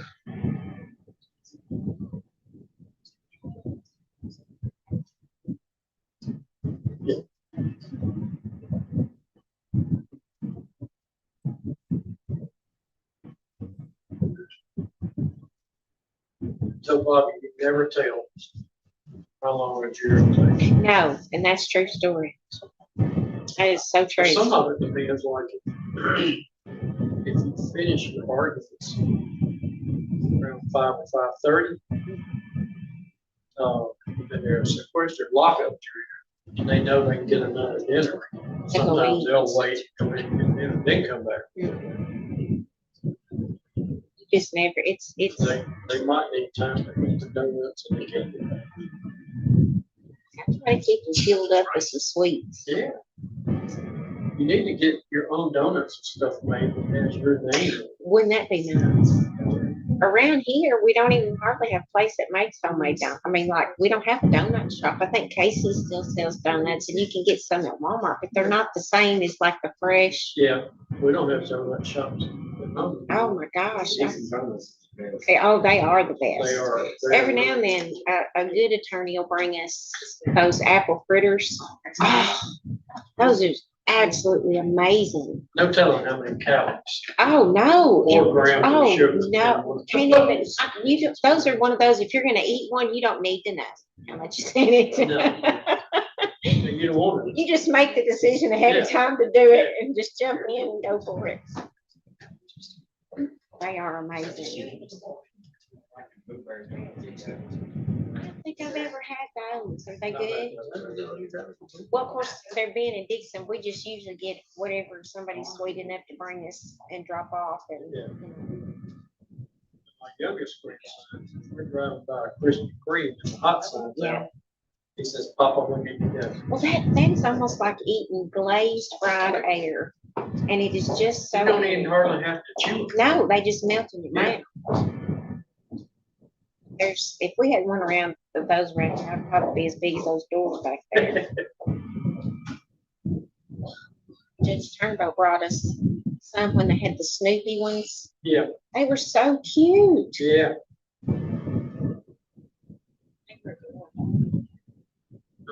Whatever started the stigma that law enforcement officers eat donuts? I don't know.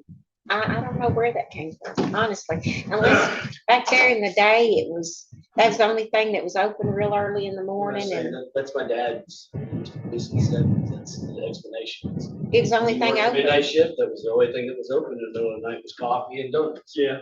And that's what I would assume. So early in the morning, you see them all huddled up there and then just kind of. Where did he come from? Jacksonville, Florida. I don't think I've ever met your dad. If you ever did, you would never forget. I met your brother. Which one, long hair? Yeah. Looks like Jesus? Yeah. He's real nice. He is. I like So, him. of course, Jason? this is nice. His name's Jason? Yes. Look at me remembering.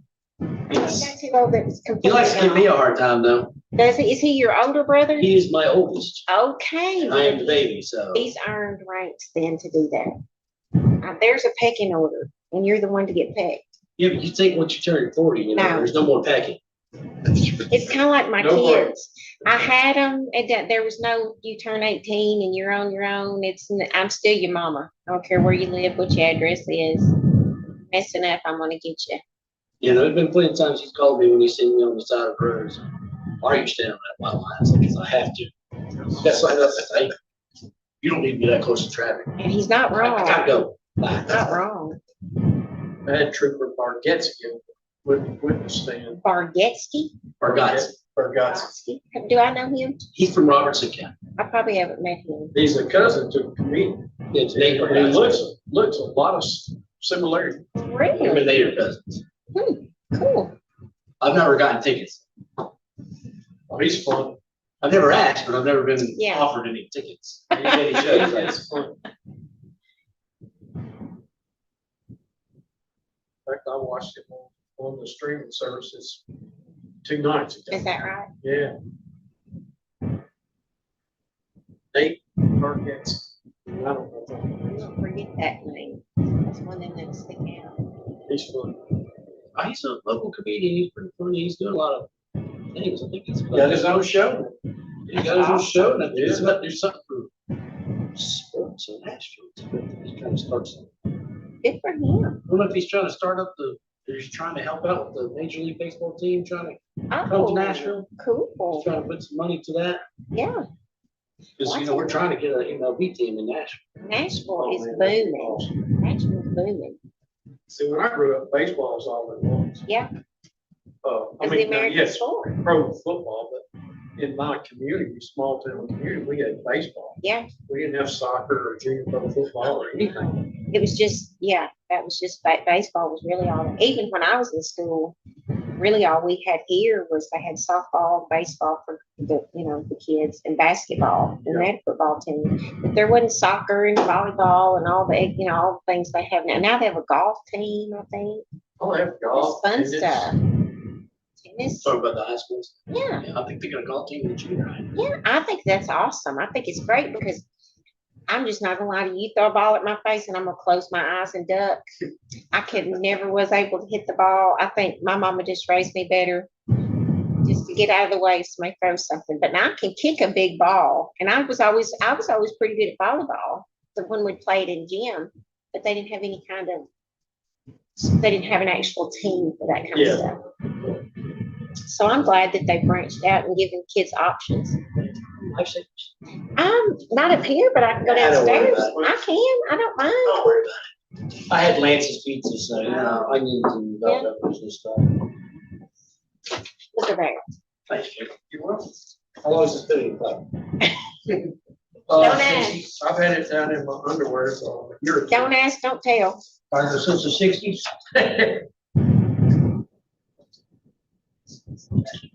Yes, I do.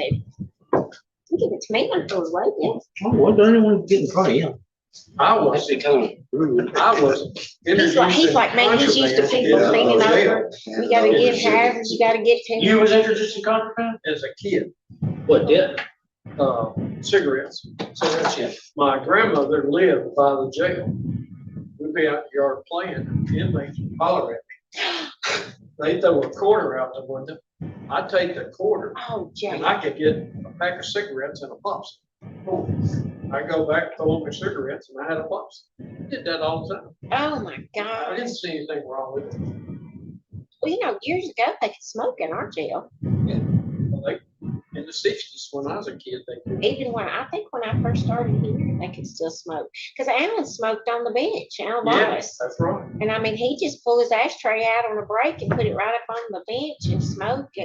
And people come back in and he put it back in his drawer and we keep going. But I mean, I smoked back then, and then I grew up and realized that it was a bad habit. So you still smoke. I wasn't meaning it bad. Oh, I mean, Derwood Moore was just out there on his phone. Hey, Bradley did too. He'd come in and he'd take it out and he'd do like this, and he'd set it on his desk like that on the bench. He mellowed out Mhm. before he died. Durwood. I don't think I ever met him. A little senile. I don't know if I call it mellow. I don't know. I saw him one day, and he and his wife were out delivering Meals on Wheels to people. Oh. That ain't the Durwood boy. How sweet though. Yeah, he probably wasn't all there. She said, "You're gonna go do this." Maybe so. I don't think I ever met him. I heard a lot of stories about him. Oh, man, even Never as an met him. officer, you did not want to piss him off. Really? Well, Judge Birch was that way. It didn't matter if you had a training, if you had a subpoena, he'd send somebody after There you and was a get you whole from training. different level. There was like the He last got of mad the. at me, cussed me out, barred me from his courtroom. Yeah. He held an officer in contempt when he was having his phone on.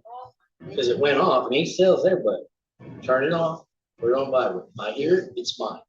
I watched her take one from a lady one time. She said, "You can't have my phone. Yes, I Get can. that phone."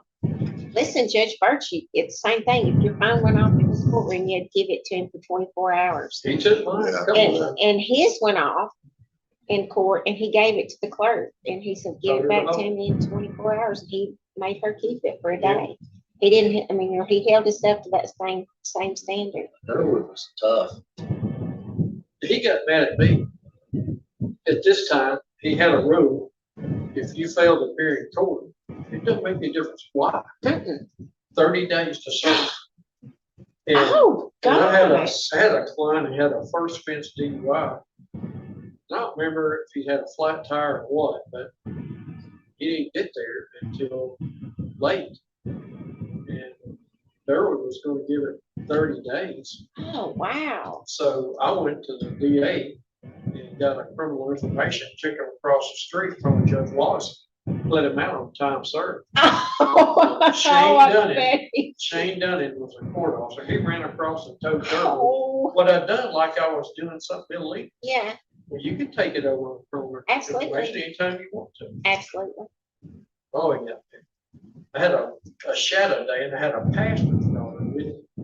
He was cussing me and I said, young lady, you need to go back into the other building.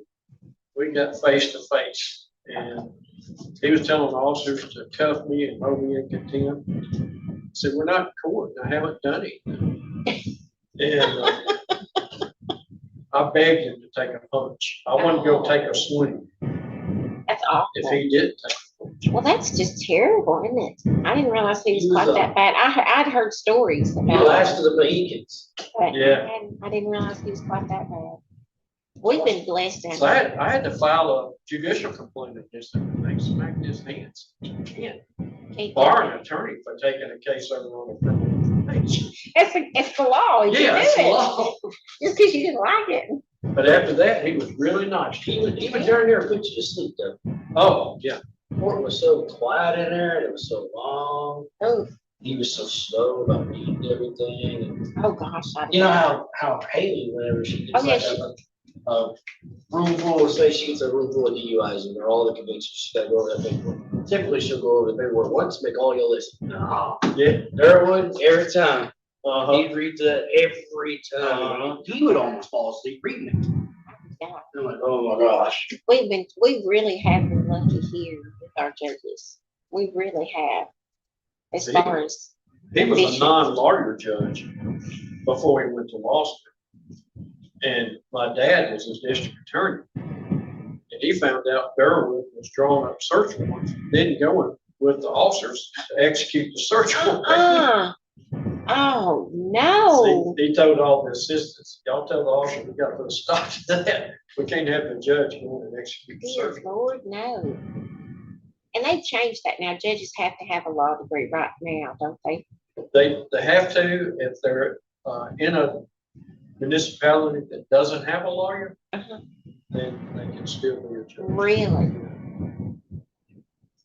Bill Hamilton never was a lawyer. He was judge forever. Really? I figured you had to have a law degree since it was an elected position. You have to, at one time you didn't, and then they changed it to where you did, where you did have to have a Yeah, I degree. figured since it was elected by your I mean- peers, you didn't have to. Well, you figure My thought is, if you're gonna be sitting in judgment of the law, you should at least know the law.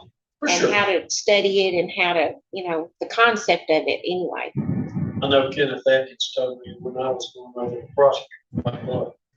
He said, just try not to violate the rights any more than the judge does. Right. Kind of like I think sheriff, and you have to have at one time you didn't have to have any kind of law experience, but now you do. Yeah, but I think within like the last handful of years. Right, yeah, they used to not, used to could just run. And I've even said, even like in my job, we're not attorneys, we don't give legal advice, but you do have to have enough sense to read and know how to interpret what you're reading. Yeah. Because what we do is so connected with the court system. I think Dot could have went to school and been a lawyer. Right. She was so smart. My goodness, she was smart. You see who's on that transfer number? Oh, yes, thank all this stuff. I'm sorry. No, I you're didn't think fine. about grabbing that yesterday. I was like, we need to. I'm gonna take it back there and see if he will. He didn't choose it. Questions. Oh, they got a question? Good. Okay. See, I didn't know y'all had enough staff to cover all the things. At one time, you didn't. Well, me and Joey do it. Okay. Like when I was in there, we didn't even cover Hugh Johnson unless there was like a rape or murder or something like that. Okay. Joey, Stewart. And we all, me and Stewart. Because I went down to Jayville. Nick Griffith was the judge. I remember that. I had And if forgotten you- Nick was If you the made judge. a voluntary contribution to the drug fund, whatever they had, they would dismiss your deed. Oh my God. I went back and told him, I said, look, I can't go down there. I cannot look the other way on this. This is bad. I forgot about that. All right.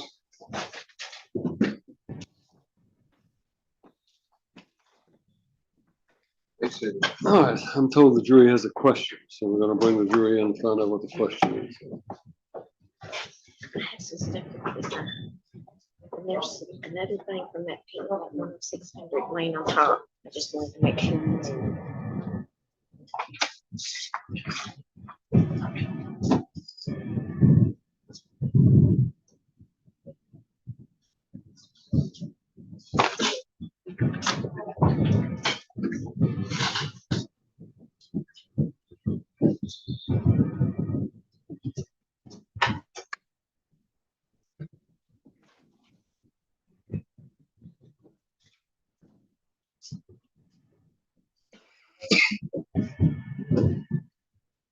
Ladies and gentlemen, I'm told that, one more, the short one. Right. Sorry. That's all right. I'm told that you have a question, is that correct? Yes, sir. And what is the question? On count 3, in the form that you gave us to fill out, Correct. doesn't mention anything about injury. The question is, leaving the scene, does there have to be an injury? The statute that the defendant is charged with is leaving the scene of a personal injury accident. And it does require that there be an injury, but it is, this form is not, all it is a help to help you decide the case. You decide the case based on the charge that I gave you and the definition of the offense. So if you find that based on the information that was given to you in the final charge as to count 3, if you find him guilty, you mark it on, this is just to help you mark it. If you find him not guilty, you just mark not guilty. But the definition of the offense and the elements of that offense are what is set forth in the final charge. Okay, anything else? Is there a degree of injury or just any injury? Like It says in personal injury. Yeah, again, just refer to what the definition was that I gave you in that. That's all that the statute requires. Okay, thank you. If y'all step back and let us know if you reach a verdict.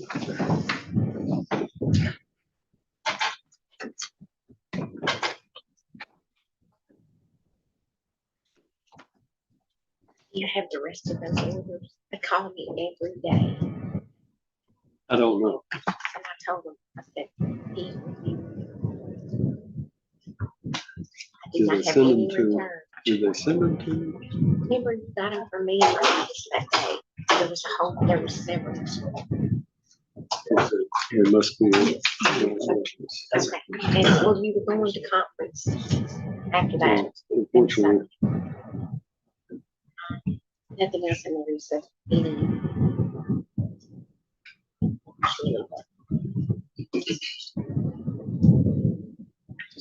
Make sure you're anything involving that one. I'm going to point out.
All right, I'll take this one.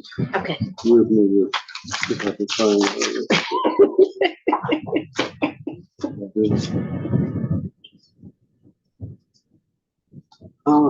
let me show. Let me know if they have another question.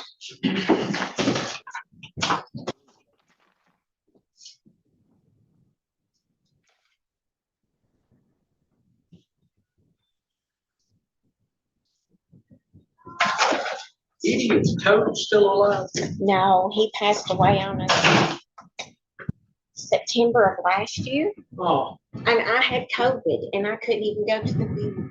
It broke my heart. Yeah. He was such a dear, precious friend to me. And I loved him so much. And I hated that I did.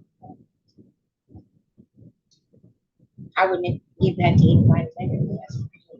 COVID's taken a lot of good folks. That I had it. That J.M. Clinton, Yeah. Toad, Charles Woodard. That I had it once before when the flood had taken our house.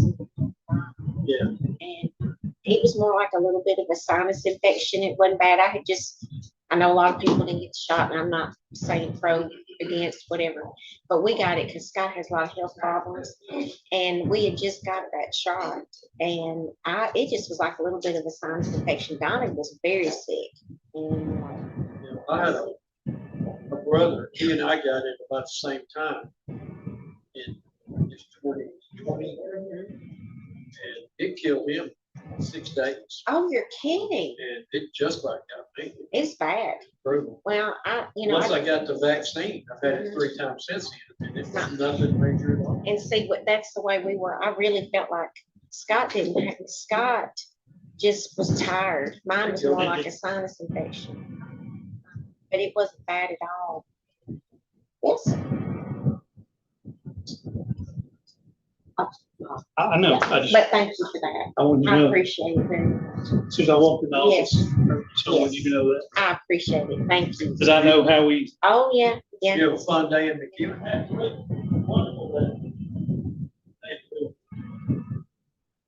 Yeah, we took it just because of his health issues being so, it was just a little bit scary. And it seemed like it did help him, his from getting really bad, and I was thankful for that. Yeah, I tell people, like you got me the first time. Yeah. I know I'm not supposed to have any kids. Oh, no, it's so bad.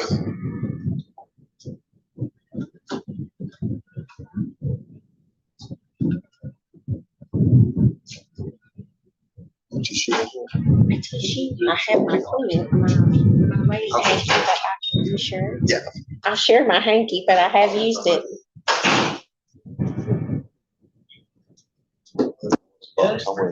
There's usually one for tears. Happy or sad, either one.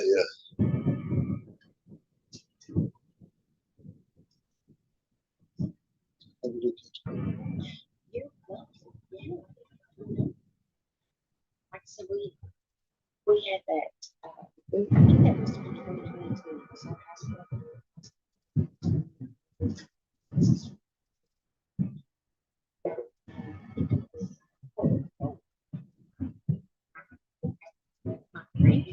So Yeah.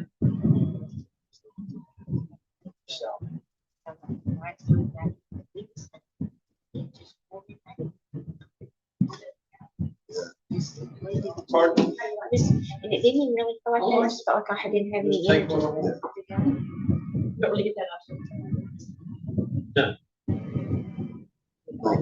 No, I mean, that last merge case. That I had, that Joseph Daniel, we had Make her mother go. almost 11 terraces because this group.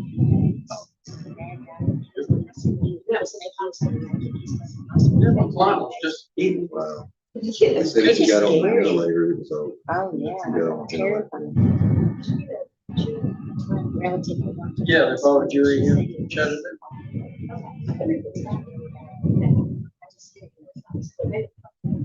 Probably. Was it Knoxville? Okay. Yours came to Chattanooga, but the one that we did came to. Oh, okay. Some of the jewelry diagnosed. Isn't that funny? We know Kids are he's so one of funny. the best. He's made some acquisitions that we just don't like. Your kids, that's insane. Best thing, yeah.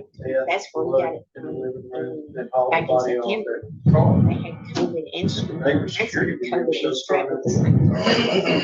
And I think he was down with that. When he As soon as he got confessed, I was something for watching strep, video. he's bouncing back to the Finally see him did that.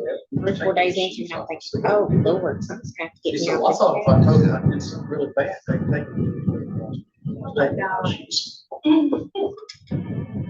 But if he could have kept his mouth shut after that, he'd been fine. That's what you're convicted. Because the neighbor video showed he was lying. But he couldn't stop that. Even when I was represented, they'd be taking him over for a motion. You tell him to take him to the sheriff, he could take him before the body. And the officer said, look, you talk to your lawyer. No, I won't talk to the sheriff, I'm telling him where the body is. He just did stuff like that all the time. I had.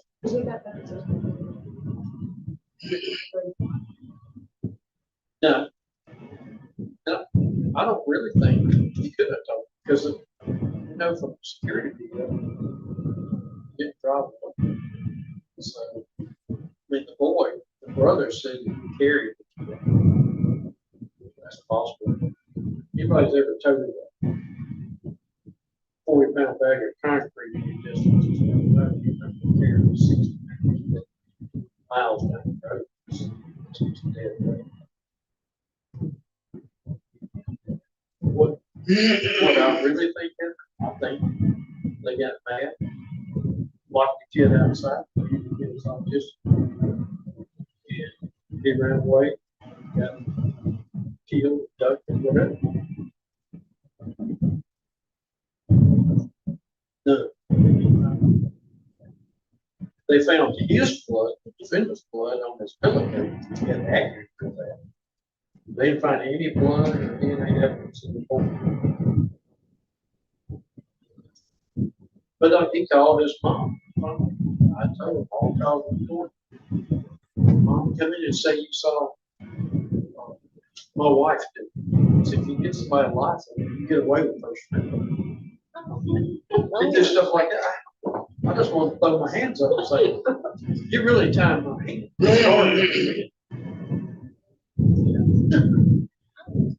I always wonder, because the guy that saw it, like 1:45 in the morning, the fourth guy, was coming back from work, lives in when they asked him where he was, he said he's about half mile down the road, off in a yard. And they asked him how big the kid was. He said about as tall as his rear here. That struck me as odd, because the kid was down in a depressed yard. Then a few months later, he got killed. So I often wondered, did he make an accident? I sent an investigator, told him, you started crying and asked what would happen to him. That's what happened. Yeah.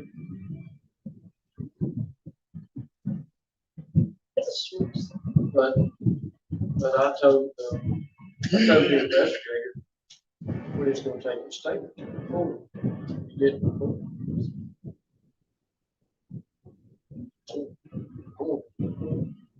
If I had that before, case he was with, and I asked him what happened to me about oh, that's just a bizarre case. But I think he and the wife are both responsible regardless, because they're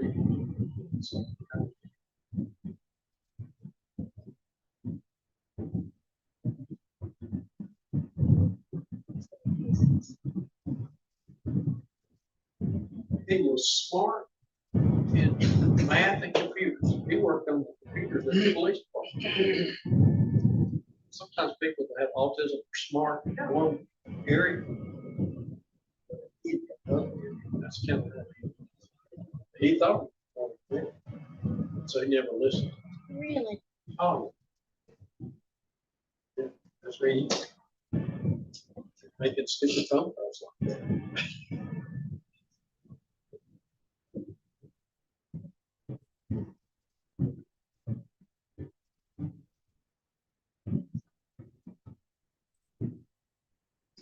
But there's an organization in northwest Chicago, kind of like the Innocence Project, that they're taking.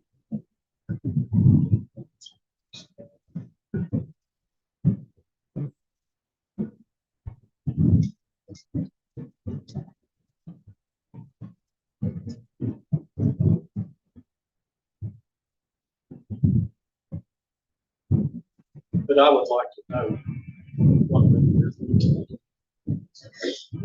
Sometimes I'll ask afterwards. Perhaps the guy in Dickson charged with killing two elderly women in their house. I got a criminal responsibility manslaughter for section 10 years to 30%. That's the most. So I told him after, I said, you're done. They can try it again. I just want to know what happened.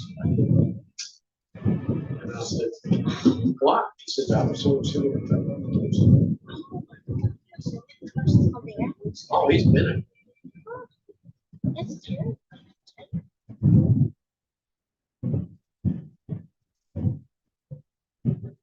You remember Albert Slater? I was thinking of him. He was a sociopath.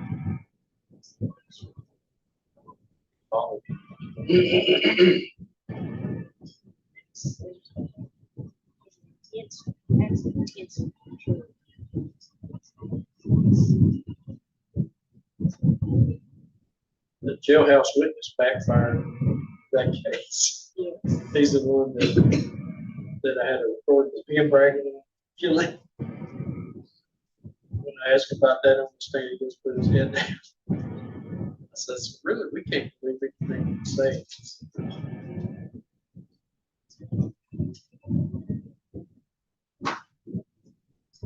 I'd like to know.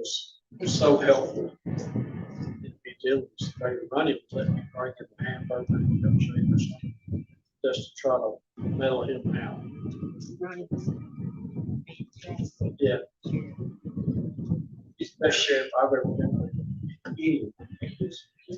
Top notch.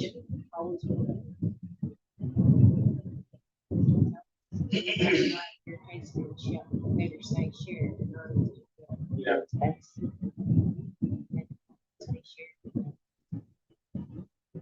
People knew that if he needed to physically handle it, He could. but they knew that he would try to do it otherwise. He'd rather talk somebody in the. But He had such a good heart. Yeah. And he was just, it was like he was made for that job. Yeah. I've told the officers many times what he told me. He didn't mind a jury trial. He did his job on that scene that night with the information he had to the best of his ability. And if there was something more he didn't know that turned things different and they let somebody go, that was the way the justice system worked, and it was fine with it. Right. And he testified the same way. He never testified like he was trying to convince you why he was right. He just testified as to what he saw and what he experienced in that moment. You make up. And then made him a good witness. He was the best. He didn't come across as being biased. No, and not at all. And I always will have the greatest admiration as a person and as a sheriff. He's just a good guy. One of my favorite people. Him and Mr. Starling both are top-notch people in my book. When we first got appointed in surveyor, Rick Taylor came over and talked to him. The sheriff put him upstairs in that house. And Rick was scared to death. Really? You know, he cut that Danny to work 180 times, stabbed him so many times. Yeah. Rick was afraid to take a pistol and kill him. Really? So Rick sat down and said that they had people outside those windows watching with binoculars. If he tried to hurt Rick, they'd be coming right in the door. I said, Rick, that's not the way to start out. It's so funny. Oh my goodness. You let Albert know you're afraid, he was going to try to intimidate you. And Judge Burks finally told me, he said, because he didn't trust me, he thought I was working with the TBI or something. So he said, just tell him the name the attorney he wants. And he named Janet Kelly. And after he talked to Janet, he said that she was a cousin of mine. So she was in on the deal. Cousin? Yeah. Oh my God. Yeah. Judge Burge had the patience of the saint with him. He really let him. Well, he wanted a clean trial. And he did a fantastic job. I mean, he really did. And we got a great verdict. He came out with 12 years at 30%. Yeah. Thought I'd sold him down.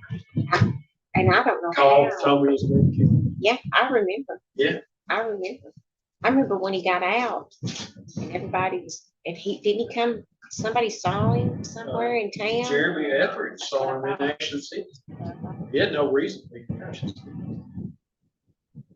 And Teresa said, is that not working? I said, well, I carry a gun. Yeah.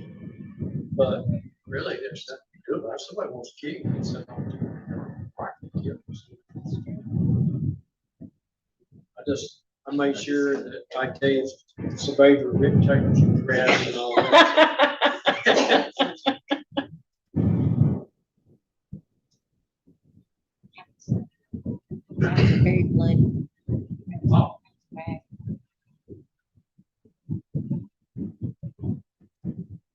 forensic pathologist didn't help the state on that at all.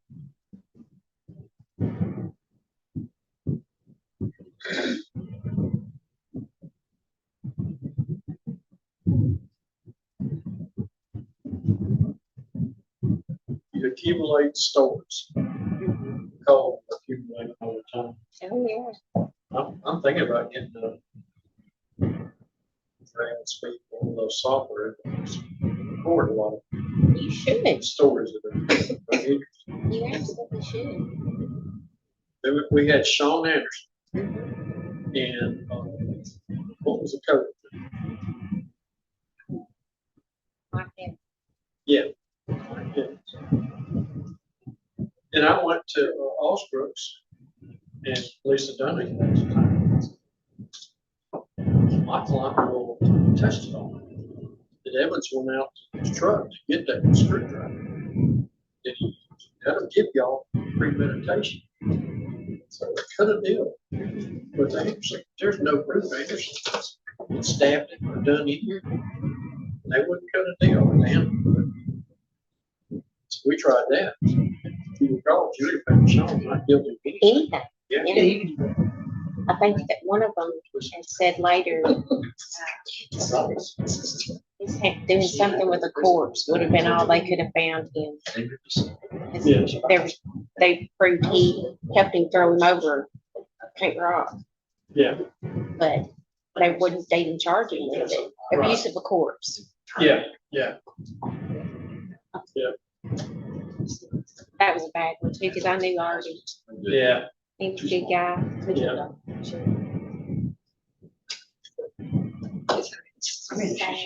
In fact, the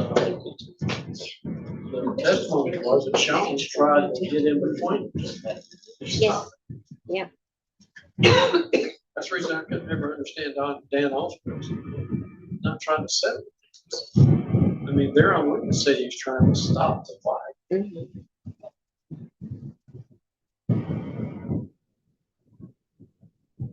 We've been around a long time, Jay.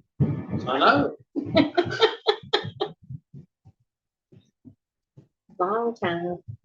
How long have you been doing this? Practicing law 43 years ago.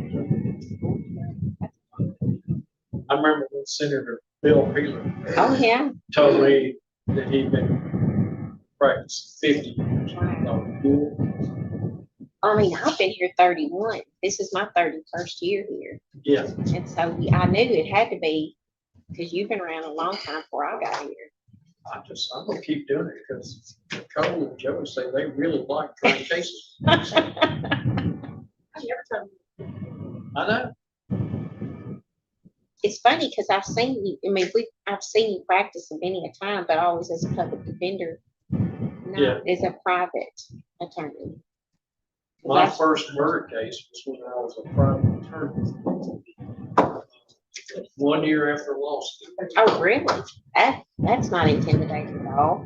But the facts were in my favor, so my dad and my uncle said this would be a good one to try. Oh.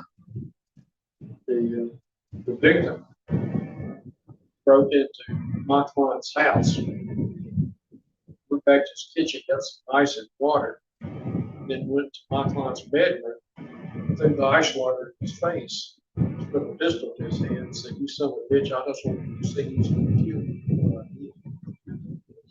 He knocked the pistol out of the guy's hand and knocked him unconscious, but he didn't stop. He continued. Well, Wally Kirby indicted on the theory that he exceeded the reasonable bounds of self-defense. They don't care if he exceeded the reasonable bounds of self-defense. If I break in their house, do that, they can do. Yeah. So they came back.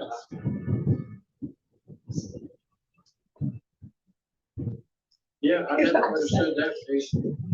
You got the law, but you also have, maybe he did exceed. But in Once that he had him moment, unconscious, maybe he should have gone. but in that moment, what was he thinking? I mean, would have I know what my fear taking over, and are you even thinking? That's what he was thinking. I probably He was so mad. I've been scared to death. Somebody Yeah. pulled a gun on me, I'd I have mean, been you want to kill him. 'Cause you terrified. know he could come back another time. Yeah. That's true. Oh, yeah. Yeah. Yeah. Yeah. That's gonna be interesting to see what cases.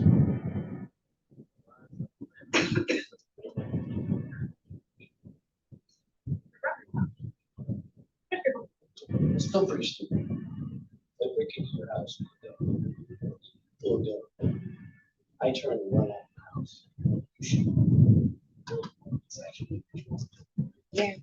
That's. Because he was.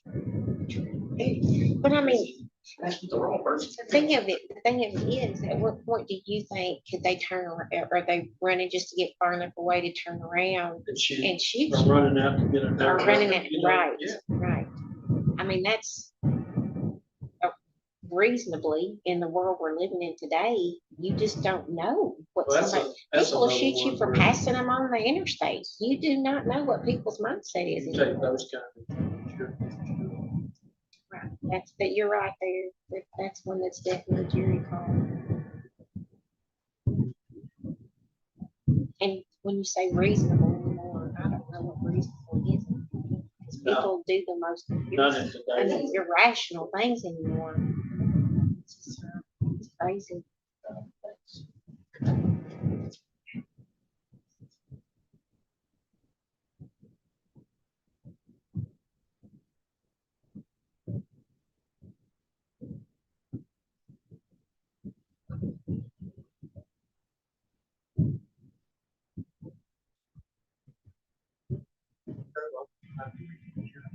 Take back that quick. They don't see. Do they? I honestly thought it would be pretty quick after that. If they were to. Sure, they're not still arguing. And like I said, I thought, well, they've made their way down on the. Yeah, Yes, that's what I thought at first, That but look for something you don't even think. I didn't think about hard. I never even, I didn't even thought of it. jury instruction there. I think it was.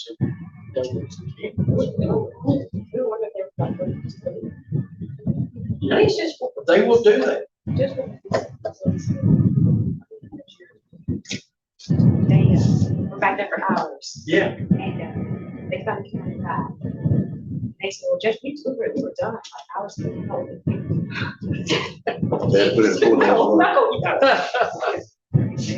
There's no time limit here.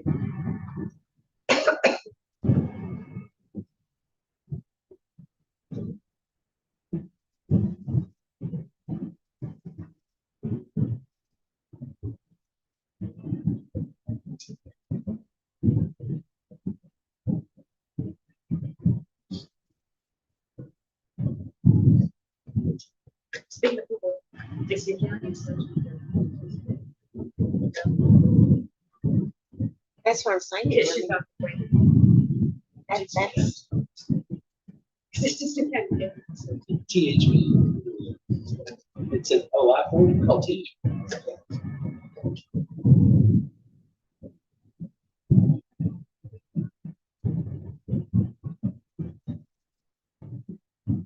Road rage is a real thing. It is terrible. Be careful. Yes. Honking, gesturing. Don't do anything. It's that every store.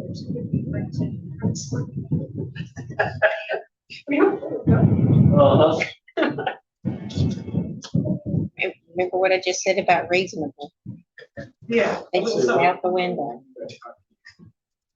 Road rage?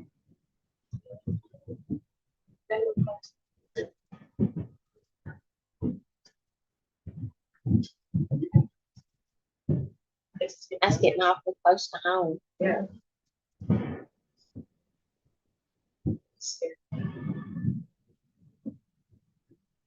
When Judge Suzanne was assistant DA, she was worried about getting mad. He felt something across. One time we put some deer antlers on the car with a nose. So I'm like, it's We not, get her tore up. she hadn't run over you with her car. But she didn't know that Robbie Dillon.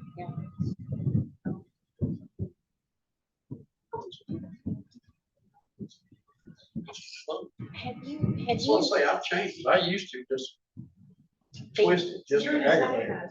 No, I used to really. But I- is he Try still not a to do judge? Is he still a judge, Robbie? Robbie, no. He retired as circuit judge. He said he'd make a whole lot more money in private practice. Well, yeah, they'll make a little over 200,000 or whatever, but 230. But Robbie had practiced in Franklin. I think,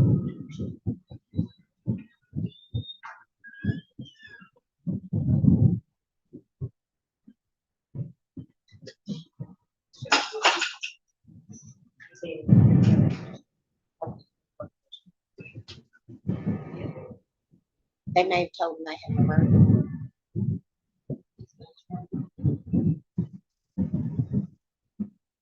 He did get fired. Yes. Dexter, you sound like you were blind in that car on that body cam. Didn't it sound like that your motor was going, "Rah." It's just that hybrid. It's that hybrid that I have. It was funny though, because I was like, I thought, it sounds like he's flying. Chappie said I was driving like an old lady. It's not true. He did too. I'm just telling you. I didn't know if anybody else noticed it, but I was like, oh, it sounded just like he was flying, didn't it? I thought it was going fast. It sounded like it to me. I really wasn't going that fast that morning. I mean, I Because couldn't. I was so close, I was like, well, there's no sense of driving. Like, It was just funny because how the motor sounded. I was like, well, and then I thought, well, it's reported as a crash, a motorcycle crash. So there could be somebody hurt. You know, I knew from just hearing emotions that there wasn't any major injuries, but at the time you wouldn't have known that. they were all just amazed at how fast that. It was I didn't even really so. drive that fast. I don't even think I got over 100. Oh, I don't think so.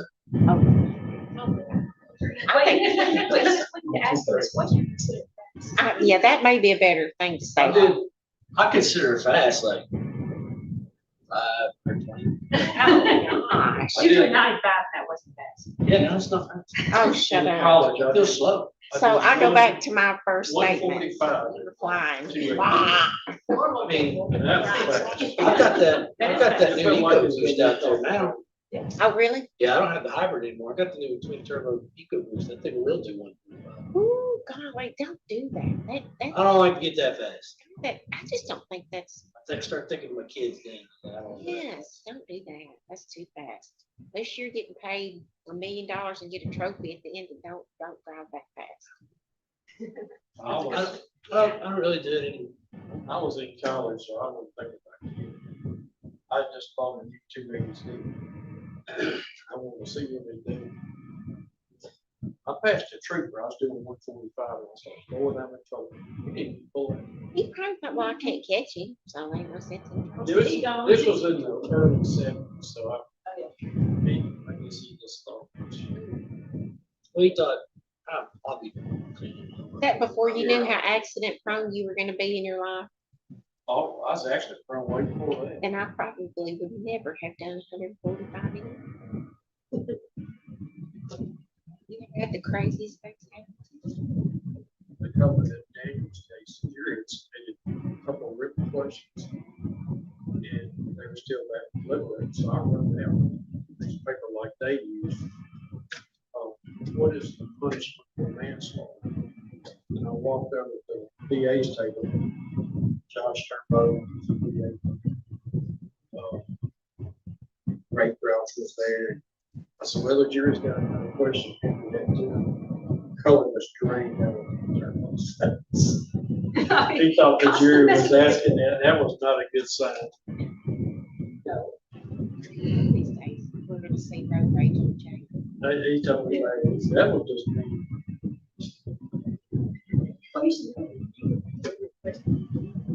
Is it just, I went up and walked back like I just left the clerk, walked back and said, look, this is oh, that's funny. what they've asked me.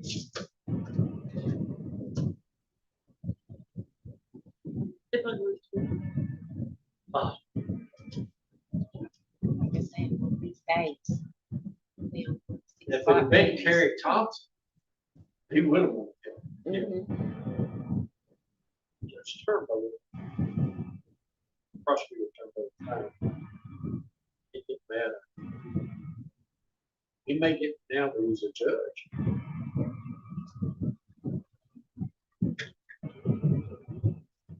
Rule against recess.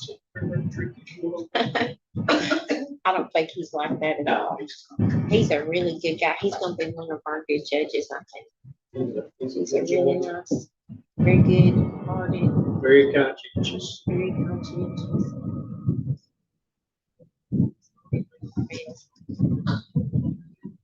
We'll give you this final fact.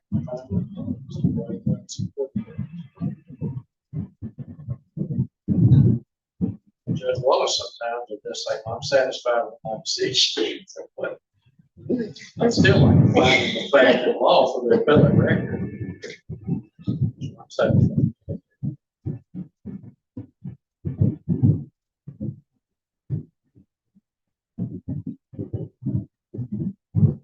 He sure is tired of this. He just sometimes looks miserable. No, but I sure do. I'll miss him so bad. I feel bad. Well, I like him. He's a great guy. But I hate to see somebody. I know. So good at what he has a good heart for it. So good to work with. When Judge Suzanne retires. She has a good, I mean, she makes good decisions. And She's, some of the assistant yeah, she's, like Danny, when Judge Suzanne retires. We'll throw Hardy, he a said. party. She's gonna be able, I think the house is over 6,000 square feet. Wow, that's awesome. I guess, well, why do two people need 6,000? Plenty of square feet? room between you. You get one end, I'll Kenny get on the one other. end, her on the other. Yeah, I'd say a lot of married couples would be very content with that. we want the downsize. Not much, but a little bit when we moved in. I want to sell, it'd be a one room house. You definitely need that, the older you get. We got 3 stores.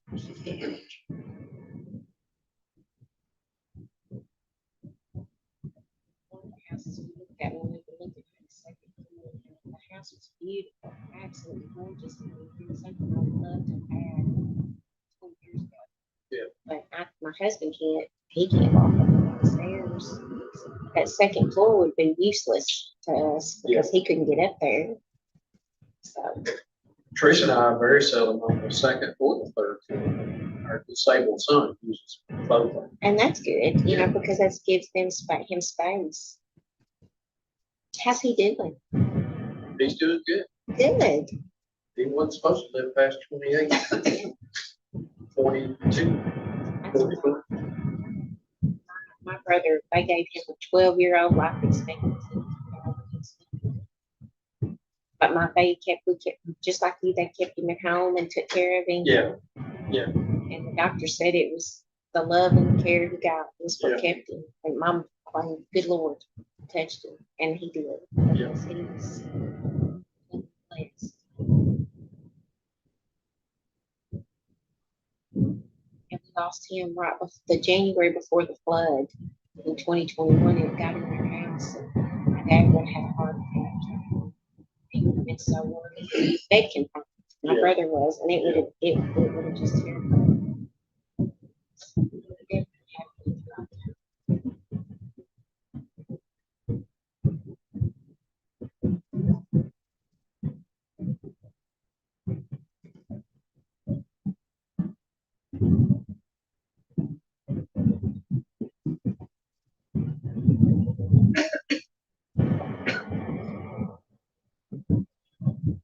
We feed birds at my house. And now we have squirrels that come up, chipmunks, Oh. wild turkey come yes. up on the deck and eat out of the feeder. Oh, how sweet. Raccoons, Isn't that precious? possums. Just wait to see a bear. Oh, well, they're around apparently. There's one across Plains the other day. Yeah. That's crazy. There's They been show one them in Houston everywhere. Springs in Cheatham County. I showed one this morning on it. I don't know if it was Channel 2 or if it was Good Morning America, but it was bear.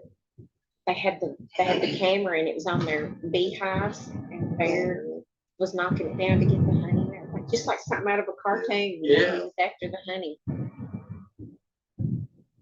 I don't mind bears. They don't bother me. If they would bother me, I would have a heart attack if I saw them. I mean, you look at how many people are in Gatlinburg, and how many black Oh, bears, yeah. and it's very rare that somebody's eating. When I was a kid, again, in the 60s, I guess my parents didn't know. We go up in the mountains, they pull over on the side road, we would feed by hand. Feed Oh the my bears. gosh, you are kidding. Apples and bananas. Oh, good Lord. cookies. Never thought about a creature dragging us out. That's crazy. Yeah. That is crazy.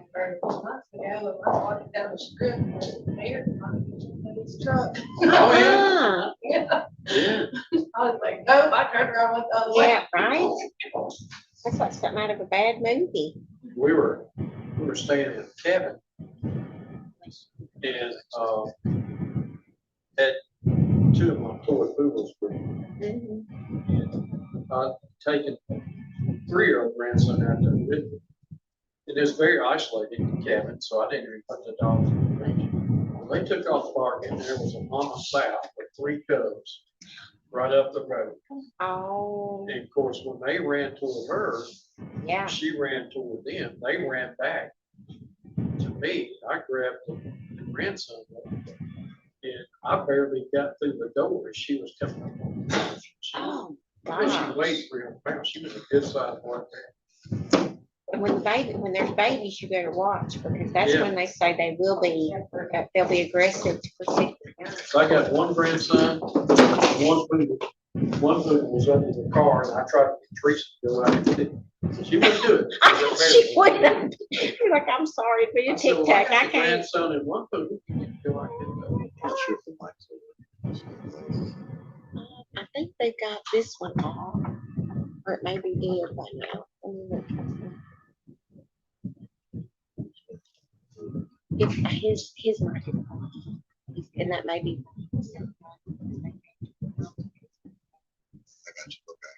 When we come back in and get started, if we turn them on, are they ready? Okay. Hi, Cody.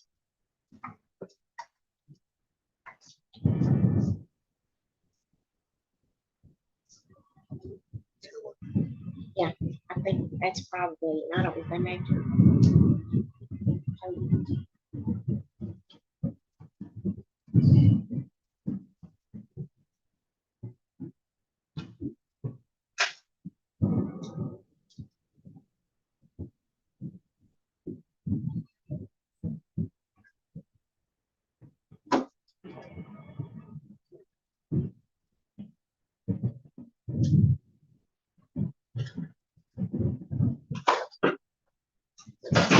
All right.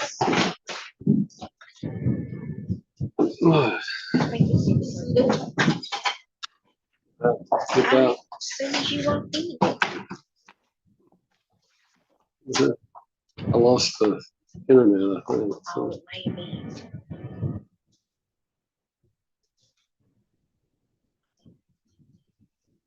Yeah, so yeah.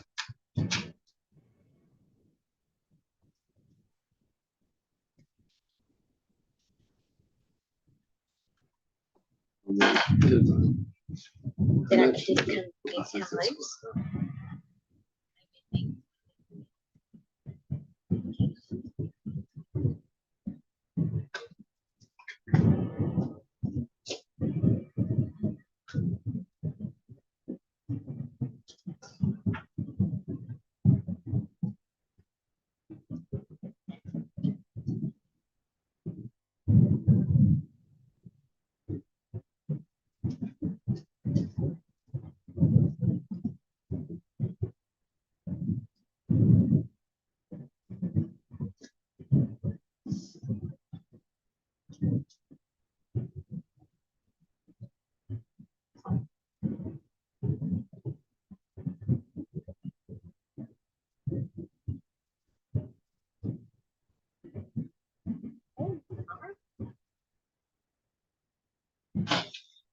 Technological miracles. All right, I'm told that the jury has reached a verdict, so we're gonna bring the jury in and find out, so. Bring the jury in, please.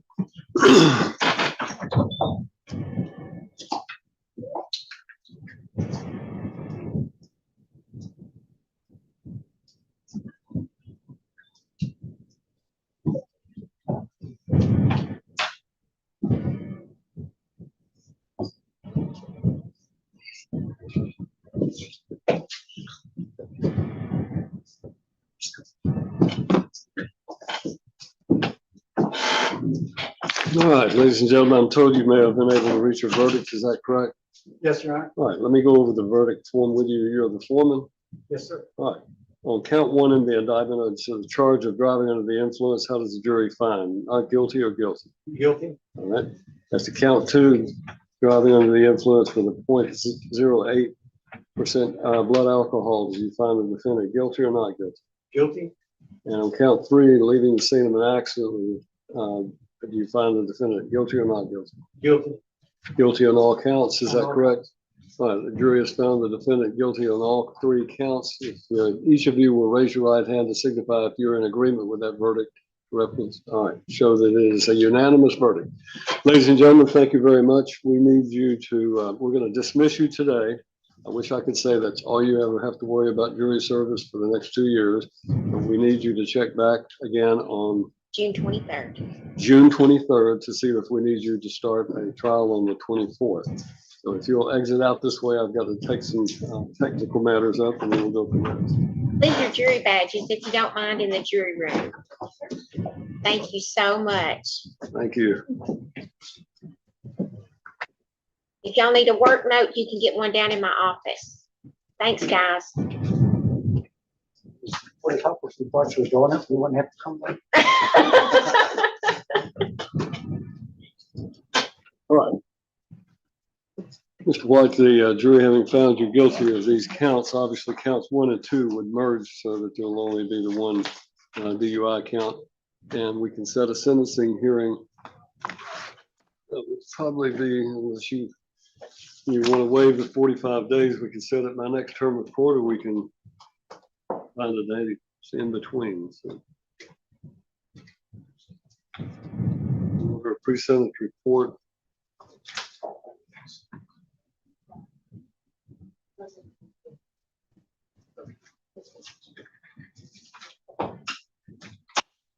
You wait 45 days.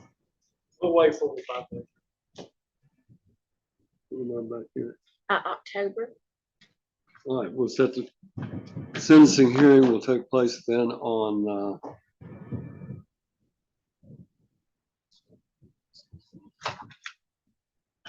October the 6th will be a criminal docket. We'll set it on that day.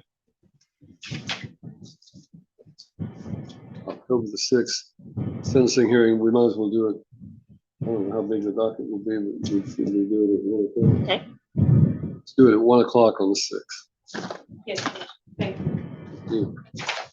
Mr. White will be allowed to remain on bond pending that sentencing hearing.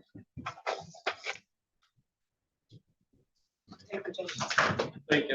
Thank you.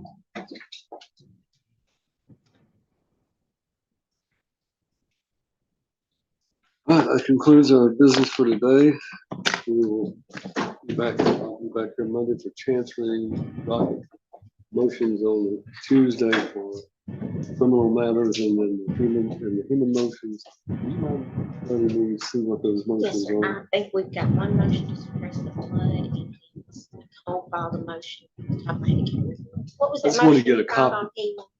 Sir, what was that motion you filed on Heman? Motion in limine, vote to exclude the victims, BAC. All right, so do you have a copy of them there in your office? Have a copy of what? Motions, the motions I have to hear on Tuesday for Heman. Do you Yes, have sir. a copy of them? Would you like them now?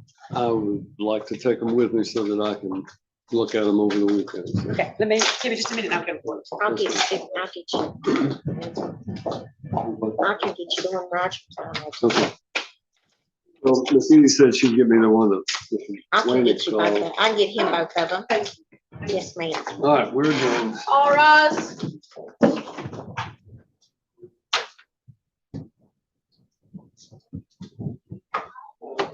to Greenbrier, I might have to go time to mow my yard. Oh, yeah. Well, the way that the light stays out so Yeah, long, we might get lucky. I looked that up, see outside with no sun, it's called twilight dusk, or twilight silver. In the morning, it's called, Yes, sir. twilight dawn. Let me know how we You want to go. just have yourself. See you, Judge. Twilight, what was the first Twilight? Dawn for the morning, twilight dusk. Okay. That, it will? It sure will.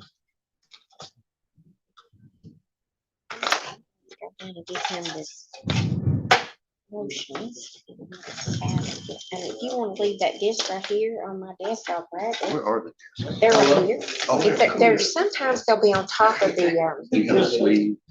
Oh. fancy ones. I'm not sure how I got bougie ones, but they're pretty. But sometimes they're on top of the tower and sometimes they're laying right there. Okay. All right, I'll be back. Appreciate it. Yes, sir.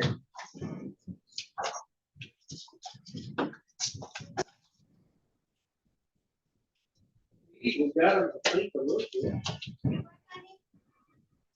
Got them to think a little bit. Yes, absolutely. They put in a good thought on it for sure.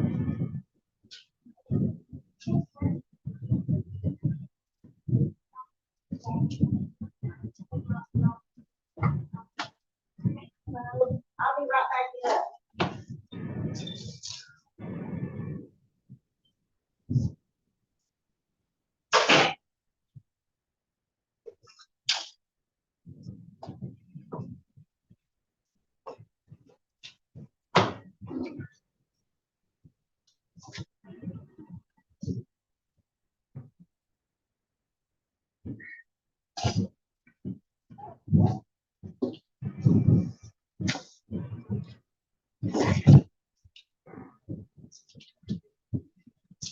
You guys.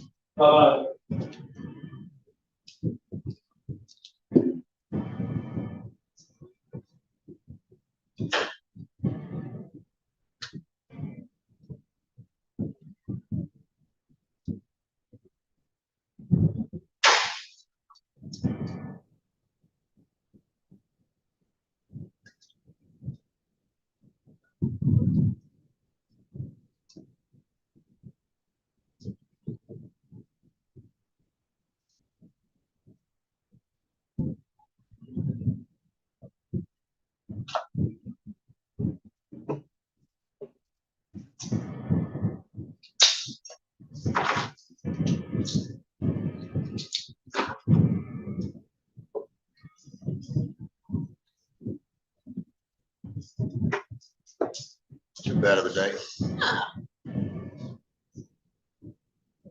Other than me, not the heat. Oh, yeah, they're swinging a hammer somewhere.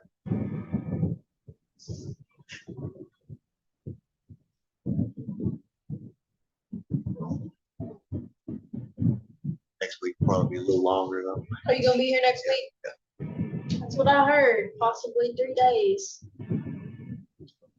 Where are you at? We've never seen you before, I guess. I used to come here when Bert was here 10 years ago. Who asked y'all to come? I work for AOC. I work under Judge Wolf now. Okay, so he's the one Pam who usually retired. picks y'all. Yeah, Pam retired, and so I took her position. Really? She's the short lady, right?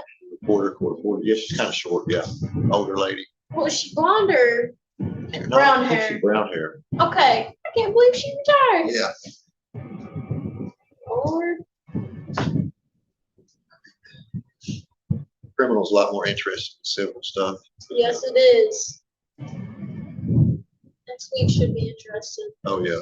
I've been seeing shootouts on videos and stuff, and Yeah. all kind of stuff. So it's my jam right here.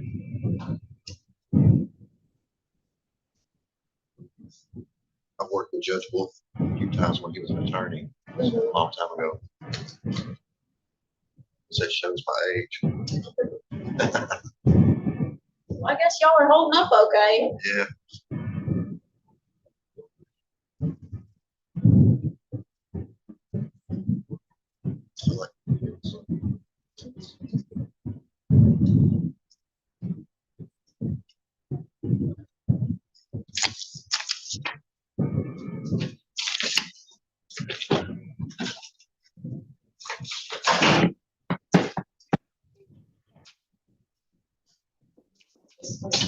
Okay, so just take him down there to my office if you don't mind, and I'll, Maybe in his office. I think he was going to talk to Joey. I got his office.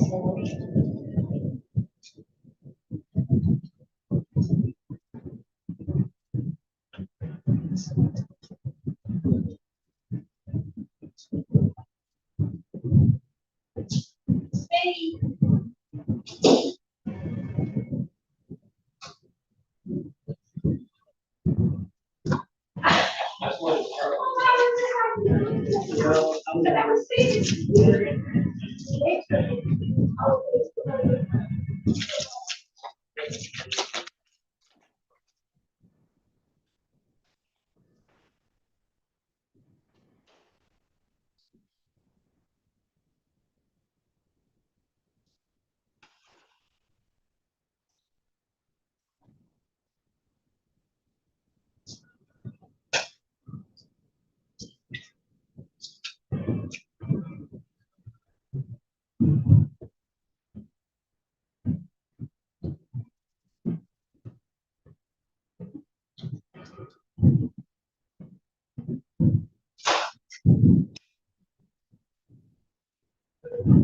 I'll just wait for this guy.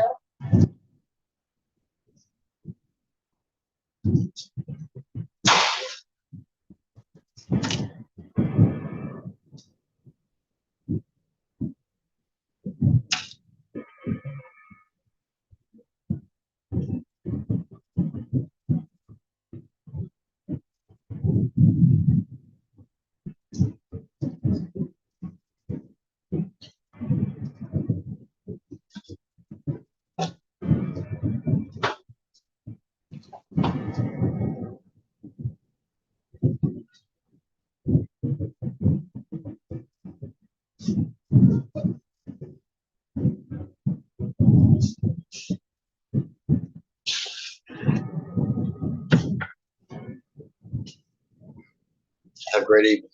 You too, sir. Be careful. Yeah, my name's Brandon, by the way. Where?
It's always fun.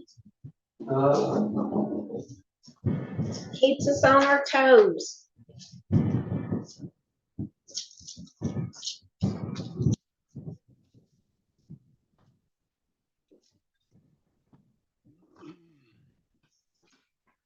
You need me for anything else? No, ma'am, thank you. All right, then we'll see you. I'll see you next week. See you Tuesday, I guess. Well, I got it.